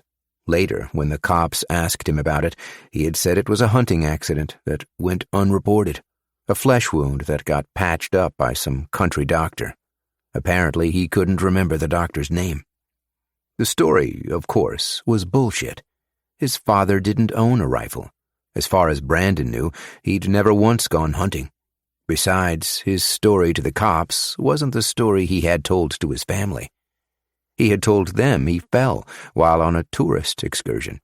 A jungle hike, courtesy of one of his clients, which resulted in a broken collarbone. Took a spill into some jagged rocks. I was dehydrated and clumsy, he had told them. Brandon read the entire file 3 times. He obsessed over every page until a headache was thumping his frontal lobe. He decided to take a break and call his sister, picking up on the 3rd ring. "What do you want?" she said. "I've got to check in," he replied. "You know the drill." "It's something you have to do?" Brandon could sense a smile in her voice. "I get it. You want me to say I miss my little sister, even if she's a brat." Sam laughed. "Things are good," she said. "Me and Aunt Christine went to the beach in San Fran. Now I've got lobster legs. If I press my hand on my thigh and pull it away, it leaves a white imprint. I shit you not." "You didn't bring lotion?" "It isn't that bad." Brandon took a pause. He found himself staring at the body chart of his father on the bed. Black circle was the bullet wound from the drive-by, and red for the mystery scar on his clavicle. "You and Dad and Mom went to that beach, didn't you?" "Was it in San Francisco?" "I was only 7. It feels like forever ago." "It was that same beach, and I was at home because Mom found weed in my room." "I remember." "And Sam, do you remember it was right after Dad got home from South America? I think he stopped wearing his shoulder brace the day before." "I don't know," said Sam. "Has Becca been staying over? She hasn't been in my stuff, has she?" "Think, Sam. To when you were 7, at the beach. Did Dad go swimming?" "What's gotten into you, Brandon?" "Did he take his shirt off? Did you see his broken collarbone?" "Lately, you've been scaring me, like that call you gave me the other night." "I think Dad lied about his broken collarbone. So, did you see it?" "Why would he lie about that?" "You must have gone swimming that day." "What does it even matter?" said Sam. "Yeah, we were in the water playing frisbee. That much I remember, but I think Dad swam in his shirt." Brandon pushed his thumb to his eyebrow, where the pain was. He said he'd call Sam again when he got the chance. He was busy, though. He had things, lots of things, and when she pressed him about it, he wouldn't say. Then he went downstairs and put on his MMA gloves and hit the bag in the garage until he sweated out his headache. Chapter 53. Ian was with everyone at the table, slurping shorba, when there was a knock on the door. Samir got up to answer it. It was more of a thumping at the door, with the soft part of the fist, something very urgent or angry. "Put the chain across," said Zara. Her expression was like the cat Ian had in his second foster home, who would sink its claws into the headrest, stiff and shaking. Benny the cat, the one they blamed the belt marks on when asked at Ian's school. Ian and Maram looked to each other, then back to their soup. They could hear Samir greeting his cousin, Karim. He asked him to come in for some shorba. Ian and Maram and Zara simultaneously laid down their spoons, trying to listen in. Zara scolded Abbas for making noise. "Manners," she said to him. But she was just trying to hear her husband. Samir was insisting again that Karim come in. "Cousin, my home is your home." He refused. It was hard to make out their Arabic from the front door, but there was some talk about Ian and Maram. Then the door closed and Samir came back to the table and sat down and asked Abbas to go and play. He ordered him to play. "Papa," he pleaded with bowl still half full. Zara whispered to the boy that he'd get some dessert, and he smiled and ran off.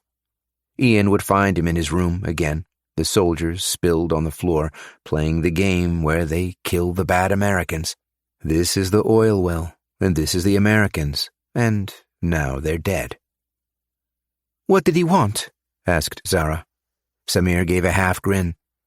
Ian and Madam are invited to stay at the mansion." "He couldn't invite us directly?" asked Ian. "He said he was in a hurry. This is not uncommon from my cousin. He said you are to pack your bags to spend the night. Tomorrow, of course." "Something isn't right," said Madam. "It's a celebration," said Samir. "He told me Assad had felt badly for you, that you have not had any alone time since your stay." Madam looked to Ian. "He thinks we're an item." "And that's what I told him at the door," Samir cut in, "that you are not a romantic thing. It's a business relationship. But my cousin, he makes a good point that it would be unwise to insult Assad's hospitality." "Tell him we'll be there," said Ian. "He wasn't asking, Mr. Kelly. They're sending a car tomorrow afternoon." Chapter 54. Brandon texted Chris, the drug guy. He keyed, "I've got the proposal." Then he drove to the bad part of town. He wore baggy jeans. He wore 2 socks on his right foot, enough to hug his father's pistol to his ankle. He hadn't spent much time making a plan. He would show up and demand he talk to their leader in private. Then he'd pull the gun on him and find out, once and for all, if they were responsible for his mother's death. And if so, he'd blow his brains out. He'd kill as many of them as he could with 6 shots. Brandon hadn't planned much else besides that. He rolled up to the lot outside the housing unit and approached the gang in their usual spot, listening to rap on their iPhones. The gang stood from the bench to meet him. They circled him on the grass, and one of them kicked the back of his knee, sending Brandon buckling to the ground. His father's gun flew from his pants and was picked up by a long-haired thug wearing an exercise band.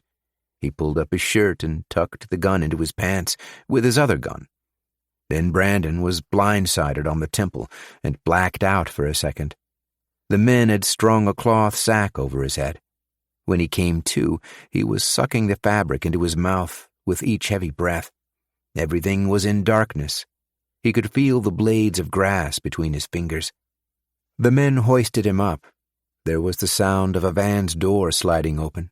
There was the sting of Brandon's head hitting the wheel well as he was tossed in the back. Then he was joined by several of the men. Their hands kept him face down in the bed of the van, while the mouth of a gun was pressed to the back of his head. The sharp lip of the barrel cut into his scalp. "Don't make a sound," said someone. They kept the cold steel to his head for the whole ride. Must have been 20 minutes or more. Brandon tried to listen for clues, for train horns or perhaps gulls if they were close to the water. Brandon heard nothing but the banter of the gang as their music thumped. There was a hard turn, and the wheels popped stones from a gravel lot. There was the horn of a tractor trailer, maybe 100 yards away. The van stopped, and the engine and music killed. Then the men lifted Brandon from the back and threw him to the ground. The gravel chewed his face, and he could feel the moist bag sticking to blood on his chin. "I know people, and they'll come looking for me," Brandon tried to say. The men laughed. They pulled the sack to Brandon's nose and gagged him. Then they grabbed his arms and dragged him some distance, not letting his feet catch up. There was the rattle of a chain-link fence. His feet were dragging on smooth concrete now, rather than gravel. He was shoved in a steel chair, arms tied with twine, tight enough to burn his wrists. He sat there, with his jaw propped wide on the gag, for nearly an hour, wind whistling in through some cracks. Brandon knew this weight was a device to scare him, but even though he knew it, he couldn't help feeling whatever it was they wanted him to feel. He sat there until the squeak of sneakers shuffled closer. The sack was removed, and Brandon's eyes squinted to adjust to the light. He was in an abandoned warehouse. The walls were made of rusted sheet steel, and some of the ceiling had come down. A man circled to his front with the bloodied sack in his hand. It was Chris. "I told you I was the boss, didn't I?" Brandon mumbled under his gag, and Chris pulled it from his mouth. The gag was a ball stuffed in a woman's stocking, drenched in Brandon's saliva. "I know people," said Brandon. "You don't know shit." He cocked his arm to try and get Brandon to flinch, stopping his fist an inch from his nose. "We're not just some dumb thugs. We know who you are and what you're up to." "You're fucking cowards," Brandon answered. Chris had Brandon's gun in his waistband. He pulled it out to examine it. He checked the chambers for bullets and raised his brows and nodded when he saw that it was fully loaded. "Now, you're going to tell me who your father is." Brandon spat to the floor. "I don't know anything." "What connection does he have with the Brazilians? They paid me to kill his wife, so what does he owe?" It took Brandon a minute to digest what Chris had just said. He drew it deep inside himself, to his core, in a deep breath of hate. He held it there, then, letting it loose, "Fuckers! I'll fucking kill you!" "I'm not some evil guy," he said. "You think I'm a neo-Nazi, don't you? But you've never stayed a night in my hood. Because in these streets, it's the whites who are the Negroes. I'm just a survivalist." "You're white trash," said Brandon. Chris held him by his bangs. "I'm a businessman. I've got kids to feed. And when my partners from South America drop a suitcase of cash on my lap, what do you expect me to do? Kill some dude's wife, they tell me. Make sure he sees it. Make it look like a gang thing. To put shoes on my kids? Hell yeah, I'll pop her off." Brandon thrashed in his chair. His wrists burned raw from the twine. He pulled and pulled until finally slumping forward in exhaustion. "He owed them money, I guess. Or drugs." "You really don't know," said Chris. Brandon shook his head. "Now the cartel drops a letter at my door. You hearing me? They come to my fucking house, to where my kids sleep, to tell me I've fucked up. They're getting heat from the feds, and the son of the woman I killed is snooping around." "So kill me then." "They want their money back from the hit. I don't have the money. You're going to get it for me." Brandon spat again. He combed the blood from his teeth with his tongue. "I work at the hardware store." "Then you sell your car. You go to the bank and take money out of that house of yours. It's in my dad's name. Then send your dad to the bank. $30K. And you bring it to me in 3 Wednesdays from now, or we'll track down your little sis and kill her ass too." "You stay away from her." "No. You bring me the money. You bring it in a knapsack of 10s and 20s and place it in my hands out front of my building. You come and find us in our usual place and slap it down on the bench. You know the one." Chris shouted to his gang. 2 of them came in from outside. "Get his ass out of here," he instructed. "Rough him up, but don't touch his face. You've already bloodied his chin.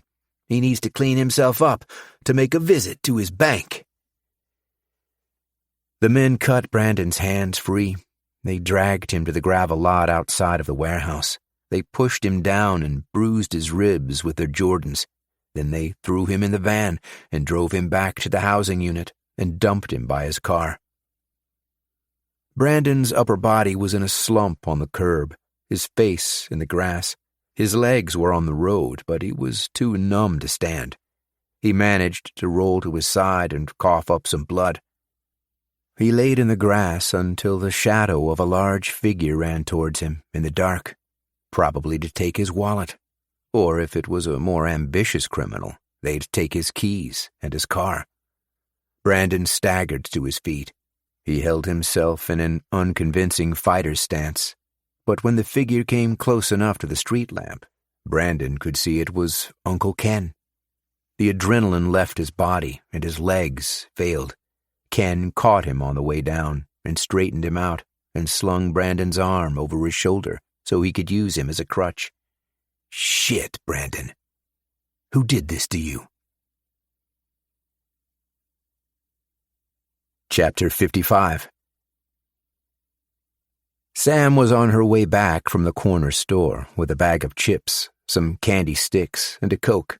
Her and her aunt were going to make it another movie night. The first 3 Potter movies. When she had asked her aunt if she wanted anything at the store, she had said she was doing a high-protein thing.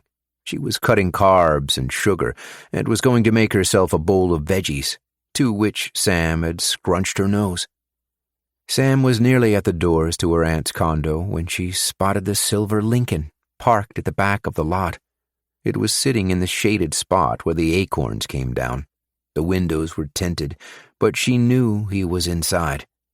Sam walked closer to the car and pulled her phone and snapped a picture of the front license plate. The driver's side window rolled halfway, and a voice shouted, "Hey, you don't need to do that. I was just in the neighborhood. Honest." Sam inched closer. "I'm going to call the cops." The window shot down all the way and his head came through. No, don't do anything crazy. I was just driving through, needed to use the washroom, and thought maybe your aunt could let me use hers. She doesn't want to see you." He came out from the car and closed his door and leaned his back on it. Sam was ready to drop her bags and sprint if she needed to, or kick him in the nuts. She'd taken a gym class in grade 7 where they dressed some guy in a padded suit, then the girls were ordered to protect themselves at all costs. They were given instructions, which boiled down to several variations of crotch kicks: gouge the eye, kick the nuts, knee the head, grab the nuts, squeeze and twist like you would a bread bag before sticking on the tie. "I would never do anything to hurt Christine," he said. "I'm going to call the cops and get a restraining order." The man laughed. "You don't want to do that." "I don't care that you're some fancy lawyer," said Sam. "Nobody cares. They'll believe a woman over some greasy creep like you." His eyes widened. He pushed his hair back and then rubbed his fingers together. He sniffed them. He placed his hands in his pockets, fisted. "How old are you?" he asked. "Old enough." "What's your name, kid?" "I'm not stupid, you know." The man looked around at the lot. "You're probably old enough to have taken health class then. Like sex education." "You're gross." "Then I want you to know that you can't call the cops, and neither can Christine, because I have these home movies. Do you understand?" "Nudes," Sam muttered. "Videos," he explained. "Maybe a dozen of them or more. I could post them online in a blink. I could black out my face. They won't know who posted them. And your aunt? She would be a star." "You're sick." "It's only because I love her so much," he said. "And she loves me, too, but she's confused." Sam walked backwards from the car.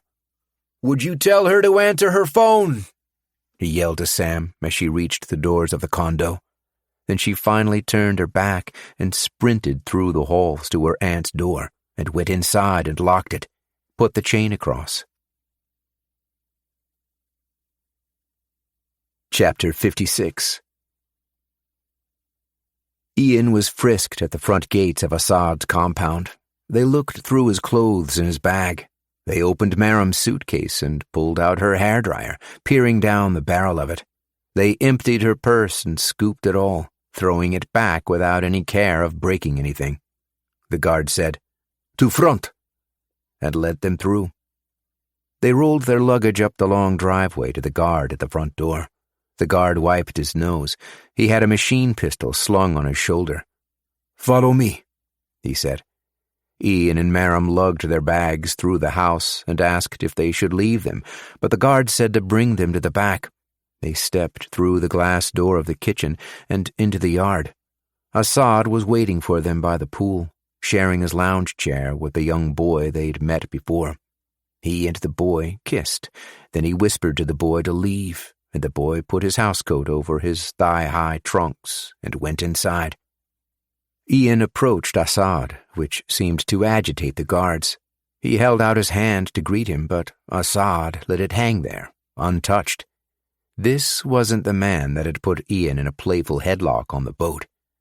There was something in the air, a tinge, something other than the thick smell of pool chemicals. Assad stood and removed his robe. He walked through Ian and sat at the edge of the pool, with his legs in the water. His back was scarred, wide, whipping lines of white over his tanned skin. It was a lot to look at. But still, the sight of the purple, bloated men on the floor of the pool was a sight even more gruesome. Maram let out a squeal. For Ian, it wasn't anything he hadn't seen before. He'd drowned men himself in pools, bathwater, in a toilet once. "Your pool boy missed a spot," Ian said. "I'm sorry you had to see this." Assad splashed water on his chest, then he leaned back on his hand so the sun could touch him evenly. "When you catch your men stealing, it's important to send a message to the other men." "I don't think the lady needed to see this," Ian said. "I think she did." Assad stood and one of his men handed him his robe. "My people will show you to your room now." The guards walked Ian and Maram to an aluminum bungalow that once belonged to the men at the bottom of the pool. It was within view of the mansion. It had a padlock newly fashioned to the outside of the door, and Maram sunk her nails into Ian's arm when she saw it. "You can get ready for dinner," said the larger of the guards. He pointed to the door with his rifle. Ian entered first, with Maram at his heels. He shut the door behind them. The unit was cleaned out. There were square imprints on the floor where furniture used to be. There was a fridge with nothing in it. He and Maram dropped their bags in the living area, and Ian glanced through the front and rear windows. The guards had the place surrounded. He looked to Maram, wide-eyed, pointing to his ear to say the room could be wired. "I'm going to put our things away," he said. "Not exactly the Hilton, is it? Why don't you go over the deal until I get back?" He took their bags to the bedroom, which was just a bed with a blanket and no undersheets. Then he went to the washroom, which was only slightly bigger than a closet. There was a window. Ian tested it, and sure enough, it opened. He closed the window for now and stood on the toilet seat and removed the cover of the light fixture. Nothing but the glaring bulb. He got down and checked the medicine cabinet, which was empty. No sign of bugs anywhere. He sat on the toilet and unzipped his travel bag and took out his nail file. It was the sort that opened like a pocket knife. It had a file on one side and many scissors on the other. He used the file to pop the casing on his phone, exposing the battery and circuits.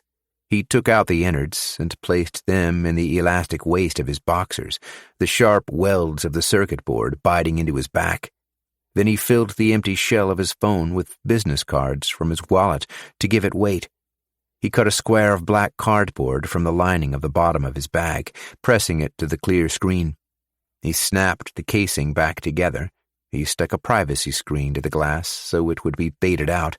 Then he put the shell of his phone back into his travel bag, where it could be easily found. After placing his bathroom things at the sink, he put his bag in the bedroom with Maram's and met with her in the living area. He gave her a long look to see if she was okay. He nodded, and she nodded back. Then the door was slammed open by Assad's men. They told them to place their hands on their heads. They frisked them for a second time. The guard frisking Ian patted down his legs, but didn't think to check his lower back. "This way," he said. 2 guards went with Ian and Maram while the other 2 stayed back. They would go through their things, tear apart their suitcases, check the house, too, which is why they had cleaned it out to begin with. Less furniture to flip over. Chapter 57. Zara was in the bedroom, sewing on her bed. Her son was on the floor playing with his toys. Then there was a thumping at the front door. She let her husband answer as he was in the living room, watching the news. She heard him arguing with the person through the door. Then there was a loud bang that shook the walls. The building's fire alarm rang. In a panic, she lifted her son, Abbas, from the floor and placed him in their closet. She threw clothes over him.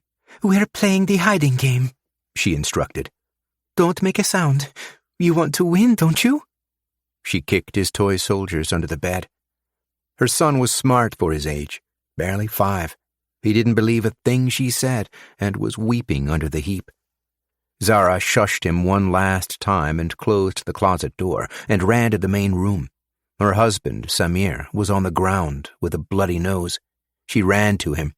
There were 2 intruders standing over him. The larger of the 2 was trying to fix the door closed. The knob had been punched out with a shaped charge. There was smoke wafting. Both men wore masks, severed pant legs tied in a knot on top, holes punched for the eyes. The smaller of the men took his off. It was her husband's cousin, Karim. He was sweating and angry. There may have been tears. She couldn't tell. Karim had a pistol. There was a long section of tubing fashioned to the barrel, and he pointed the barrel at her husband, asking him to stand. Samir got to his feet, pinching his nose, the blood dripping down the collar of his shirt. "We are family," is all her husband could say. Zara wanted to storm the men, call it her mother's instinct. She thought about it long enough to realize it would only get them killed. She was powerless. Her body went weak and she stayed on the floor, carpet burning her knees. The larger man stomped through Zara towards the bedrooms and she broke a nail trying to grab at his leg. She watched him pace down the hall and to the guest rooms. If he was to go in their bedroom, towards her son, she would run at him. But he didn't. He was rifling through Ian and Maram's things. He threw clothes out into the hall. When he returned, he had a laptop computer and a tablet. He placed them under his shirt when the sprinklers began to blast. It came down like rain and soaked the floors. The TV let out sparks. Zara could see people running through the halls outside, through the hole in the door. She tried to scream over the fire alarm. "Help, please!" The large man gave her a stinging slap to the cheek, spinning her face down into a puddle on the rug. After wiping her eyes, she turned to witness Karim raising his gun to her husband's head. "I'm going to ask you some questions, cousin." "The Americans tricked us," Samir pleaded. "They've been holding us hostage." Karim cocked the hammer on his pistol. His arm was shaking. "You've brought this down on me, on my family. Now Assad has questioned my loyalty. None of this is my fault. It's yours." "We can forget everything," said Zara. "Let us leave the city. You can say we had already left." Karim shook his head. Then a voice screamed from the end of the hall. "Mommy! Mommy!" Her son, in his soaking clothes. The large man went towards him, igniting everything in Zara. She leapt to her feet and ran at him. He spun around and gave her the butt end of his gun. Before blacking out, she heard her husband shouting, "No!" Chapter 58. Ken drove Brandon home in Brandon's car. When they arrived at the house, he helped him through the front door and laid him on the couch in the living room. From the freezer, he grabbed ice and wrapped it in a dish towel and brought it to Brandon so he could fight the swelling on his sides. When Brandon lifted his shirt, he was already turning colors. Ken left the lights low and peeked through the front blinds. He did this for long enough that Brandon could catch his breath. Finally, he asked, "What were you doing out there?" "How did you find me?" Brandon countered. His words came out mumbled because he was using his knuckle to check his lip for blood. It took him a while before he realized it was his chin that had been skinned, a reddish-brown crust sprinkled with dirt and gravel. "I saw your car in the interstate by coincidence," Ken explained. "I turned where you turned and thought we could grab a bite. Then I lost you in the ghetto and found your car and waited. Guess I thought you'd be right back, and I just kept waiting because I grew worried." Brandon winced through the pain and managed to sit up. "I got this stupid idea. I don't know. I thought I could find the people who killed her. Take the law into my own hands. Damn it, Brandon. I got the information on the gang. The cops weren't doing shit, so what was I going to do? Let them get away with it? Headlights strafed the house, and both Ken and Brandon went quiet. The car drove past without stopping. It was nothing. Should we call the cops? Brandon asked. They threatened me. Said I had to get them $30,000 or they'd go after Samantha. No, Ken answered calmly. Let's think this through. If you go to the police, they'll hunt you for sure. Maybe find Sam and hurt her too. They'll kill us anyways. I can't get $30,000 in cash. I can't go to my dad for it. This might not be what you want to hear, Brandon, but that's exactly what we should do. Your father will understand. I know your dad, and he'd rather pay the ransom than risk you or your sister being harmed. Brandon shook his head.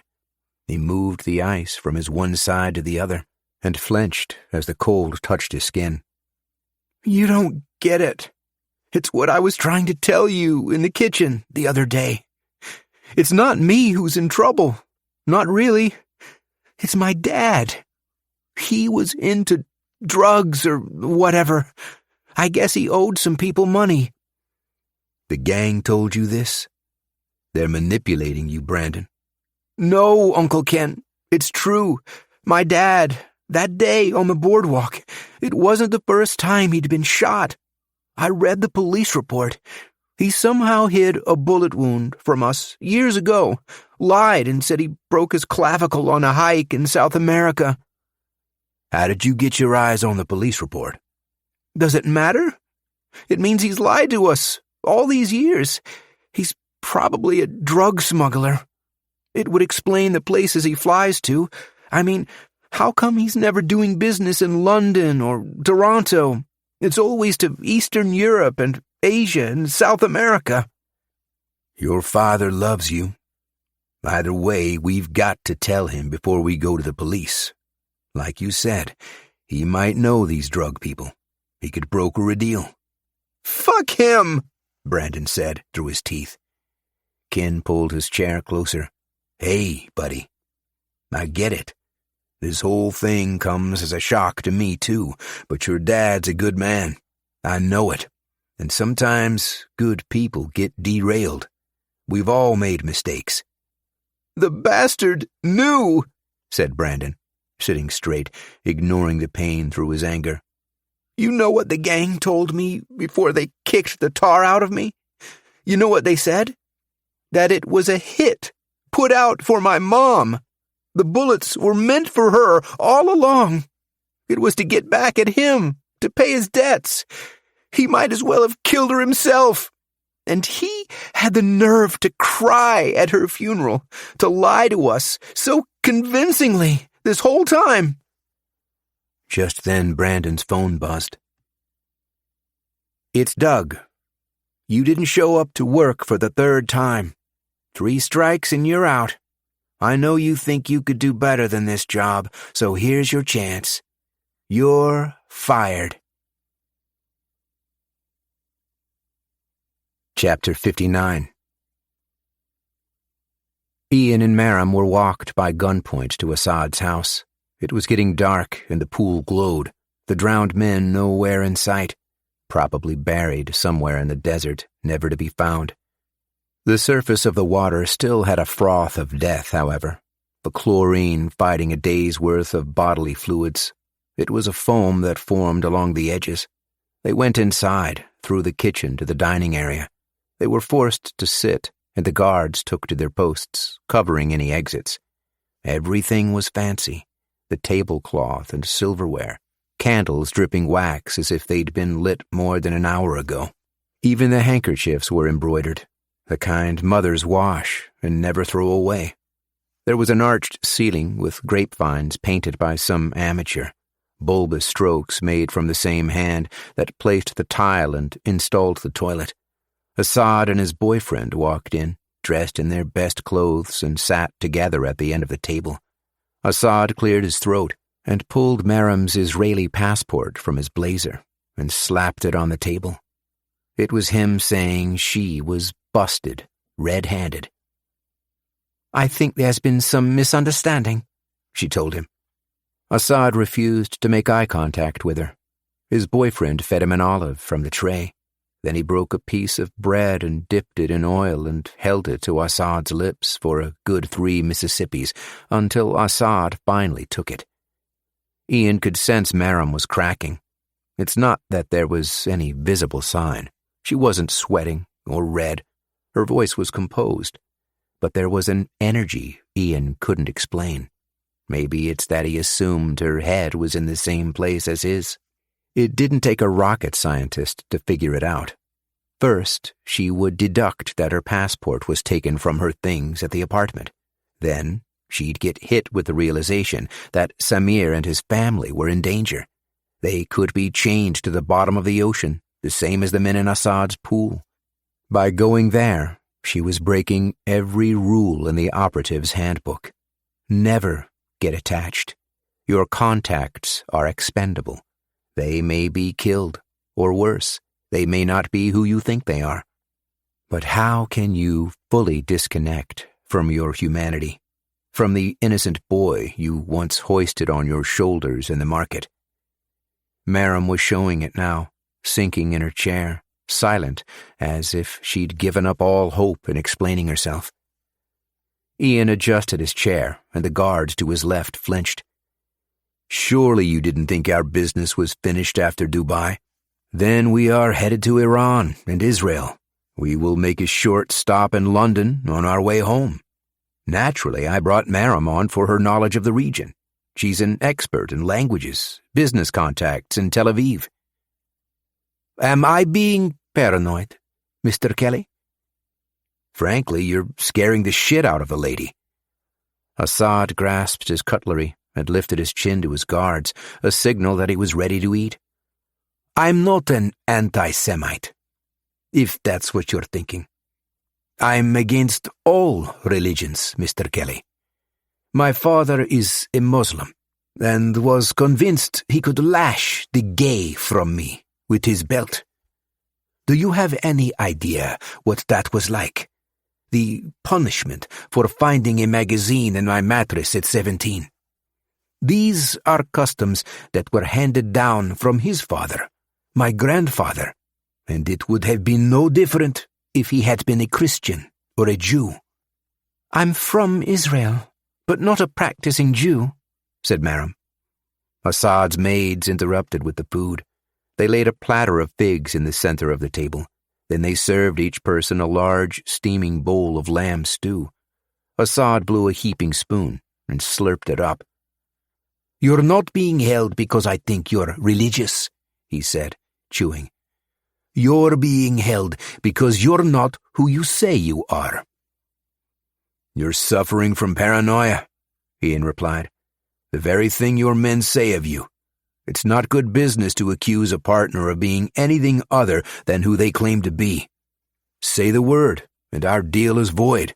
Merrim and I fly home, and you never hear from us again." "You're not going anywhere." Ian ate his soup and tried to make it look like it wasn't going to be his last meal. It was just another rule in his line of work, to never break character, never admit guilt. Glancing to Merrim, he could see her hand could barely bring the soup to her lips. By the time it did, there was only a few drops of stew on her spoon. Chapter 60. Ken slept in the chair across from Brandon, who slept on the couch. He woke with Ian's 4-iron still resting between his legs. He had texted his wife that Brandon had a flu, and that he'd told Ian he'd watch over him the night. He placed the club against the wall and peered through the front window at the quiet morning suburbs. It was all hard shadows and birds chirping, and nobody around, except some motivated jackass sprinting from the other side of the street in full-on athletic wear. He looked around the main floor. Then he woke Brandon. "Hey, pal. How you feeling?" "Fuck me," he said. I've got to take off. Can you make it to the door to lock it once I leave?" Brandon groaned and sat up and wiped his eyes. He lifted his shirt, and Ken could almost make out the shoe treads. He was poking his ribs and wincing, checking to see if anything was broken. "Yeah, I can lock it," he said. Ken leaned over and gave Brandon a half hug, which he hadn't done in years. The last time was when Brandon was pimple-faced and barely shoulder height to Ken. Could have been 14. Then he was officially a young man and didn't hug anyone. Not his dad, not even his mom. They'd tell him they loved him as he left the house, and he wouldn't reciprocate, because that's what kids do at that age. Everything is embarrassing to them. It wasn't until after his mother died that Ken had seen him hug anyone. Brandon hugged him back as much as he could, being all beat up like he was. "Fire me a text if you see anything outside," Ken said. "All right." "Keep the doors locked." "Yeah." "I'll call your dad in a bit. Let me talk to him. Then we can take it from there." "Yeah." Ken left the house, crossed the street, and got into his car. He texted his wife that he was on the way home and if she needed him to pick up anything. When he looked up from his phone, there was a tinted Buick in his rear view, maybe 3 houses down, and when he fired up his ignition, the Buick's headlights flashed on. He drove forward, and the Buick seemed to follow. So Ken threw on his blinker at the first stop sign to turn left. When the Buick signed left, Ken took a right. The Buick followed. If it hadn't been so early, if Ken hadn't had a stiff neck from sleeping in a chair, he'd have pushed the pedal to floor, use every piston of his V6 to get away, and in the process turn his stiff neck into certified whiplash. So he decided instead to pull the car over. He took the pistol from his glove compartment and rolled his window down a sliver and waited, looking at his side mirror.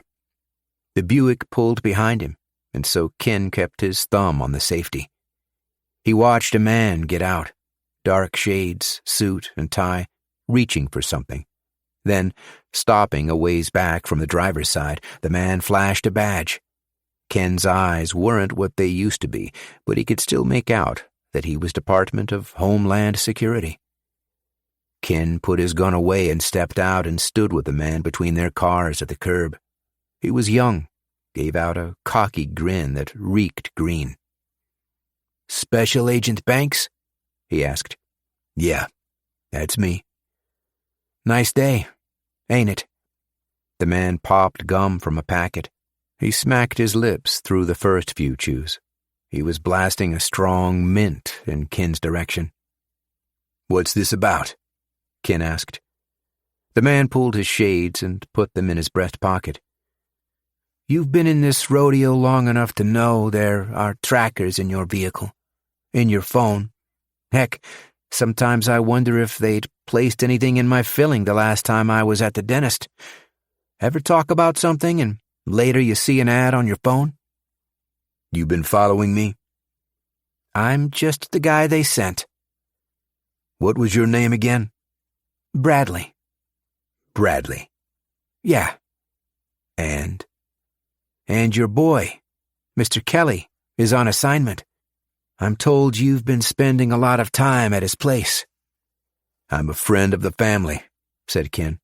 "And, you know, playing the part means acting like I'm a real human being every once in a while. Look at yourself. You might as well be telling everyone on this block you work for an intelligence agency." The rookie looked at himself in Ken's windshield, rolled his sleeves, unbuttoned the top of his shirt. "Well, you're being called in," said Bradley. "And that ain't on account of me. I could give a shit even. Can't figure why they couldn't have just sent you a text. But here I am." "I'm being called in? Or you're bringing me in?" "No, sir. It ain't like that. You can take your car. I'll pull ahead and you follow." Chapter 61. Brandon grew tired of sitting hurt and scared by the front window. If the gang was going to roll in with guns, what could he do anyways? He could barely bend over to put his socks on. Besides, the more he sat, the more his mind crept back to images of his lying father. Fantasies of finally confronting him had pushed away the stress of knowing the gang could kick his door in at any moment. His anger was like an extra-strength pain medication. He stayed in his bloody clothes and ate a bowl of cereal in the kitchen and went straight to the basement after that. If his father was a drug runner, there'd be a trail to find somewhere in his things. You can't hide something like that from a family for 21 years without there being anything to show for it. Brandon creaked down the steps to what was essentially a large storage room with concrete floors. Nobody ever spent any time down there because it was cold. His mother hung wheels of cheese from the ceiling boards and knew they'd never melt, even on those hot Sacramento days when it's hard to breathe. There were spiders. There were heaps of tripping hazards under the dim light of one 60-watt bulb. There weren't even any walls, just plastic wrap over pink insulation and electrical work. Brandon pushed his way to the back, to the early marriage boxes. He went through them, one by one, treating each trove like a forensic detective. He sniffed his father's old shirts. What did cocaine smell like? Speed or angel dust? Brandon Googled it on his phone. One of his father's shirts had a smoky smell, which Brandon thought could be gunpowder. He checked the clothes for bullet holes. He licked his finger and ran it along the bottom of the boxes to check for drug residues. He hadn't a clue what he was looking for or how to find it. A couple hours in, he found a heavy box with receipts. His father kept them to track business expenses that could be deducted from taxes, mostly gas station receipts. Brandon began his audit. His father bought a Red Bull. What did that mean? His father never drank Red Bull. Was he taking energy drinks with his drugs? Partying late nights? On one receipt, his father had asked for $100 cash back. Why? Was this drug money? Brandon was seeing conspiracies in every purchase. But making wild assumptions wasn't bringing him any closer to the truth, so he moved on to the boxes of old photo albums. Brandon flipped through, scanning each frame for clues. He checked his father's eyes for redness, bruises, anything that could be linked to a drug habit. He paused a long time on a photo of a stranger that Brandon had never met. It wasn't any of his mother's family, as far as he remembered. Bald, heavy, with a dirty 90s mustache. Could this have been one of the Brazilians that his father would later owe money to? He pulled the photos that he deemed suspicious and placed them in a bag to take up to his room and scan. He'd be able to zoom in and use editing software to sharpen images that weren't in focus. It's what he had learned from enhancing mugshots of gang members so he could read the fine print on their face tattoos. As he was about to leave for the stairs, he noticed a black box in the corner. Fighting the pain from his battered midsection, he managed to lug the heavy thing to an open area of floor. It was a thick steel lockbox, the kind that are engineered to keep things out, like fire, floods, or crowbars, from unwanted hands. Dragging it cut a swath into the concrete. The front had a 7-digit thumb combination. Brandon looked for the factory sticker under the box in hopes that it was still there, but only found a square of lint where it was peeled away. Tilting the box, he could hear something rattling inside. Brandon tried pushing in any dates that he could think of, month, day, and year. He tried birthdays, anniversaries, and world events, but nothing could budge the lock. He thought about dropping it from the landing, but that could damage whatever was inside. Instead, he bent 3 screwdrivers and broke the head from a hammer, trying to pry it open. Every attempt was useless, so he brought everything upstairs and scanned his father's old photos and spent the rest of the night examining them, but found nothing. He lied awake in bed for some hours, watching YouTube videos on his phone on how to pick locks. His phone buzzed and buzzed with messages from Becca, but he couldn't see her right now. And she couldn't see him, not in his current state. She'd get her father involved, and this time Brandon couldn't have that. Chapter 62. After their meal, Ian and Maram were escorted back to the bungalow by Assad's men. Like before, there were guards stationed at the doors and windows. The men prodded them inside, and Ian waited for them to lax their positions before pulling Maram into the tiny washroom for a word. She was nearly hyperventilating. "They're going to kill us," she kept saying. "Christ, Ian, what do we do?" Ian sat on the toilet seat. Don't get the wrong idea. He unzipped his pants and pulled the insides of his phone from his boxer briefs. Maram's eyes had a glimmer of hope. "You have to call in the SOS, Ian. Otherwise, we're going to be the ones at the bottom of that pool by morning." The CIA won't act unless we confirm the weapon, Ian said. He checked his phone, and everything still worked without the casing. Battery was still over 50%. The touchscreen rippled when he fingered it, but was still responsive. Ian stood and cupped his hands on his temples and peered through the bathroom window at the guard, sitting on his butt, leaned against the aluminum siding. He turned back to Maram. "I want you to make yourself seen in the living area. Walk around a bit, but every once in a while, look through the windows to see if there's any kind of commotion." "What are you going to do?" she asked.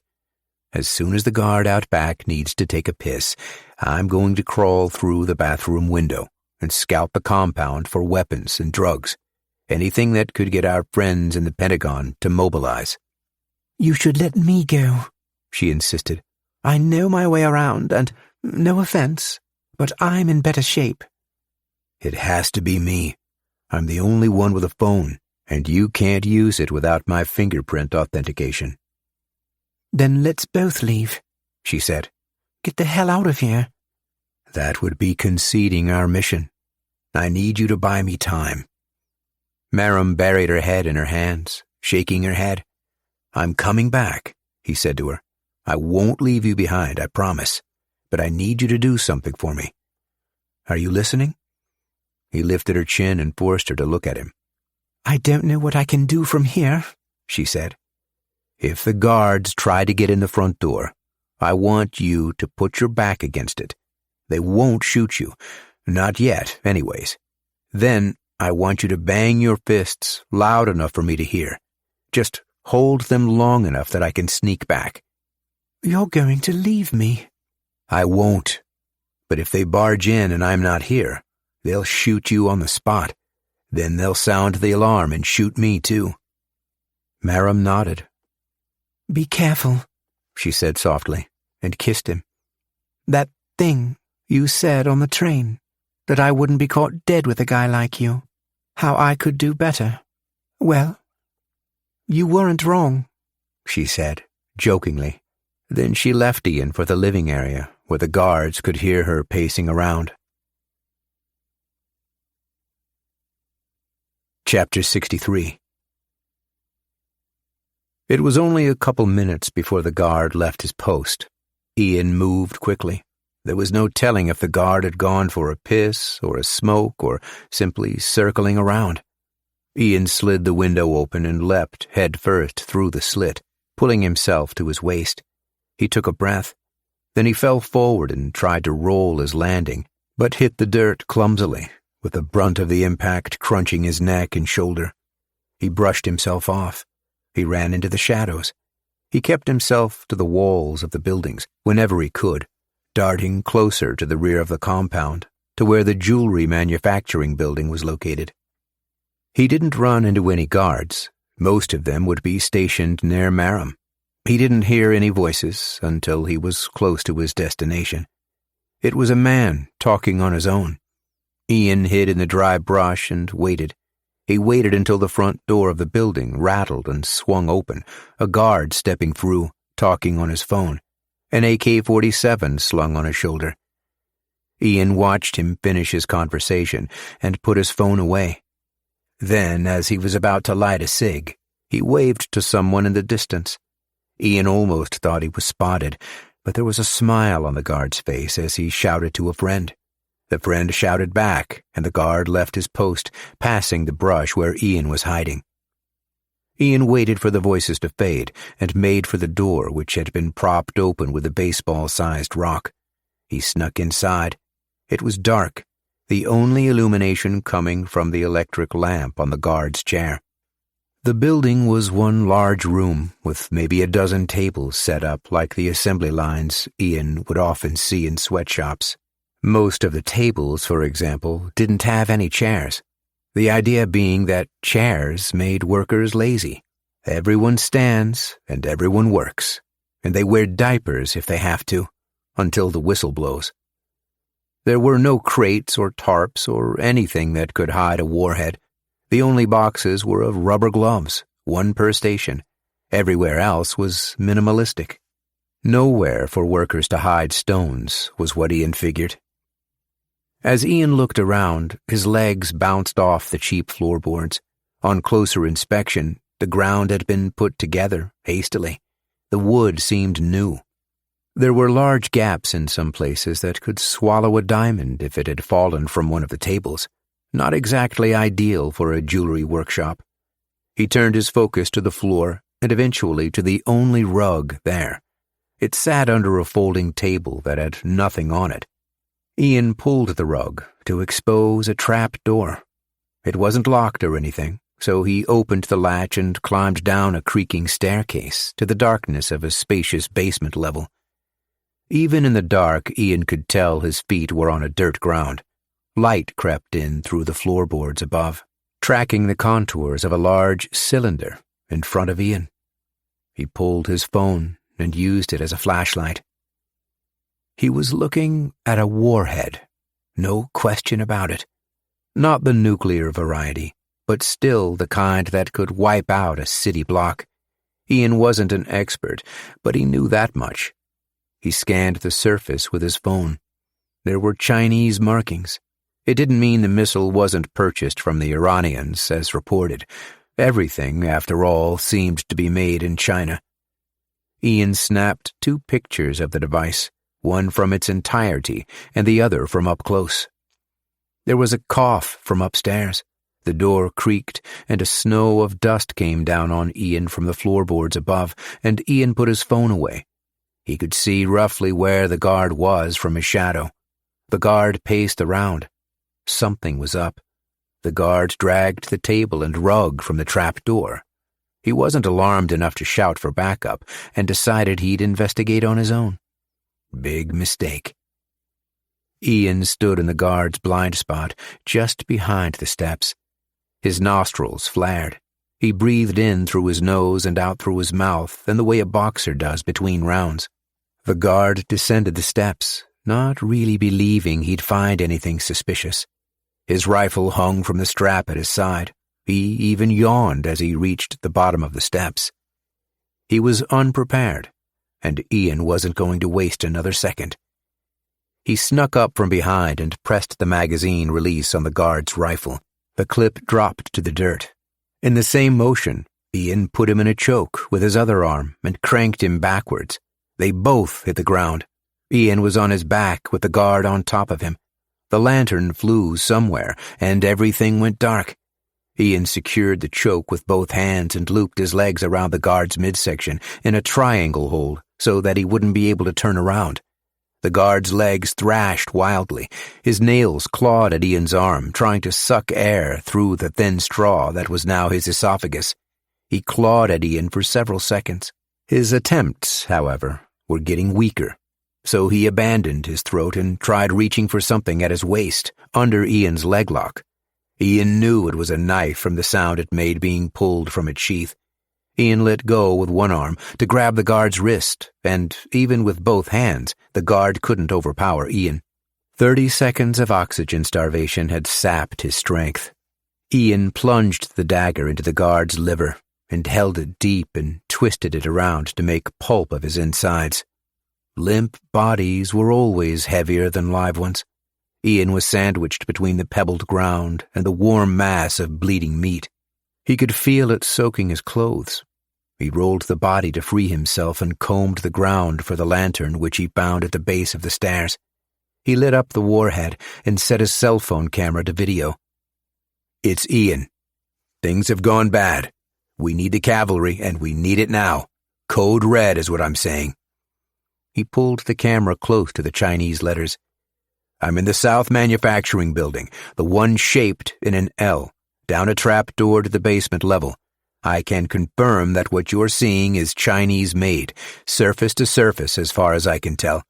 Assad's motives are still uncertain, but I can give a guess that his eyes are on Israel and Palestine. He could drive this thing under the Iron Dome with all of his connections, but this isn't your typical terrorist cell. Assad is non-religious. More than that, he's calling for the death of religion. I think he's orchestrating a false flag attack, one that could escalate tensions and reignite wars." Ian focused the camera on himself, on his blood-soaked face.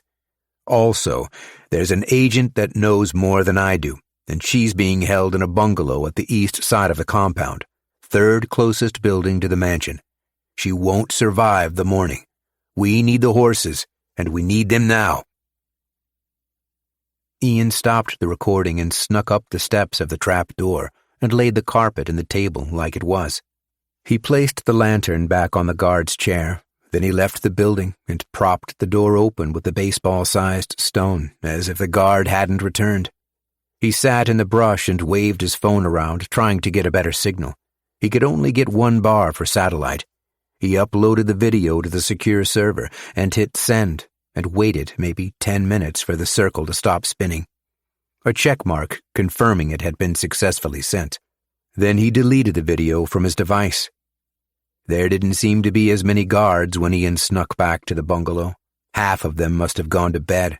Ian tapped on the bathroom window and Maram opened it almost instantly, as if she had been glued there the whole time.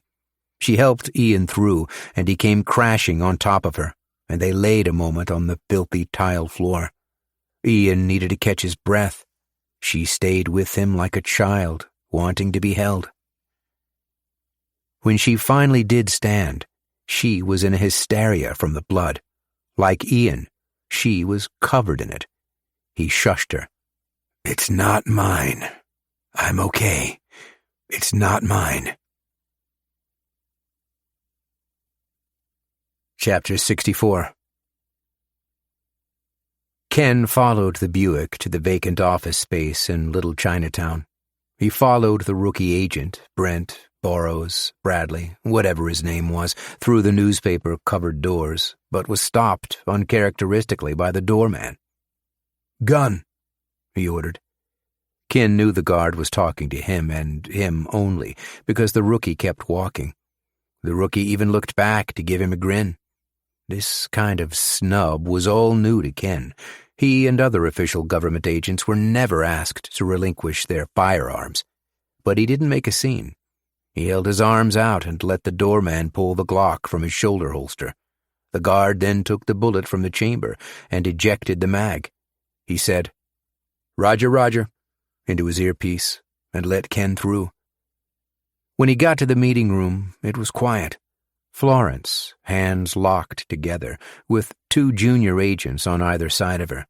Ass-kisser number 1 and ass-kisser number 2. The kid from the Buick and some pretty redhead who looked fresh from the academy. "Have a seat," Florence said. Ken sat in the only available chair at the opposite end of the table. "What the hell are you doing?" she continued. "There's rules. You know that." "Ian and I have been working together for a decade," he replied. "What am I supposed to do? Delete myself from his life?" Florence eyed her red-headed protégé, as if to make sure she was jotting mental notes, as if to tell her, "This is how it's done." Ken had witnessed this his entire career.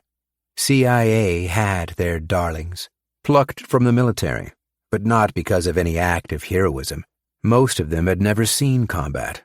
No, their potential was based on IQ tests and personality profiling. That's what would have happened to Ian. He'd have been deemed expendable on day one.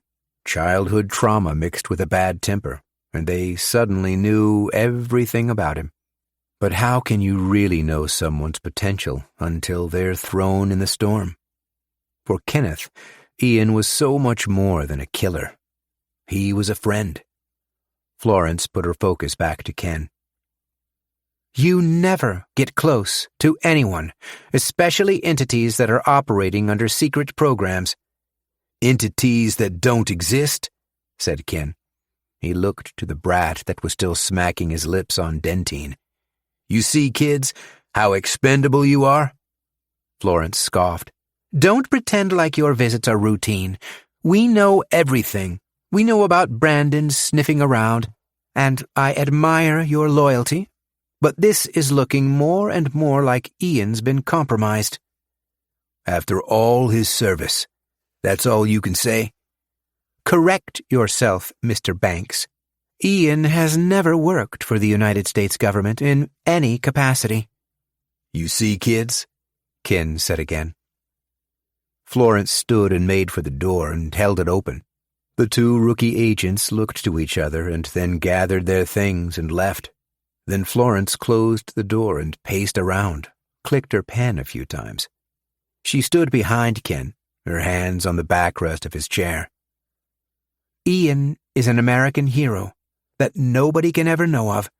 It's the oath we all make, to secrecy, to give up everything, even our lives. And when one of our heroes dies, it's our job to move on, for the sake of it all. Is Ian in some kind of trouble?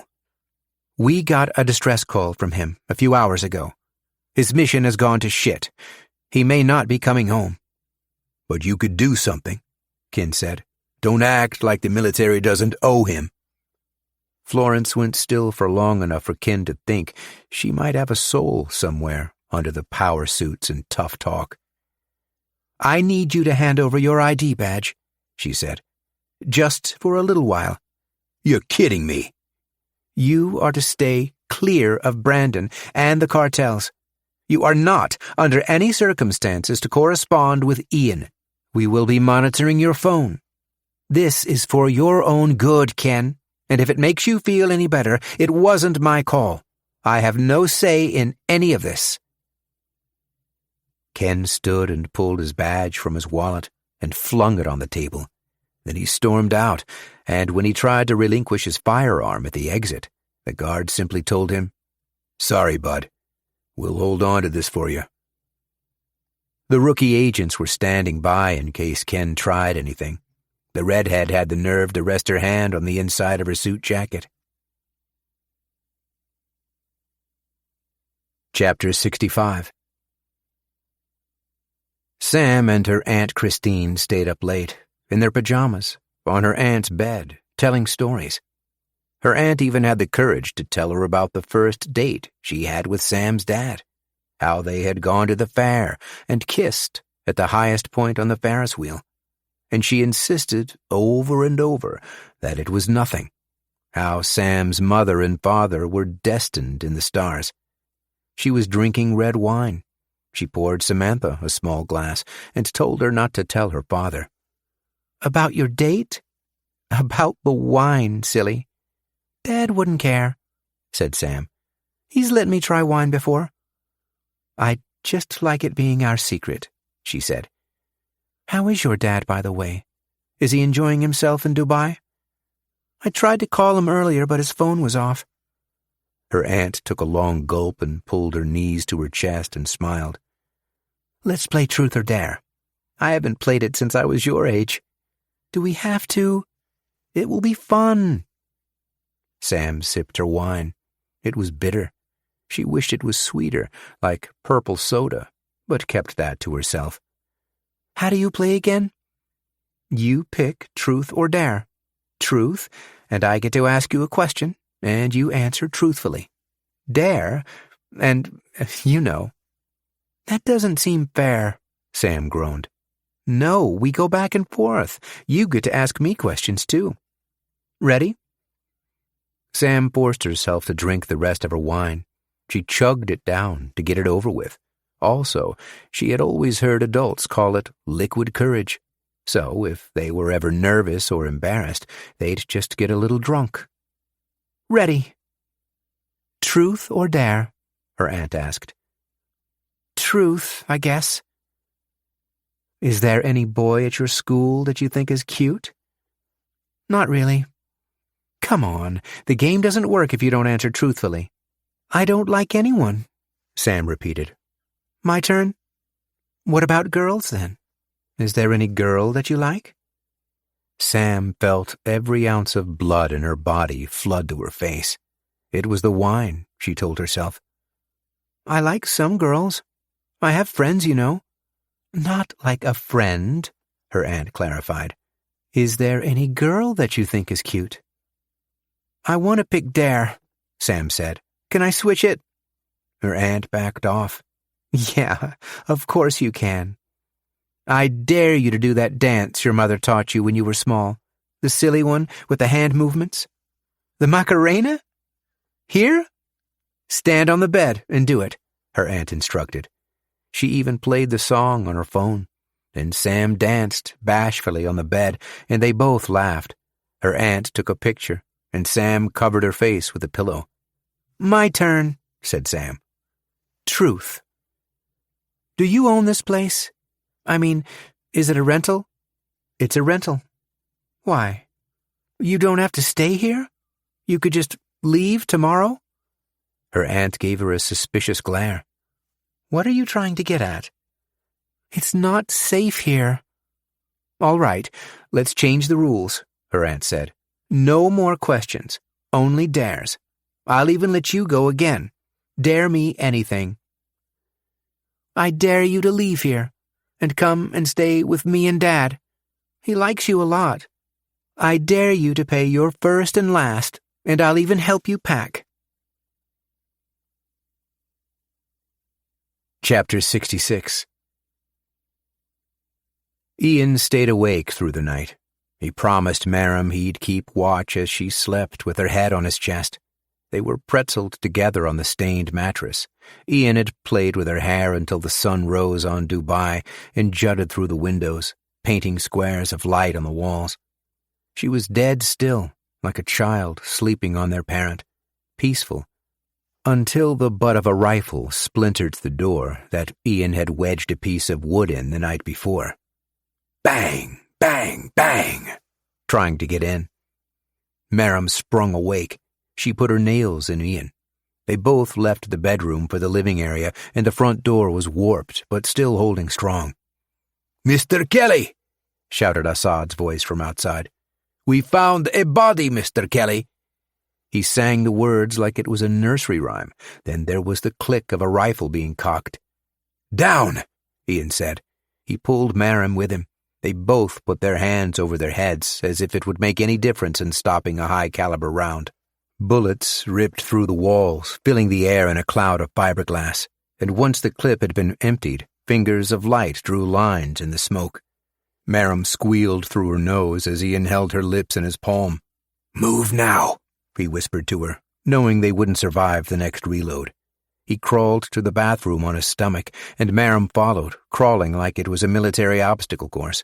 Then Ian kicked the door closed as the next volley began zipping through the walls. One bullet penetrated the bathroom door, putting a hole in the wall, inches from Ian's face. The back window had already been shattered, so Ian knocked out the remaining glass by wrapping Maram's cardigan on his hand like a boxing glove. He lifted her through first, and then pushed himself through the same clumsy way he had done the night before, falling in a heap beside her. He pulled her close. They both laid low to the ground against the cinder block foundation as the building was riddled with bullets. The gunfire ceased. The men squabbled amongst themselves in Arabic. "They're dead," the men were saying. They kicked down the walls of the bungalow to try and find their bodies, and Ian and Maram stayed very still. They couldn't just stand up and make a run for it, as they'd be caught in the open. Then a choir of helicopter blades sang from the skies, like thunder from a storm blowing closer. Assad's men turned their fire above. "Now!" Ian shouted, and he pulled Maram to her feet, and they ran to the adjacent building and kept to the walls just as machine gun fire ripped down from above. Ian counted 4 military helicopters with side-mounted guns. The soil was being kicked up in swaths, Assad's men cut down in droves. Not more than 50 yards from where Ian was hidden, he saw a man blown in half by the high-caliber rounds, his arm flying in their direction. Ian shook the severed arm from the rifle and handed it to Merrim, as he was a lousy shot with anything that didn't have a scope or laser. Merrim was properly trained CIA, maybe Israeli Secret Service. She could shoot the head off a matchstick, Ian wagered. Not quite a matchstick. She spun the corner of the building and put slugs into one of Assad's men, maybe half the clip, climbing his legs until she'd ranged in on his chest. The man crumpled backwards. The other men noticed. Half of them turned from the helicopters above and trained their rifles on Merrim, the ground in front of her spitting up a powder of grit that got in Ian's eyes. They ducked behind the building, but the bullets were passing through the cheap siding like cloth, so they sprinted to an adjacent building made of brick. They sprinted through the intense hail of fire. Ian turned to make sure Merrim was still behind him. She was, slumped with her back against the blood-stained brick. He ran to her. Her shirt was soaked. He ripped it away, and there was a hole on her stomach the size of his pinky finger. He pulled her back from the wall, and there was a hole the size of his fist. He pressed his hands on both sides to try and keep her blood from escaping, the same desperate attempt to hold her together as he'd done for his wife, fingers soaking, sometimes spraying. "Ian! Ian!" she gargled. That's all she managed to say. Her hands went to her sides, relaxed. Her breath was heavy, spitting blood, but everything else was relaxed, shut down by the body. The blood sent flooding to her wounds. Ian wanted to tell her she would be all right, to fight a little longer until help arrived, but he knew Merrim would be inwardly calling him on more of his bullshit. The evidence was on his clothes, in the soil. More blood had escaped her than was remaining inside. She convulsed and went limp, but Ian couldn't let her go. He kept pressing his hands on her wounds. He held her until the gunfire stopped and the helicopter blades chopped, closer until landing, blowing sand in all directions. The blades whirled slower until there was only the ringing in his ears. He didn't get up. He kept her in his arms. He stayed between Merrim and the brick until soldiers rounded the corner. United Arab Emirates soldiers in khaki uniforms. 2 of the men pulled her from him and carried her away by the arms and legs. They carried her like a dead thing, how butchers carry a lamb. "She can't be saved," said one soldier. Ian was helped up and escorted through the carnage. Assad's men hadn't any chance on the low ground, Assad included. Ian walked past his lifeless body. There was no sense in needing confirmation, as his torso had been rendered into a crimson pulp. Ian was taken to the helicopter, while the other 2 helicopters stayed on the ground. They took off, and from a bird's-eye view, Ian watched as the remaining soldiers secured the compound, kicking in the door of the jewelry shop where Ian had found the warhead. Ian tried to wipe the blood from his neck, but it had crusted to him in the dry air. "Where are you taking me?" The men wouldn't answer. Ian wasn't even sure they could hear him over the wind and chopper blades. Chapter 67. Somewhere in the Dubai desert, Ian laid himself on the canvas bed of a soldier's tent. He laid with his arm on his forehead because the sun was still bright enough to blind him through the white fabric. The sun seemed bigger in Dubai, the days longer. He stayed in the tent, knowing he wouldn't be allowed to leave. But Ian didn't feel like a prisoner. There weren't any guards as far as he could tell. He watched the men through the slit of the tent, running drills in the yard, like it was any other day in the life of a soldier. They would have heard the gunfire miles away, but it was just any other day. There was a lot for Ian to process. Losing Merrim didn't feel like losing other agents. Operatives that stayed close to Ian had a way of disappearing. It had happened in Russia. It had happened twice in Brazil. Ian always kept these people at arm's length, but with Maram, it felt personal. Perhaps because her death was like a reenactment. He had held her like he held his wife. Maybe in that hour alone in Samir's apartment, he had loved her like he loved his wife. A man with an officer's cap stood at the opening of the tent. His face was shadowed out from the glare. He stepped in and removed his cap and held it by his side and wiped the sweat from his face. Ian could see him now. It was the same military officer that he'd met at the Chinatown briefing. "How are you, Ian?" Ian sat up and shook the dried sand from his shirt that had been stuck to the sweat and blood. "Are you going to give me your name this time?" "Corporal Ben Smith." He saluted and then became at ease and sat on the ascot across from Ian. "You've got some powerful friends watching over you. I think you've been doing this long enough to know rescue missions are rare." "The other agent? Maram?" "They buried her in the dunes. Unmarked grave. It's a sad thing, but a funeral is out of the question." "You could have flown her casket back to California," said Ian. "She's not American. She was working with the CIA through Israel. She was Mossad, and Israel doesn't want any part of it now. They're going to file it as a missing person. Like you, Maram doesn't exist under any government program. Her LinkedIn has her as an entrepreneur and consultant." "So what's my story?" asked Ian. "You never met her. As far as you're concerned, she doesn't exist." Ian smiled and shook his head. Typical. Smith looked uncomfortable in his suit now. He stretched his neck and pulled at his collar. He wiped his sweat again. "You did good, Ian. We got him." "I saw him there," Ian confirmed. "He was dead all right." Ian pulled out the mess of circuits that was his cell phone and shook the sand from it. "Jesus," said Smith. "You wouldn't have a charger?" "Android?" asked Smith. "Yeah, it's an Android." "You can use mine," he said. Then he scooted closer to Ian. "You're going to be free to go, but first they're going to have a word with you. The Arabs, I mean. You tell them nothing about Maram. You don't know her.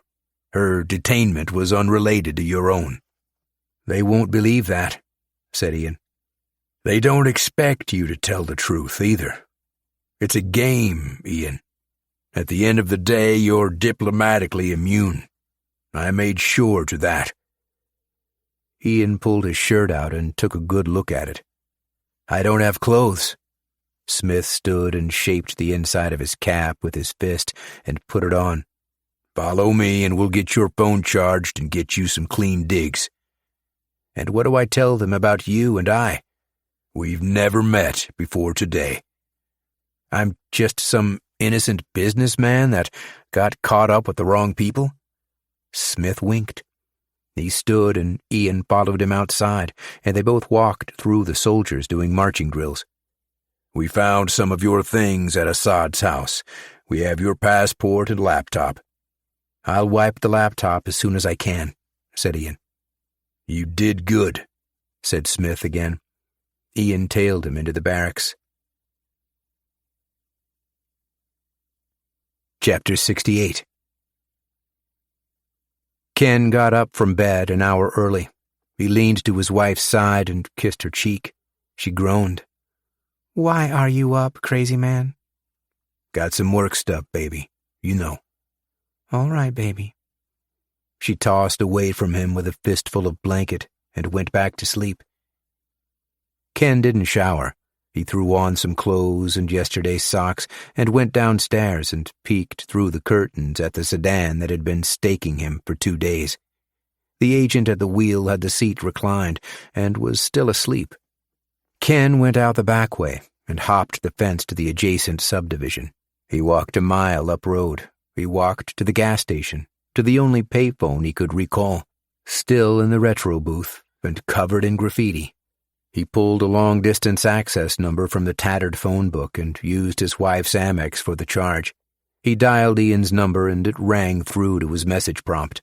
"You've reached the voicemail of Ian Kelly of Kelly Distributions. I can't come to the phone right now, but if you leave your name and number at the beep, I'll get back to you as soon as I can." Beep.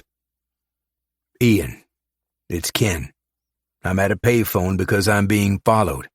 My cell phone is being monitored. Look, there's some shit going on that you need to know about. Brandon is in some kind of trouble.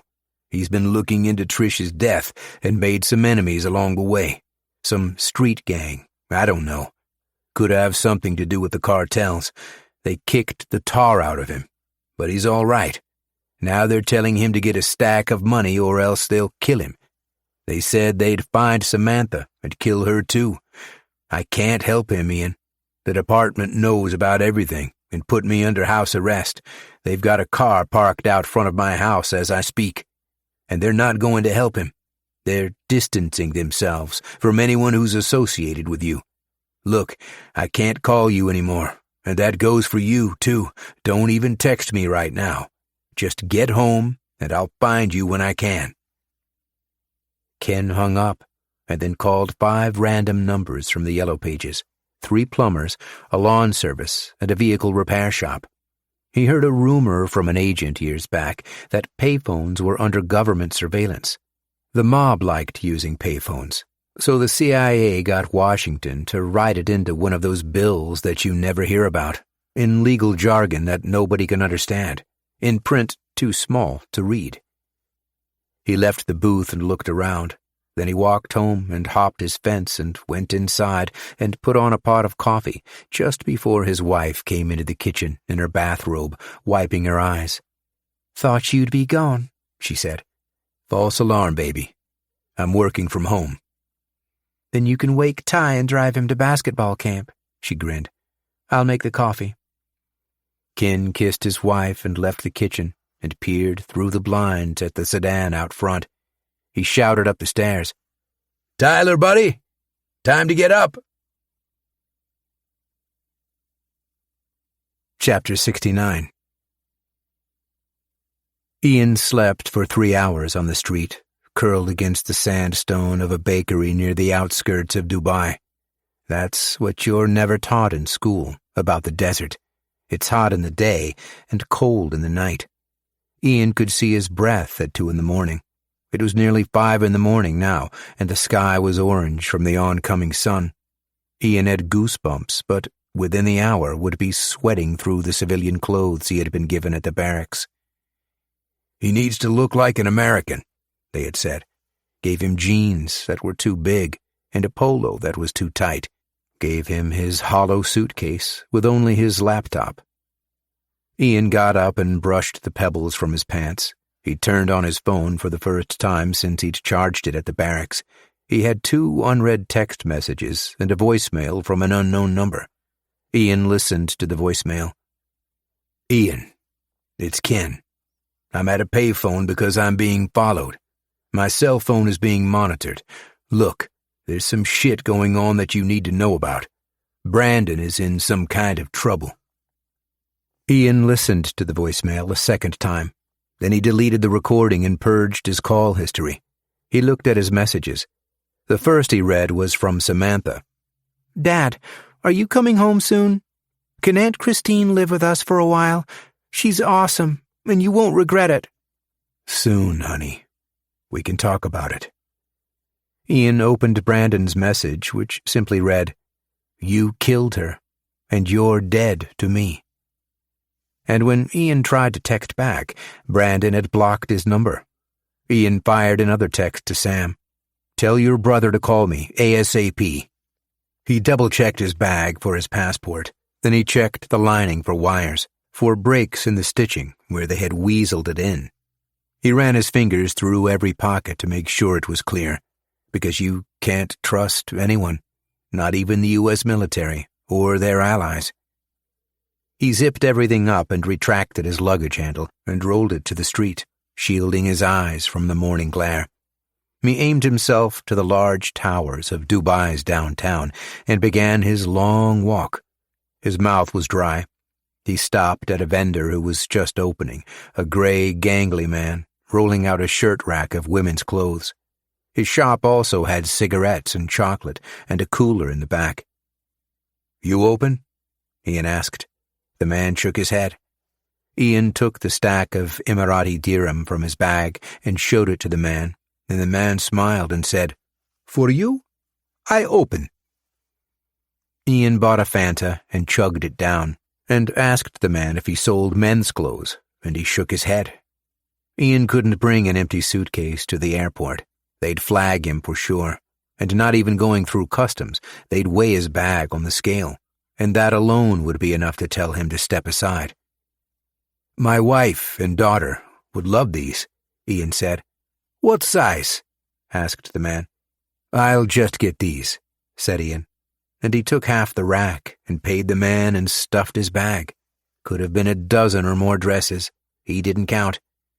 Ian said goodbye to the man and wished him a good day, but the man was too busy counting his money to say anything back.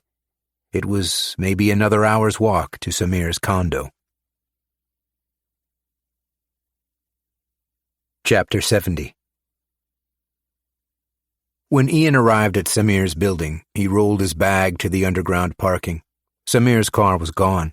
There were 2 Arab police cruisers parked together, and the officers were having a conversation through their windows. Ian snuck through the doors of the building as a man was leaving. Then he got on the elevator just as an officer was getting off, and the officer tipped his cap to Ian, and Ian smiled. "Morning." He took the elevator up to Samir's floor, and when he got to the door, it was roped off with yellow tape. The knob had been blown out, probably by a shaped charge, similar to what SWAT teams used. Ian ducked under the tape and pushed through the door. He didn't know how much time he'd have, so he soaked in the details. There was glass on the floor, on the carpet, leading to a shattered table by the TV. There was blood.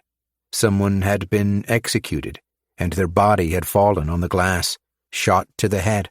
The bullet had passed through, and had created a spider web on the balcony window. Ian moved through each room. Where he had slept, most of his things were gone. Some of his clothes were on the ground, but he left them as they were. Maram's room had been cleaned out also. Samir's bedroom was another crime scene, with the bed soaked in blood. There were feathers from the cushions that had been confettied from gunfire. 2 targets from what Ian could make out from the bullet patterns on the mattress. A blue soldier, one of Abbas' toys, laid on the floor by the bed. Ian looked around the room for Samir's cell phone and found nothing. There were no devices, no laptops or tablets.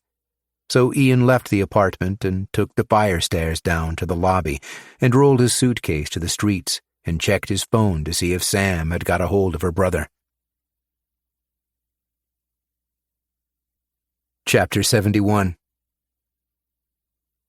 Brandon wished he hadn't parked his car at the back lot in the shade because his arms were falling off from the weight of his father's lockbox.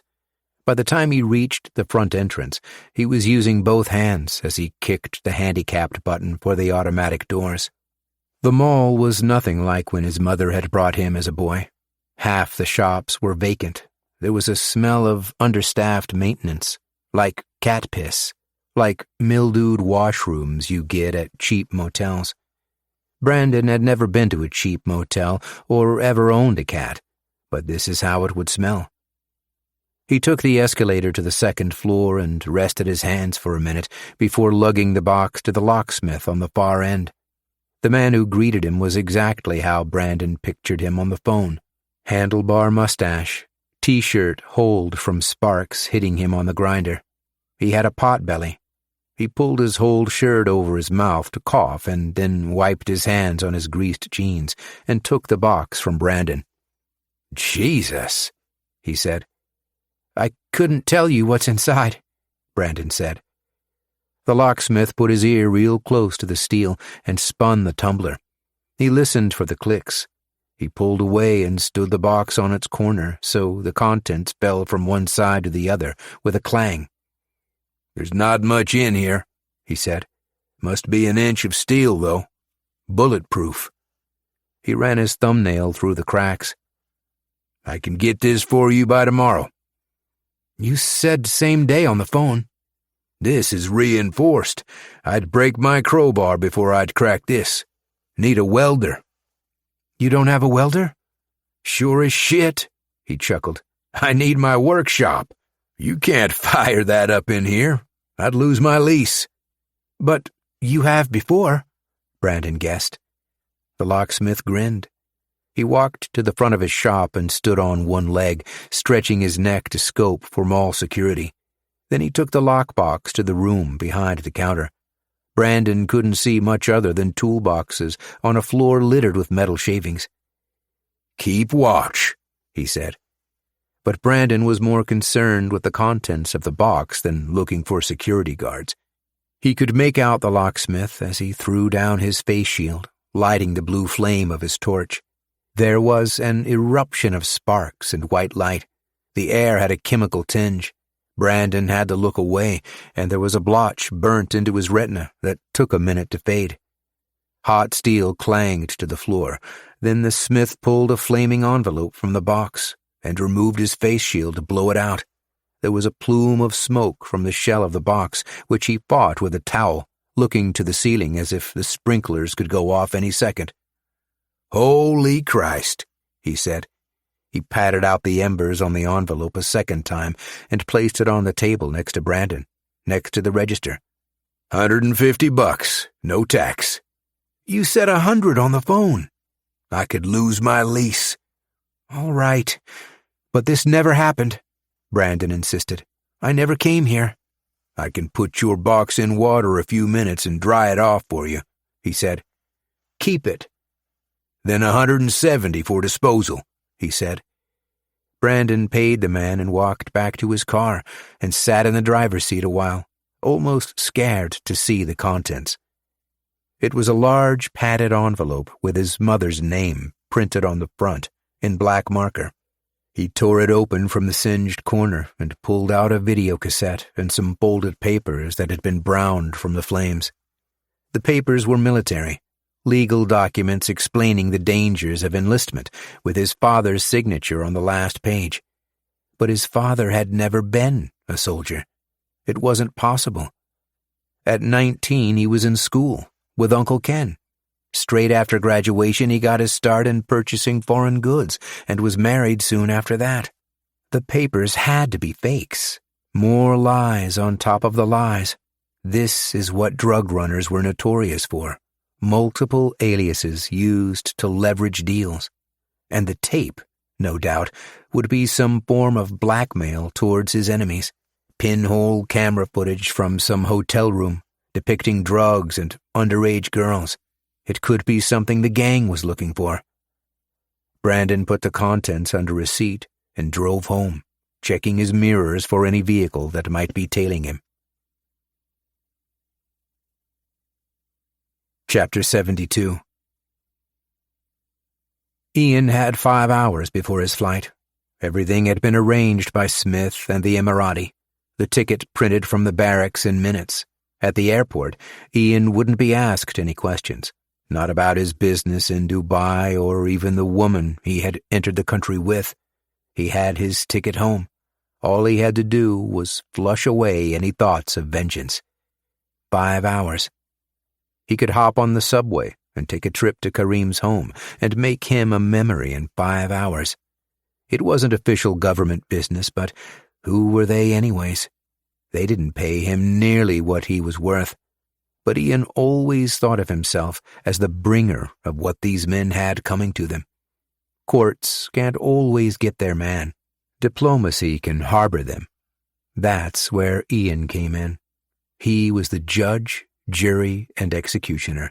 Ian was as much a necessity to democracy as sitting presidents and borders and all the white lies spread by your 5 o'clock news.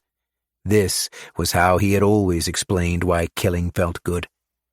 And killing Kareem would feel a little extra. His crimes were undeniable, and for Ian had become personal. The murder of his cousin, Samir, and his wife and child. In some ways, he was responsible for Maram. He didn't even have to be the one who pulled the trigger. His involvement was more than enough to warrant Ian's services pro bono. 4 hours and 57 minutes. The clock was ticking as Ian sat in the market on a hot afternoon. He sat at the fountain. He splashed water on his neck. He stood and walked through the bustle to the cheese stand and watched the young man who was working his station, carving off cheese with his large knife, then taking a triangle out of a 10-pound wheel with his wire. The wire was reinforced stainless steel that could hold a man's weight, tied on both ends to wooden handles. Ian hung around until the man turned his back for a smoke. Then he snatched the waxy cheese wire and placed it in his bag. He jutted to the subway and took a train to Karim's neck of Dubai and walked 2 blocks to his building. The doors were open to let in the breeze. Ian walked in and took the stairs to the 3rd floor and checked his phone to make double sure he had the right apartment. He'd knock on the door, and if Karim's wife answered, he would say he had the wrong address. If Karim answered, Ian would push him inside and choke him on the spot. He fisted the wire that was in his pocket as he rapped on the door. There was the click of the lock, and the handle turned, and the door inched open, and a boy's head peered through. Could have been Abbas's age. "Hey there, little guy. Are your parents home?" The boy shook his head. "What about your brothers and sisters?" "I don't have any," he said. His English was good. "What are you doing home alone?" "Mommy and Daddy are at the store, and will be home soon," he said. Ian squatted low to the boy's level. "Good kid. I was just testing you. I'm a friend of Mommy and Daddy. I know your Uncle Samir and Aunt Zara. Abbas, I know him too." The boy smiled. "You know Abbas? He is my cousin, and he has a Nintendo." "Mario Brothers," Ian said. "Mario Racing," said the boy. "Look, pal, I saw your Mommy and Daddy by the stairs, and they said they need your help to carry the bags." "Over there?" "Yeah, pal, and you'd better hurry. But don't tell them I told you, because then it will look like you helped all on your own." The boy took off down the hall towards the stairs and left the door open. Ian slipped through. The apartment had bare walls, painted brown, the old paint showing through the worn corners. There were toys strewn on the floor, Legos and plastic soldiers. The balcony was open, and clothes hung from the rails. Outside, dogs barked at scooter horns. The layout wasn't dissimilar to Samir's home. The bedrooms were past the kitchen to Ian's right. To the left was a large closet and laundry room. The room had a washer and a hamper of dirty clothes, and every wall had hangers of clothes, some with robes that stretched to the floor. Ian put himself very still behind these robes. There was the pattering of little feet, and the front door closing, and the feet pattering to the television. And it was snow white for more than a half of an hour until his parents came home. "Why isn't the door locked?" said the boy's father, said Karim sternly to his boy. "I was going to help you." "You left the house?" The boy thought about it. "No, Papa. I just opened the door to look." He lied. "You never opened the door. You hear me?" "Yes, Papa." "Come here," he said, and the boy pattered over the tile to his father for a hug while Snow White was being tricked into eating a red apple. The TV was turned off. The family of 3 ate dinner. Ian could smell the spices as if he was in the kitchen with them. "When is Abbas coming over to play?" the boy asked. "He moved away," Karim explained. "Maybe next year if you're good." Dishes clanged with the pots and water poured over them, and there was yelling between the kitchen and the living room, between Karim and his wife. He was telling her that he had a headache and for her to take the boy to the park for an hour. Karim's wife and his boy went to the laundry room, and Ian stayed very still. They put on their shoes. The wife grabbed a scarf from a hanger that wasn't more than 3 feet from where Ian stood. Then they left the house, and Karim turned on the TV to the news. Ian came out from the robes and stepped quietly, rolling his heel to toe, and snuck up from behind Kareem as he slouched on the sofa, buffering a pornographic movie on his phone. Ian pulled the wire from his pocket.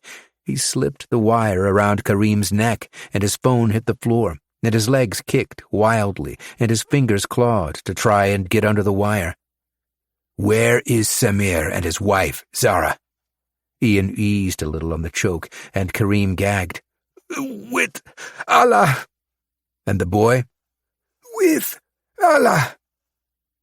Ian put his foot on the back of Kareem's neck and pulled the wire like he was pulling the oars of a boat. He crossed the wire by switching hands to make almost a knot over his shoe. Kareem's legs thrashed until they didn't. His ears became purple and veined. His arms fell to his sides. Ian removed the wire, and Kareem's body keeled over. He spat on the handles and rubbed them on his shirt to smear the oil of his fingerprints. Then he dropped the wire to the floor. He pulled his shirt over his hand to get through the front door, took the stairs down and left the condo, and grabbed his bag from where he'd hidden it. Then he walked casually past the park where Kareem's boy was playing, and the boy shouted something to his mother. "That's him, Mama.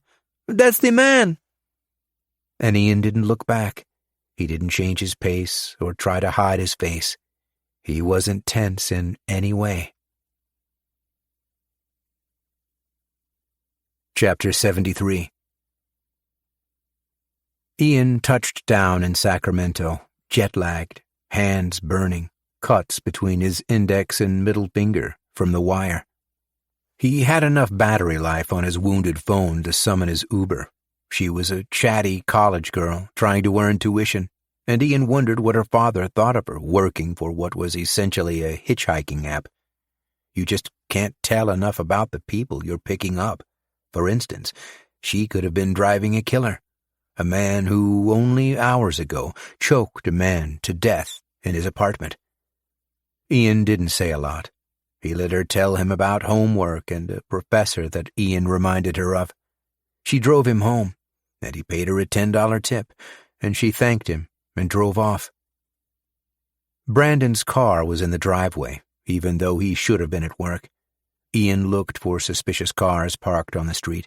He checked the door for boot marks. Then he pulled the spare key from under the flower pot and unlocked the door, went inside. "Brandon?" Ian dropped his bag at the door. He crept to the kitchen to check the back. The counters had plates mounting and empty pizza boxes. "Brandon!"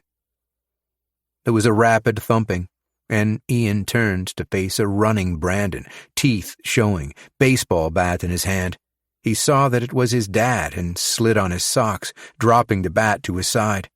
They both stood quiet for a while. Brandon kept the bat in his hands. "Why did you block my number, Brandon? Ken told me you were in some kind of trouble, and I've been worried sick." "You're not some importer," he answered. "You've been lying to us the whole time." "Would you put that down?" Ian said. Brandon placed the bat against the wall and took a big breath, eyed Ian fiercely. "I don't know what you've heard, but you need to calm down," Ian told him. Brandon swung a looping punch that Ian caught by his ear. He pulled Brandon into a clinch and spun him in a judo throw to the ground, arm twisted and pinned to his shoulder blade. Ian's knee pressed to Brandon's spine. "You think this has been easy for me?" Ian said. "You think this is what I pictured, having a wife and kids? You have no idea the shit I do." "You killed her," said Brandon, with his cheek pressed into a puddle of his spit. "Who did I kill?" "You're a drug dealer. I know everything. You owed them money, and so they killed her." "Your mother?"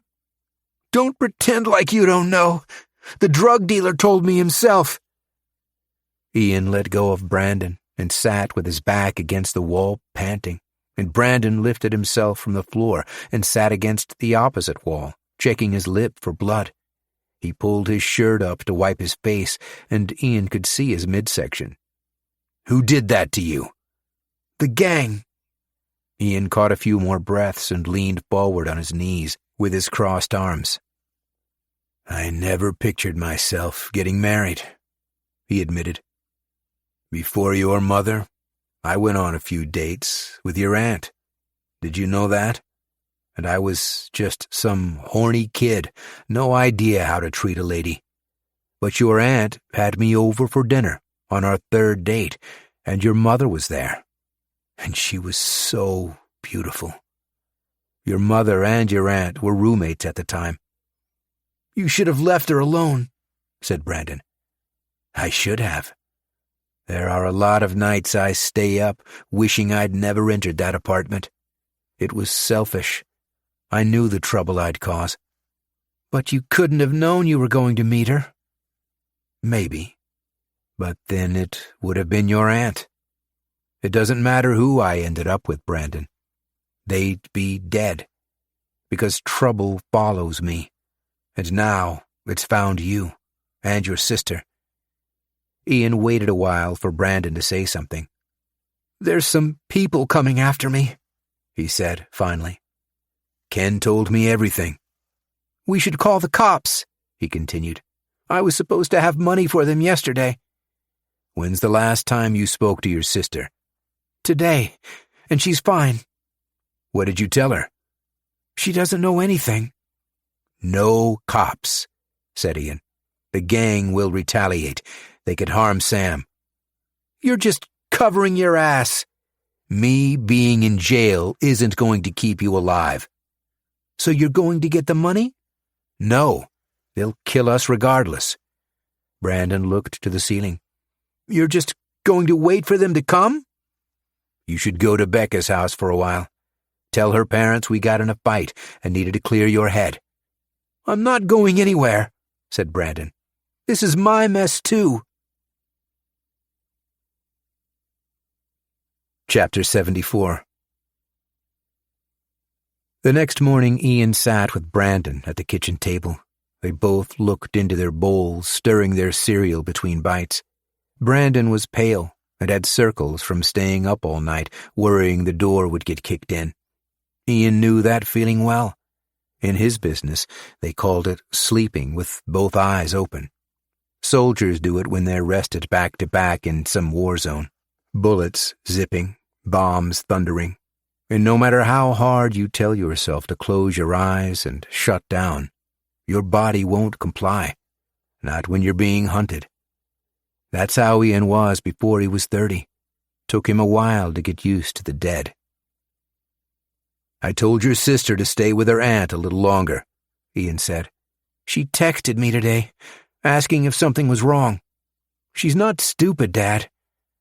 "My gun was missing from my closet." "I lost it," Brandon said. "I'll keep watch while you have a shower. Get yourself put together, then meet me out back with a shovel." Brandon brought his bowl to his lips and drank his milk. Then he went upstairs while Ian stayed at the kitchen table drinking his coffee. He looked out on the yard, trying to remember the exact spot where Brandon should put the shovel, 4 feet from the edge of the pool lining and behind the tree. Years ago, Ian had battled with the contractors about the placement. They wanted to dig up the tree. Ian had told them he would go with a smaller kidney shape instead, anything to keep the dozer from unearthing what was buried at that maple. Ian drank his coffee slow and cold and went out back and sat in a plastic chair until Brandon came out with the shovel. Ian brought him to the tree by the pool and scored a divot with his heel in the dirt. "I just had a shower," said Brandon. "Well, you can have another one." "How deep should I go?" "Deep, but be careful bringing the shovel down." "I'm not digging up a dead person." "It's not a dead person. Now dig." Ian kept a lookout while Brandon tore into the soil. The sky was cloudless. The big ball of gas seemed hotter than Dubai, making the gray of Brandon's shirt soak dark at his pits and neck and lower back. Whenever he'd get to a thick root, he'd use the shovel as an axe. His jeans were caked in California clay. He had war paint of clay on his face and arms from wiping away the sweat. He was waist deep when he hit something that he said didn't feel like a root or a rock or hard clay. Clear the soil with your hands, son. Brandon threw the shovel to the side and went to his knees like an archaeologist, brushing away the dirt to reveal the fabric of a large sack. He pulled it out in a deadlift and thumped it on the mountain of soil that he'd pulled from the hole. Ian rolled up his sleeves and helped his son up. He brushed off the sack that he'd buried there when Brandon was barely 3. It was a black tool sack with a zipper that was now rusted shut. He grabbed the handles and hoisted it to his shoulder. "I need you to fill that in," he said to Brandon. "But, Dad—" "Fill it in. And it can't look sunken, so take soil from somewhere else if you need to." He lugged the sack inside and clunked it on the kitchen table, not caring about the soil that was getting everywhere. He used a steak knife to saw a long slit in the bag and pulled out an MP5 submachine gun with 2 mags. He pulled a shotgun after that. It was your everyday Walmart hunting shotgun, sawed at the handle and nose. Brandon came inside as Ian was wiping down the guns with a dish towel. "You're in the Mafia," he said. "I'm not in the Mafia." Ian pulled the loaded mag from the MP5 and cocked the pin and made sure there was no bullet in the chamber. Then he handed the gun to Brandon. "You ever shoot one of these on your PlayStation?" "Yeah, but it was a game." "It's just like your video games, Brandon. You aim and fire. The safety is right there by your thumb." Brandon examined the gun, looking down the sights. "These things aren't legal. This is full auto, right? And that shotgun is sawed." Ian shook the sack, and several shells came loose, and Ian blew the dirt from them. He spat on his thumb, wiping them. He used his nail to clear the soil from the contact pins and looked to his son, who was admiring the weapon. "That's going to want to pull your arms to the ceiling." "Recoil?" "You can hug the gun to your hip and spray," said Ian.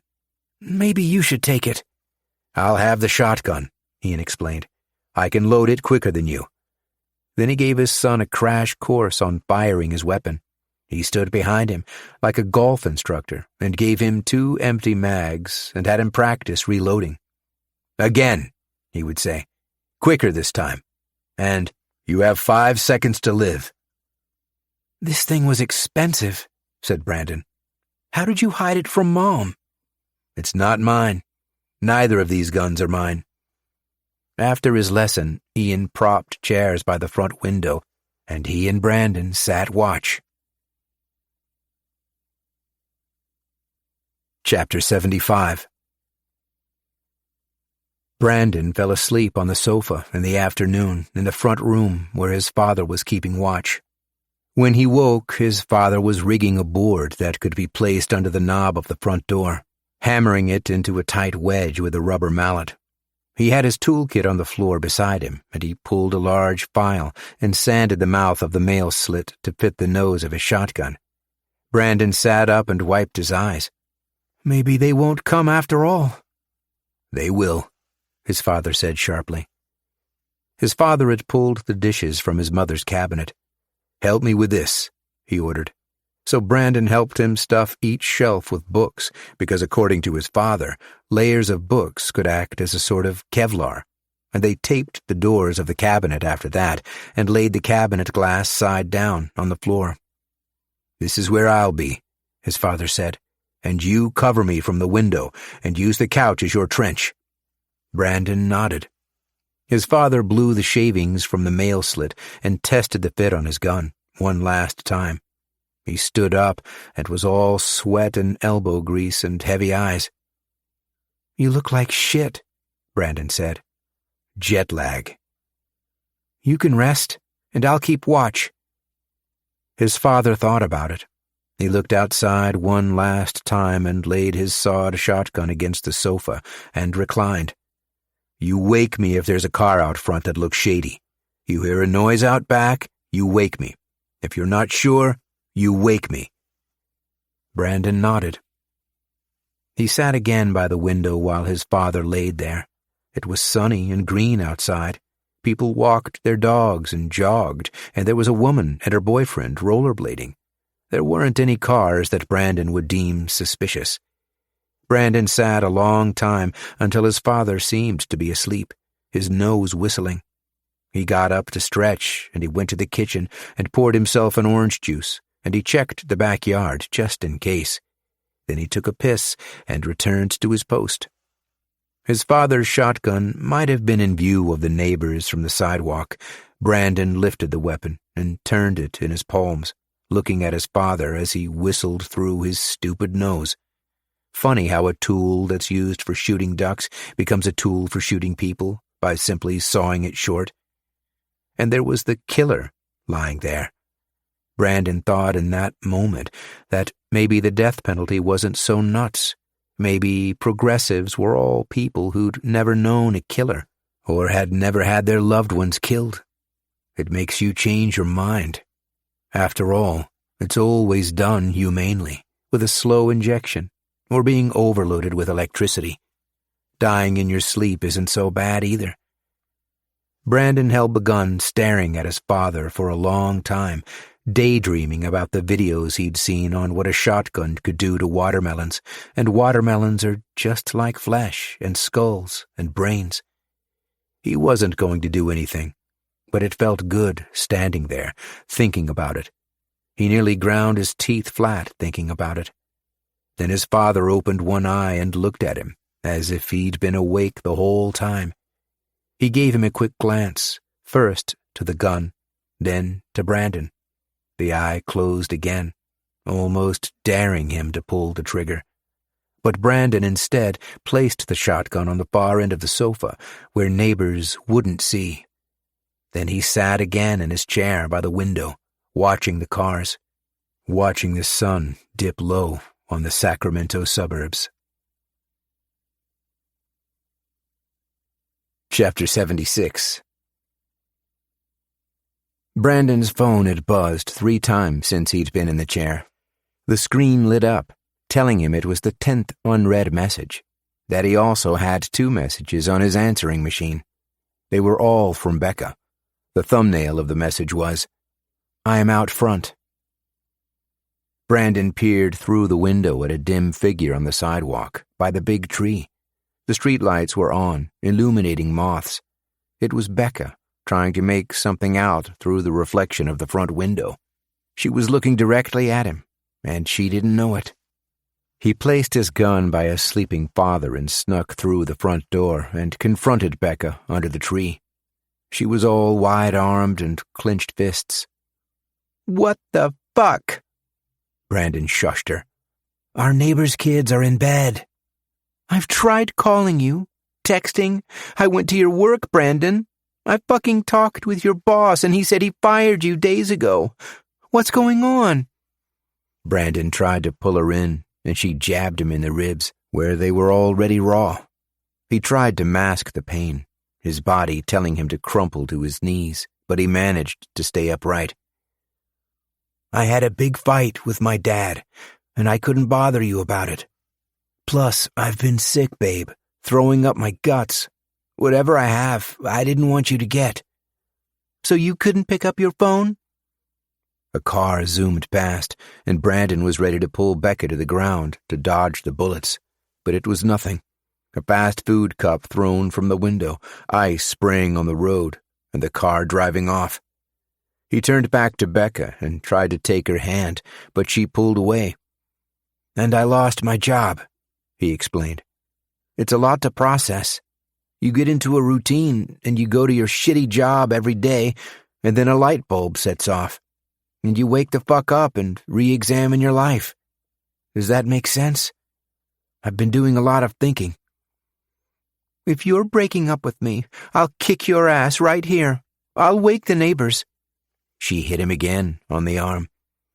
"I've been staying up thinking about us, and I couldn't find the words, imagining me and you and our future kids." Becca had her back to Brandon. "My mother said this would happen, that you only wanted one thing, that you'd fuck me and leave me. And that's what you did. You fucked with my head, and—" She paused. She was so angry that Brandon's words were on a 2-second delay. She turned to him. "What did you say?" It's no secret. Both my dad and my sister have known for a while now. I think your dad knows too. That sure as hell I plan to marry you. And that isn't me getting down on my knee right now or anything, because you're not settled from school and, shit, I don't even have a job. But I can stand here and say, as sure as gravity, that you're going to have my kids one day.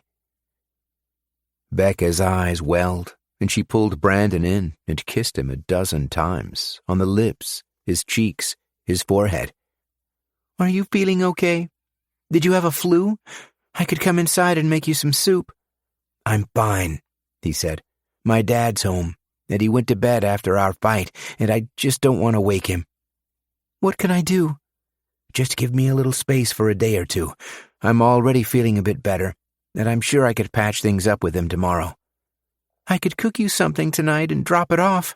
You've probably been too sick and tired to make yourself anything. Babe, I'm fine, really. Brandon kissed her one last time, and she gave him a large smile and wiped her eyes and skipped halfway to her car that was parked 2 houses over, turning her head every 5 steps. She blew him one last kiss before getting in and driving off. Brandon blew a kiss back, not knowing if it would be the last time he'd ever see her. Come tomorrow, she might be reading about him in the papers. Brandon snuck back inside, and his father was still nose-whistling in deep REM. He quietly wedged the board under the knob of the front door, pushing it with the toe of his shoe. He sat in his chair, looking for cars. Chapter 77. Brandon's voice woke Ian from his sleep. Dad! Wake up, Dad! Someone pulled up outside the house. Ian jerked himself to a sitting position and picked up his sawed 12-gauge and peered through the blinds. It was dark.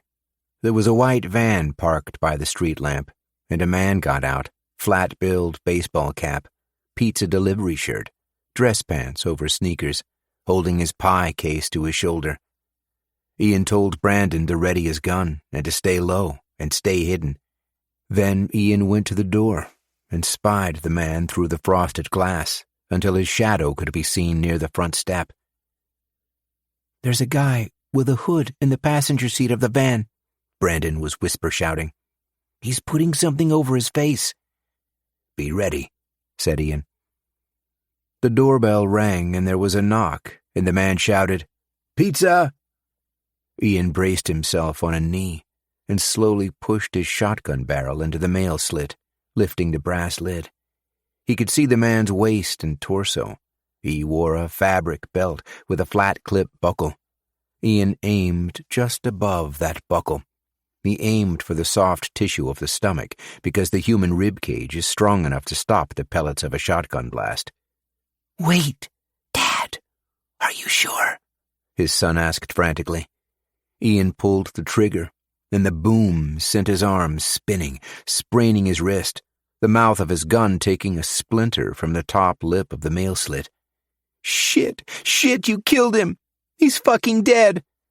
Ian thumbed the lid of the mail slit and peered through at the man who was snow-angeled on his back. He wasn't groaning or moving at all.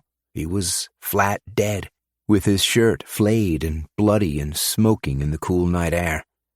Ian loaded another shell to keep his gun stocked and swung the door open to get a better look. The man's midsection was nearly hollowed out, and his organs were strewn like spaghetti on the lawn. He was dead with his eyes open. There was a Glock showing in the front waist of his pants, confirming that he was no pizza guy. His delivery bag blew weightless in the breeze. Dogs were barking. Some of the lights from neighboring houses flicked on. Then the side of the van swung open, and Brandon called out just as the muzzle flash of automatic weapons returned fire. Ian dived back inside and rolled away from the bullets zipping through the doorframe. He laid on his back, looking to Brandon, who was looking wide-eyed at him. He mimed for Brandon to stay low, and they both waited for the men to reload. "Now!" Ian shouted. Brandon stood up with his gun held to his side and sprayed his first clip.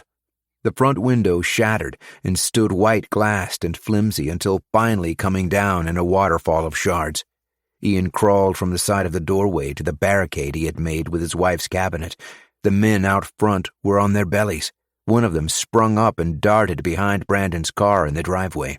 The other two stayed on the lawn, one of them reloading, while the other stood for a moment, hobbling towards the van, before dropping to the ground in a heap. Ian held 2 fingers to his eyes and then pointed them to the door, and his son nodded and held up a thumb. Then he retreated to the kitchen, to the backyard, and he put on the light and waited. Everything was quiet until it wasn't. There were sounds of sirens in the distance, maybe 3 blocks away or more. There were the clumsy feet of a man scaling the side fence and then thumping down. Ian put himself behind his raised garden until the man's shadow appeared, and then Ian let loose with his shotgun. He fired into the night at the strobing silhouette of the man firing back. Ian ducked low and was rained on by a confetti of garden soil and brick. They traded fire until Ian was out of shells. When he looked up, he could see the moon glow of the man struggling with a jam. He sprinted towards the man with a shotgun held as a club, and maybe the man's ears were ringing because he didn't hear Ian coming until the last second. He dropped his gun and tried to shield himself with his hands. The blow crunched through his fingers and grazed the man's forehead, which dribbled blood. The man stood dazed. He caught the blood with his fingers and rolled his bloody fingers together and took a good look at them. He had stopped defending himself. He was like those animals you see on Discovery that fight and bite until the lion gets its claws in them. Then they just lie still, waiting to be eaten. Ian took a healthy second swing, and the metal lip of his gun embedded itself into the frontal lobe of the man, and the man went stiff with spasms and keeled backward into the swampy lining of Ian's pool and became tangled in the cover. It was then that Brandon's MP5 echoed through its last mag. Ian ran inside. He found Brandon standing frozen by the dead intruder, dead in a sitting position against the wall, a smear of blood where he had slid down. Brandon pulled the ski mask from the gunman, and maybe he shouldn't have, because the gunman was a gun woman. Just a kid. Could have been Becca's age. Her hair was in braids, and she had a knife tattoo just under her ear, and her mouth was wide and leaking blood. Her shirt was soaked, and Brandon must have hit her a dozen times or more. "Are you all right?" Ian said to him. "I killed her." "She would have killed us both." Sirens were loud now, and Brandon dropped his firearm. "Are you all right?" Ian said again. "I'm fine." "Check yourself, because you've got adrenaline in you, Brandon."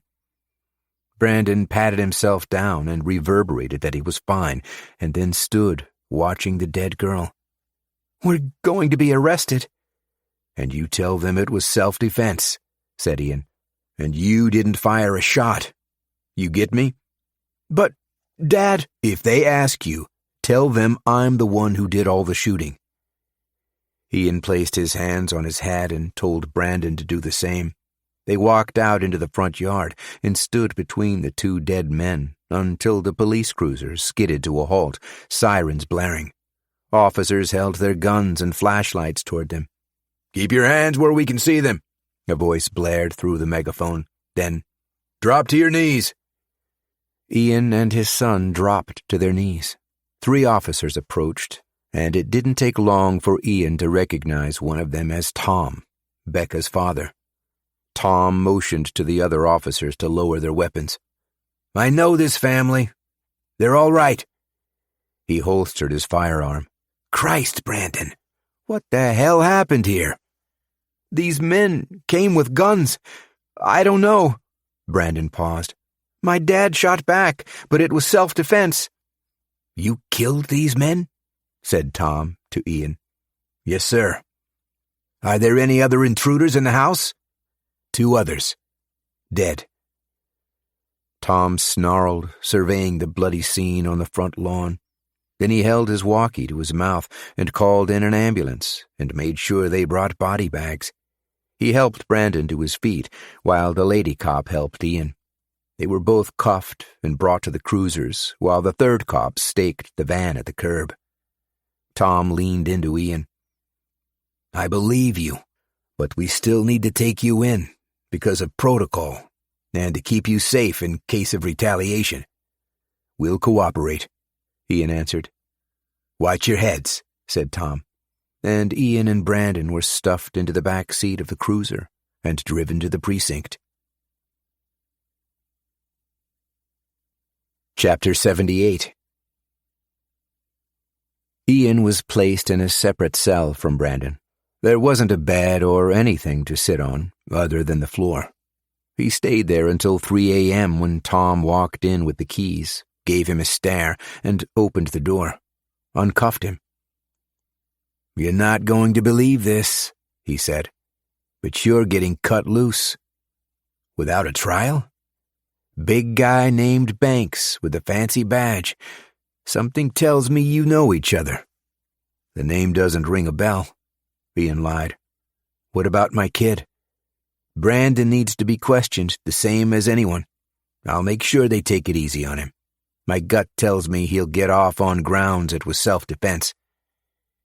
He had Ian trail him through the precinct to the main lobby, but stopped him before he could get to Ken, who was waiting for Ian just inside the automatic doors. "You know, I double-checked the scene," said Tom. "Barricades. Cabinets stuffed thick with magazines that had stopped the bullets. Mail slit filed down to fit the shotgun barrel. It's how you smoked the one outside your door.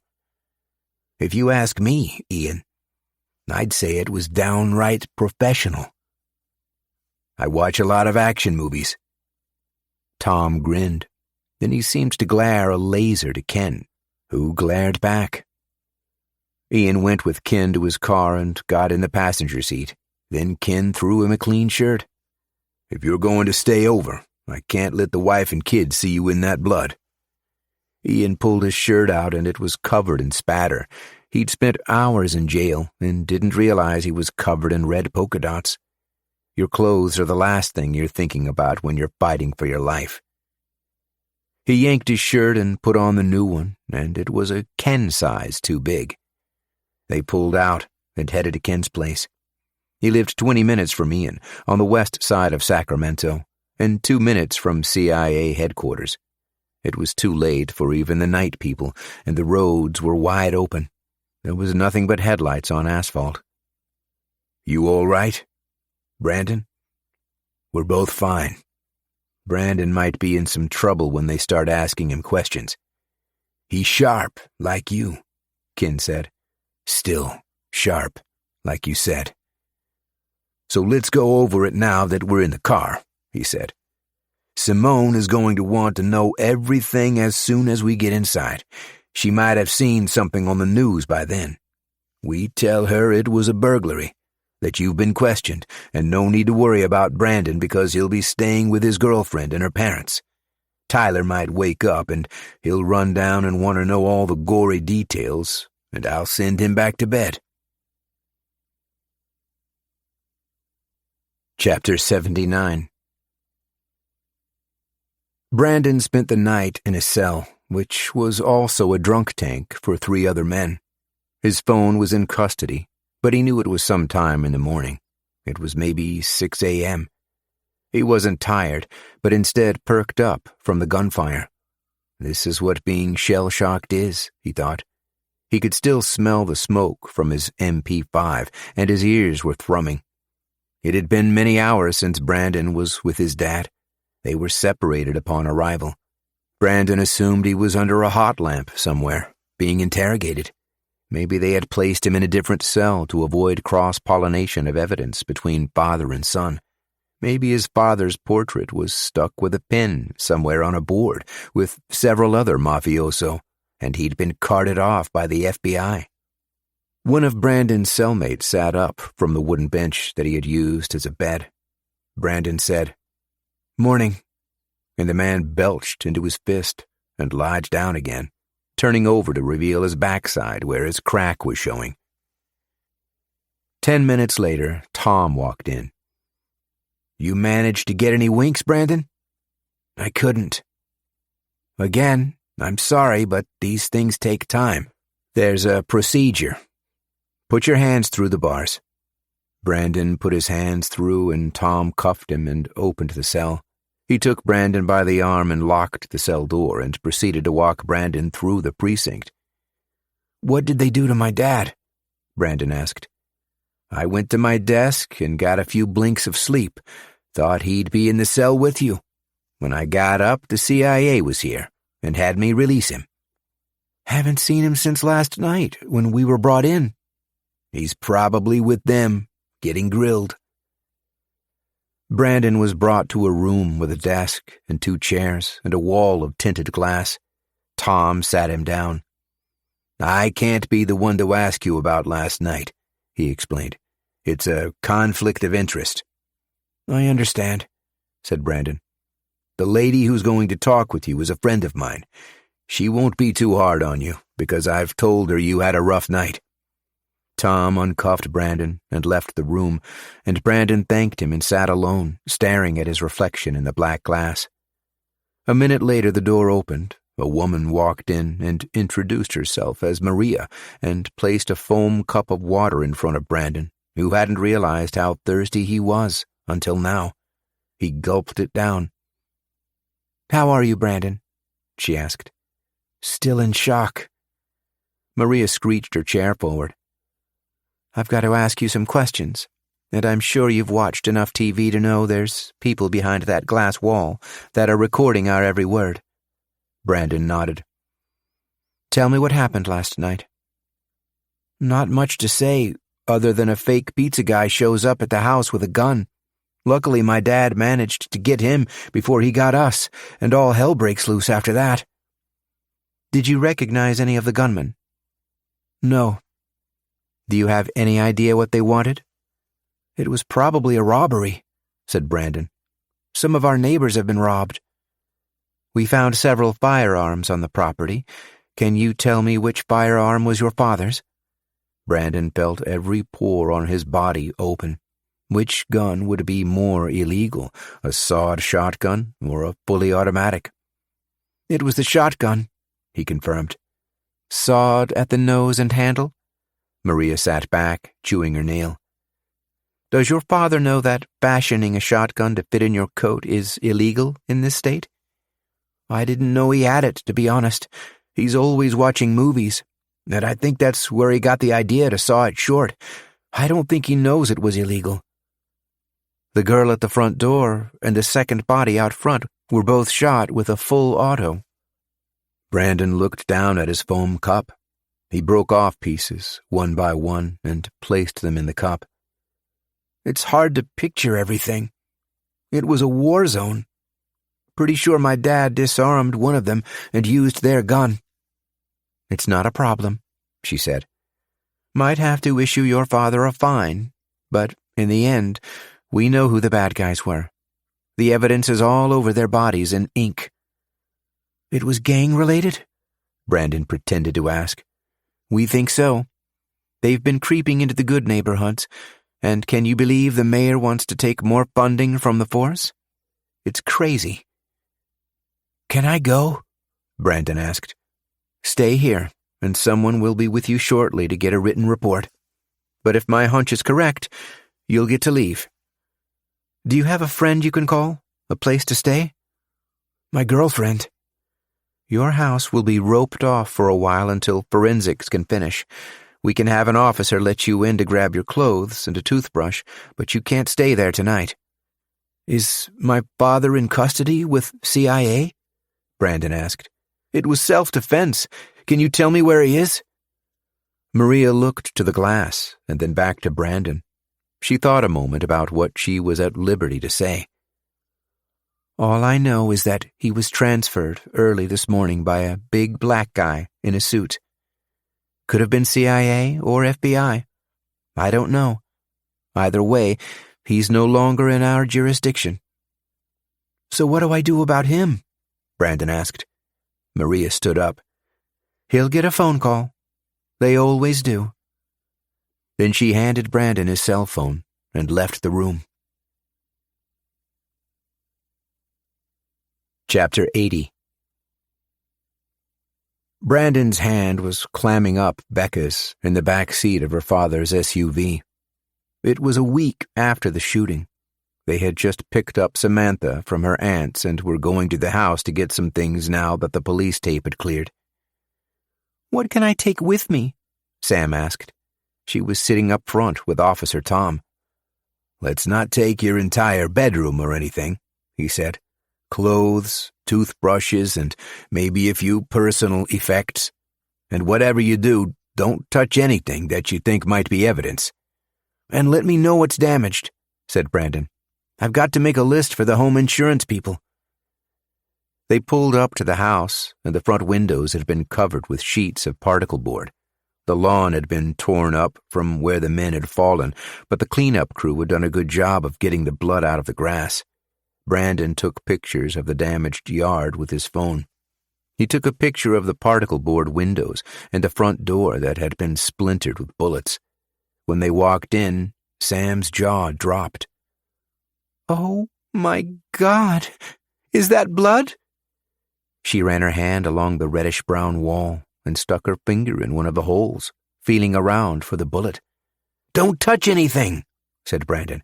"Keep your shoes on." The floor was covered in bits of wood and glass and their mom's fine china that had been left on the stairs and blown to bits by return fire. "This is my first time seeing this," said Tom, who was also in shock. Becca was silent. She clenched Brandon's hand tighter. Then Tom said he'd leave Brandon to it and said he'd be in the car if they needed him, listening to the radio. "I'm sure you don't want your dad hanging around," is what he said to Becca. But Brandon knew the real reason was so he could keep a lookout in case the gang rolled up again. Brandon held his camera phone to the bullet holes in the wall and the torn-up cabinet and sofa. "Sam, go upstairs and pack whatever it is you need, because it's worse than I thought. We might be shut out of here for another month or so with renovations." "Dad says he's picking me up, and we're going to stay someplace safe." Sam was halfway up the stairs when she turned to Brandon. "I don't know why you won't come with us. Aunt Christine is coming. It's dangerous here."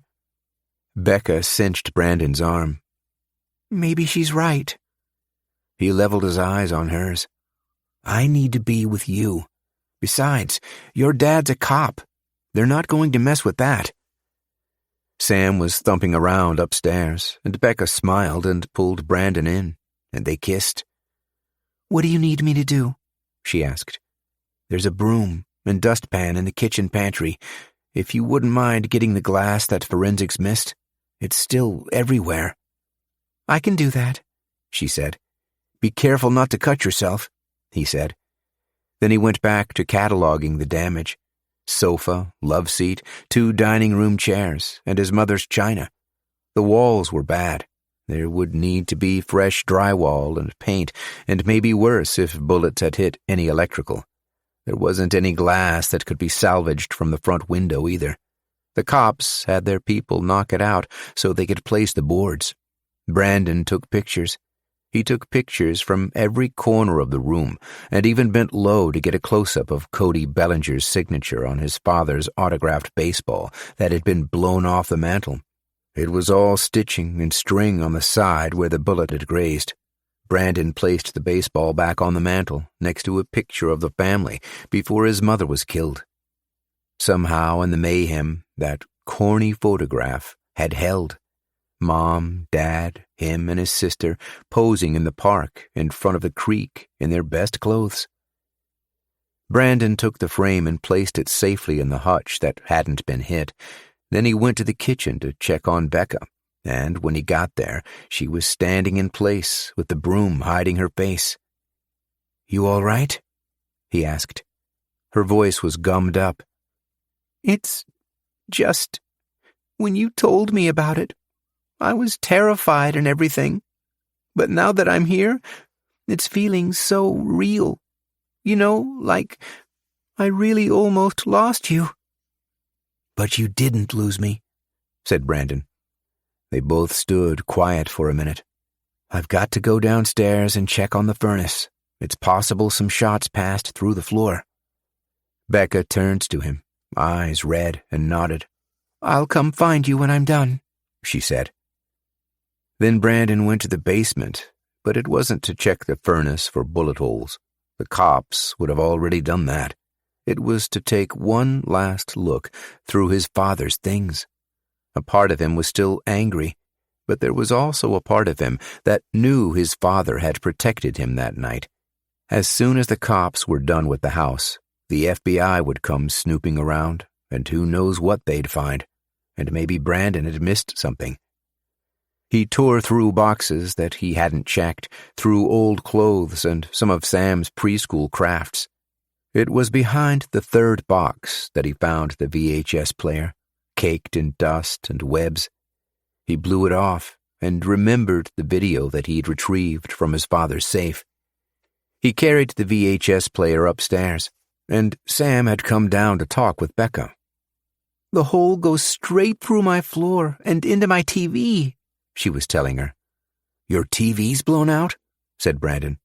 "Shot came up through my floor, narrowly missing my bed and into my TV." "Glass everywhere?" "Yeah." "Stay down here and help Becca, and I'll go upstairs and check it out. I'll take some pictures of your room while I'm up there." "We're going to ask my dad if he could take us for lunch," Becca said. "You guys go without me," said Brandon. "I want to finish up." "I'll bring you back something," she said. Then her and Sam left the house. Brandon carried the VCR to his room and screwed it into the cable jack of his flat screen. Then he pulled the cassette from his top drawer, wrapped in a shirt with his father's fake military records. It took him a second to realize he needed to be on Channel 3, and he popped the tape and hit play. On screen was a grainy home movie of his young father staring into the lens, just having hit the record button. He steps back and sits in a chair, and when the camera auto-adjusts, the room looks like a boy's nursery. His father brushes his hair to the side with his fingers and clears his throat. "Trish, if you're watching this video, it's because something happened to me. Maybe I can't come home. I could be dead. It means you figured out the puzzle I left you on the back of your locket. The passcode for the safe. You're so smart and beautiful. You're everything to me, which is why you need to know the truth. I'm not who I say I am. I never worked in imports. I'm an orphan. That part is true. But almost everything else is a lie. If there's any easy way of explaining everything, it starts long ago. Me being a troubled kid, in and out of foster homes, breaking the law, sometimes hurting people. I nearly killed a homeless man at 15, just for fun. I was going to kill him just to feel what it would be like. And someone called the cops, and I was arrested, taken to what I thought was juvenile detention. But it was a military facility. They kept me there, asked me twisted questions about life and death.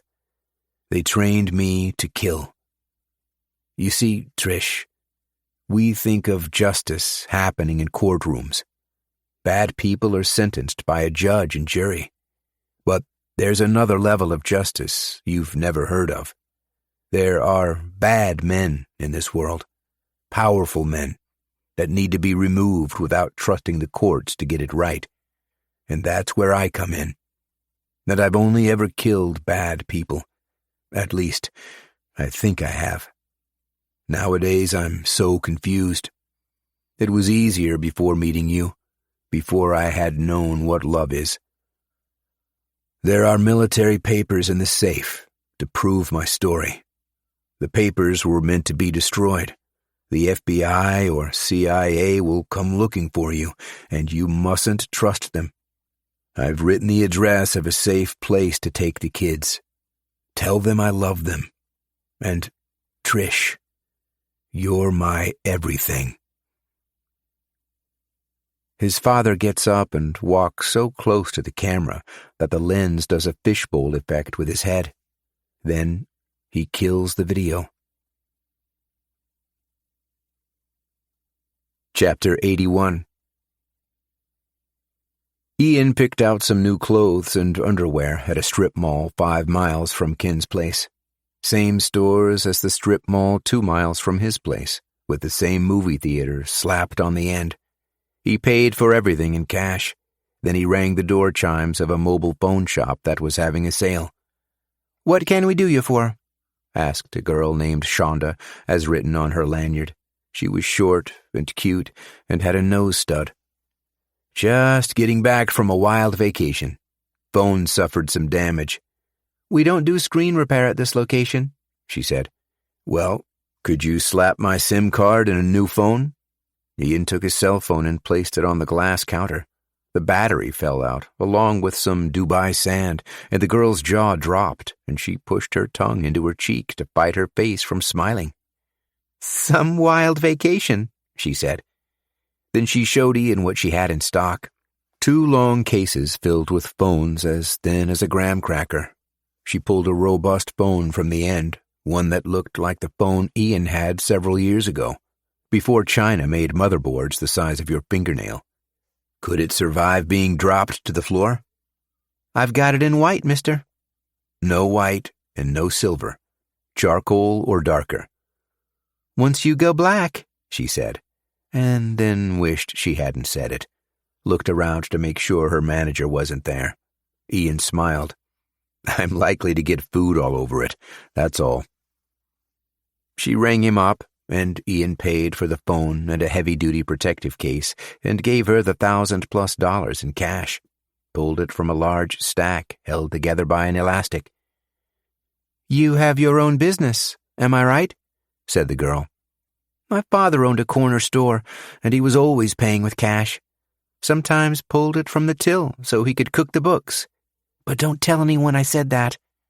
"I'm a contractor," said Ian. She offered to throw out his old phone, but Ian insisted on disposing of it himself. There was still the tracker strapped to the underside of the battery, and when the CIA rolled up, they'd find his phone, no SIM, laying in the trash outside a sandwich place. He took his bags and found Ken leaning against his car in the lot, sipping a hot drink, waiting for him. "Anywhere else you need me to take you, Ian?" "I need a car. There's not a dealership in this city who's going to clear the paperwork fast enough for you to drive it today. Not many that would let you pay for the whole thing in bills. I need to borrow yours for a while," said Ian. "Shit. When the Brazilians hit back at the gang over the sour job, they'll be coming for me. I've got to get Sam and go away for a while." Ken lifted himself from the hood and wiped a speck from the paint and thought about it. "The department isn't going to understand when I tell them I've lost my cruiser. You want me crashing at your place all summer? You've got a point. Say that I took it from you. You know they won't believe me when I tell them that." He threw Ian his keys. Ian held out $40. "For a cab home?" "No. You'll need it." Then he and Ken turned an awkward handshake into a fistlock, into a hug. "What about Brandon?" Ken asked. "With him staying at his girlfriend's place and with her dad being on the force and everything, I'll watch out for him if I can," said Ken.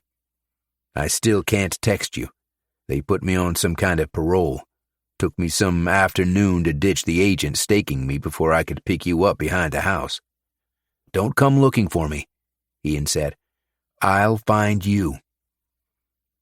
Ian placed his bags in the back and adjusted his seat, and drove off. He thumbed a message to Samantha at the first red light. "Pack as much clothes as you can. Are you still at the house? Say goodbye to your brother, because you might not see him for a while. Be there in 20. Chapter 82. Ian drove them north to Oregon. Christine up front with him and Sam sleeping sideways in the back without a seatbelt. He had purchased a cheap hitch that was filled with Christine's stuff. He had managed to book a cottage on short notice, spoke with an old guy on the phone. "Could I have it for the year?" he had asked. "The winters can get bad. Are you in some kind of trouble, mister?" "No trouble. I work from home and my research involves birds." "We have Wi-Fi," he had said. The cottage was located on the water in a gated strip of other rentals. Ian said he'd pay the man in cash when they arrived, and the man had said, "You got it, Slicker." Not making any fuss about how Ian was paying or why or if the money was counterfeit or laundered. He just trusted him without any need of a down payment. Ian drove slow because they were on a bumpy tarp of asphalt that was about to get repaved. The thudding was shaking up Christine's things. It woke Sam, and she said she needed to pee, and Ian pulled into the next pit stop off the highway and gave Sam and her aunt cash for Burger King. "Don't use your debit card," he instructed. They looked to each other as if Ian was crazy, and they took off and said they'd get Ian a burger meal and meet him back in the lot. Ian got out and stretched his legs and went into the cool, air-conditioned building, straight to the men's room. It was one of those big, shiny, big-stop johns with about a dozen urinals and just as many stalls.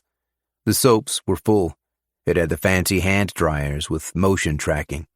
It was void of penises drawn on the walls, void of those piss-sticky tiles you get in most places.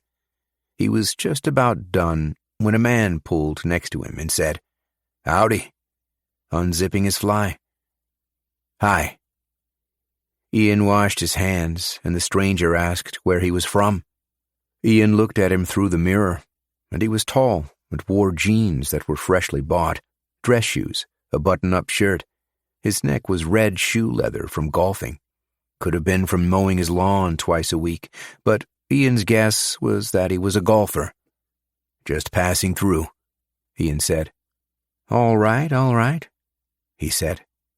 Ian dried his hands on his pants and left the washroom and scoped Sam and Christine in line for food. Then he went to the truck and unhitched the carriage. Nearly lost a finger getting it free. He drove the truck to the pump and pulled into a spot, and a silver Lincoln pulled behind him. The windows were tinted. A man got out, and it was the same guy from the restroom. He had a blinding white smile and maybe a facelift. He was either a fancy lawyer from Cali or an anchorman from the 5 o'clock news or a car salesman. "You're going on vacation?" said the stranger. "So am I. Picking up the family after this, and we're going to catch the big one."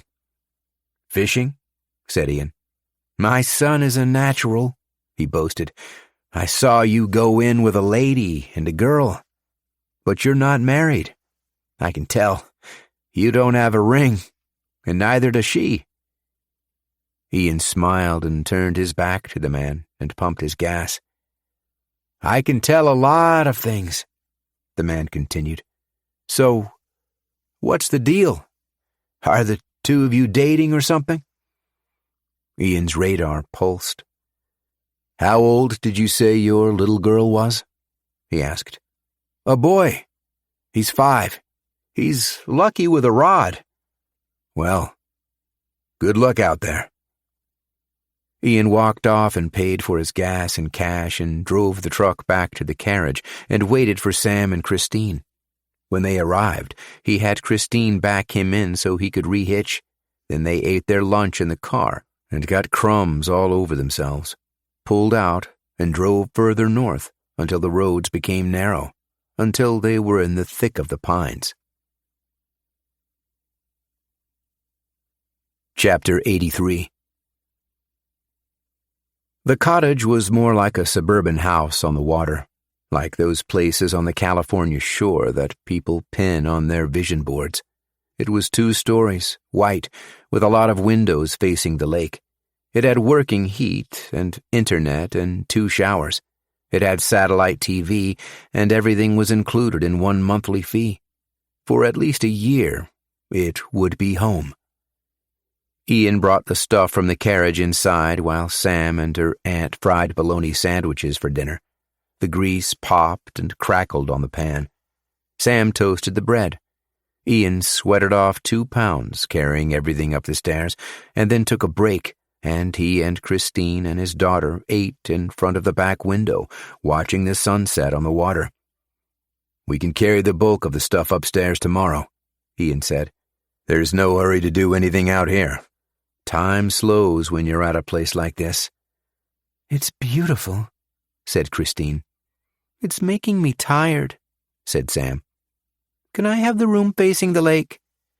Ian looked to Christine, and she shrugged and said she didn't mind, and that, also, it wasn't up to her. She agreed to sleep on the sofa until Ian confirmed there were 3 bedrooms upstairs. He helped Sam with her bags, and her room was the master suite with a king bed and a balcony covered with sheer blinds. He'd piled all the stuff in the hall, and it was as simple as moving it a few yards to her room. "Are you sure you want this bed? Because it would be hard to sleep in past noon." "I'm going to try and turn into a morning person here. It's like that fresh start you were telling me about." "A lot can change in a year," said Ian. "What about school? I'm going to be homeschooled this year?" "They have schools out here, the same as anywhere," Ian said. "It's going to be country kids, trailer park kids." "Is that so bad?" Sam smiled. "They'll probably be nicer than the kids back home." Sam unzipped her suitcase and pulled a makeup kit and placed it on the vanity. She looked at herself in the mirror and made her hair into a ponytail with her hands, and then let it flop back to her shoulders. She turned to Ian. "You know, we're not the only ones hiding from someone. Dad, it's what I've been trying to tell you. Christine has an ex-boyfriend who's a total psycho." "Psycho? Like, dangerous psycho?"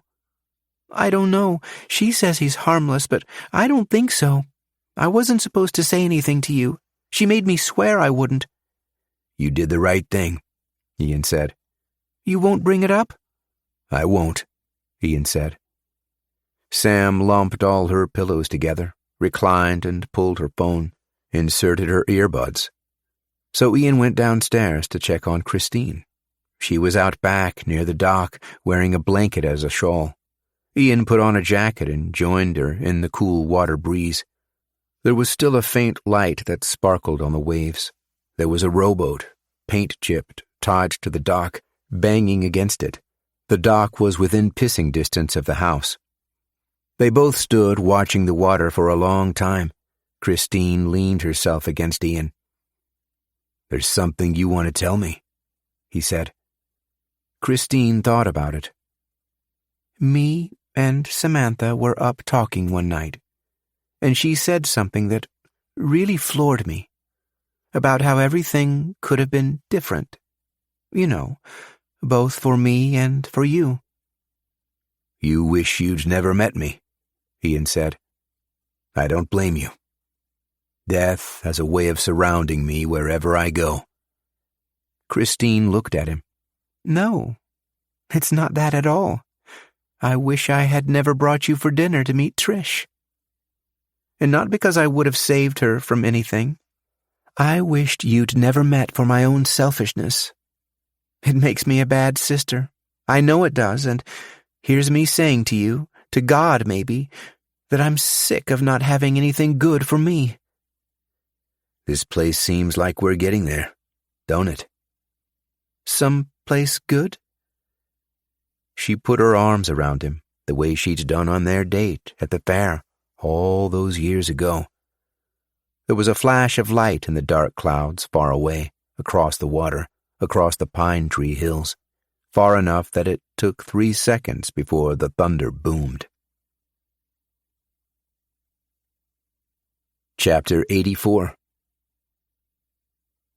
Brandon was in his best clothes in the front seat of Tom's cruiser, his shirt buttoned up all the way to the Adam's apple, and a tie. He had a 3-ring binder on his lap with blank paper. His hair was slicked back, and he was freshly shaved. What are some of the things they're going to ask me?" "It was a long time ago that I joined the force," said Tom. "Back then you'd just show up, and the chief would see if there was anything to work with. He'd size you up, ask you if you'd ever been in any kind of trouble, make sure you were a good kid, stuff like that." "It wasn't that long ago," Brandon said. "You talk about it like you rode to your interview in one of those early bicycles with the big front wheel." "All right. They probably had me fill out 1,000,000 forms, but I still don't remember any of it. All I remember is firing shots at the paper cutouts and drinking with the other recruits. It's all a blur." They rolled into the precinct, and Tom parked between two other cruisers, and they went inside. Everything was different from the night Brandon had spent there, and different than the morning after. Too early in the day for the drunk tank, he figured. The lobby was mostly quiet, just some mom scolding her teenage kid on the way out, probably caught speeding or smoking a joint, grounded for a month at least, the way she scolded him. Brandon followed Tom to the administration area, a large floor with about 50 or more desks. Cops with their feet up, talking on their phones, clicking away at their computers, until they all just stopped and turned to Brandon and kicked their chairs out. They clapped and whistled. Tom leaned into Brandon. "They all know what you did that night." A man in a suit shook Brandon's hand. He had a badge on his breast saying he was the chief. He was Tom's boss, Don. "I've got somewhere to be, but you can use my office," he said. Then he left, and everyone went back to what they were doing before Brandon and Tom had strolled in. "I'll be at my desk over there," said Tom. Brandon entered Don's office and looked around. There was a bowling trophy, which was typical. There was a picture of Don with his wife and his grown son, who was overweight with thick glasses. Brandon imagined a family dynamic opposite from him and his father. Instead, you had a dad who wanted nothing more than his son to be a cop. He tells him he's soft. He slaps him around every once in a while, thinking it will toughen him up, but the boy just gets sad and eats. It's not that he has no potential for anything. He just can't be the thing that his father wants most. Brandon knew a kid on his baseball team. Big kid, slow, borderline charity inclusion for the team. And his dad, go figure, was the most serious guy in the stands, like his kid had any hope of making the bigs. There was a cigar box on the desk, which was also typical. The door opened and Brandon turned around to face some rookie cop his age, shorter than him, Asian, built heavy on the top and with small legs, like those Olympians that do the rings. "I heard a lot about you," he said. "I've got to ask you some things. Then I'll show you around." Brandon sat, and the rookie cop sat across from him and laid his cap on the desk and took out his notes. "First, can I ask you how it felt?" he said.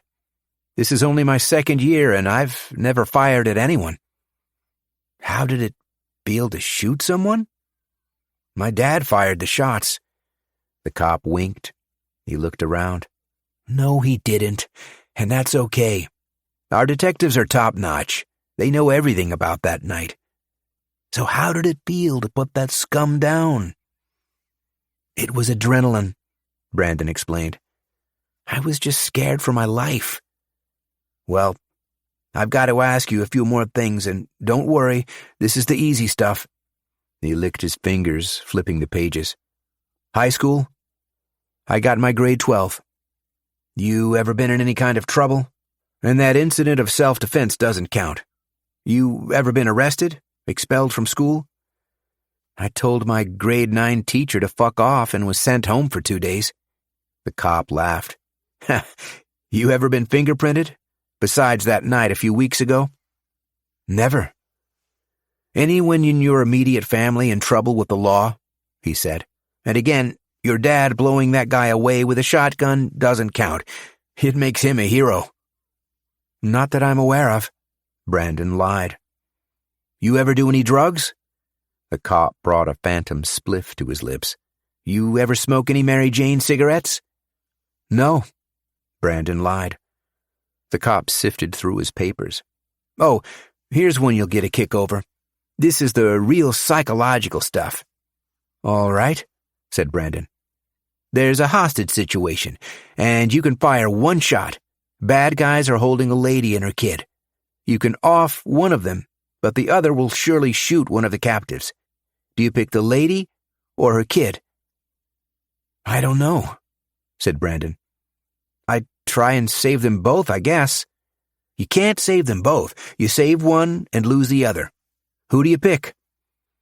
Brandon looked to the picture of the chief's lethargic son. "What do they stand to lose? How much older is the woman from her kid? How many years does she have to live?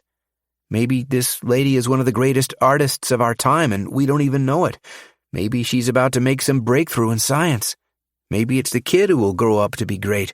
Or maybe he'll end up wasted, playing Xbox until his 35th birthday sneaks up on him. Maybe the kid's already suffering from leukemia and won't see his 10th. I need context." The rookie cop gave Brandon a long stare. "Shit, I was just goofing you. I made all that stuff up." He told Brandon to follow him, and he'd show him around. "Later, when you're doing your field training, you always pick the kid. When they pop up, from the windows, I mean. You'll score more points for saving the little kid mannequins." Chapter 85. Ian was pretty sure Sam had seen him pull money from the case before leaving the house. He pulled a little less than $4,000. The case had a little more than $100,000. He could feel her breathing behind him, but when he had turned around, she wasn't there. Just her voice a second later. "Dad, I'm going to help Christine with the dishes," from down the hall. Ian had the money bursting from an envelope. He brought the envelope to a small house near the front gates. It was a shack, really. Rotten wood and wind chimes and a chicken coop on the side, fenced off with chicken wire. He couldn't figure why the landlord wouldn't just hole up in one of those nice cottages he rented out. Ian was about to knock, but the man had seen him coming and came through the door just as Ian was at the front steps. The man had a white beard. He wore a mechanic's coveralls, stained in grease. His fingernails were black. "You're the slicker?" he said. Ian handed him the envelope, and he sat on a stool on his porch and took out the stack and began to count. He licked his greased fingers, flipping through. "It's quite the place out here," Ian said. The man shushed him and counted. He spent 5 minutes counting and stuffed the money back in the envelope and placed it in the large front pocket of his coveralls. He leaned and spat on the paint-chipped floor of his deck. "It's something out here to someone from the city," he said. "But people out here want nothing more than to go to where you're from. My daughter always called this place a dead-end town before she left, and those fancy houses on the water were built by her husband. He was a good man. He drowned out there on the lake, and she had her excuse to escape. Called it grief. But I happen to know her more than anyone. Took off south and emails me twice a year." "I never told you where I was from," Ian said. "On the phone it never came up." "You didn't need to say anything. I could tell from your voice. You're from California, probably. Don't tell me, because I don't care, and because you don't want to tell me anyways. It's your business, and I'm not one to be sticking my nose anywhere. That's why I'm okay with you handing me that big stack of money." "You get a lot of people come up here from California?" "I got a guy come up from Sacramento. He's set to unpack his things tomorrow. Big guy. Big smile." "Big Lincoln SUV?" Ian asked. "He your brother or something?" "Has a kid with him?" "No. This guy was alone. He's renting the place alone. He'd better be, because that's all he's paid for. Now you've got me sticking my nose in places, mister." "Sorry. Must have been thinking of some other guy." Ian said. He shook the man's calloused hand and walked away, walked the gravel path to the house. There were sailboats in the lake outside the house. Ian thought he heard crying inside, but when he got closer he could hear it was Sam laughing with her aunt. The back door slammed open, and Sam darted from the house, her aunt after her, with a pot full of water. Sam beeped the locks on Ken's Escalade and locked herself inside and pressed her nose and tongue, pig-faced, against the glass, taunting Christine. Her aunt flung the water against the outside of the glass, and Sam flinched backward and let out a muffled laugh from inside the car.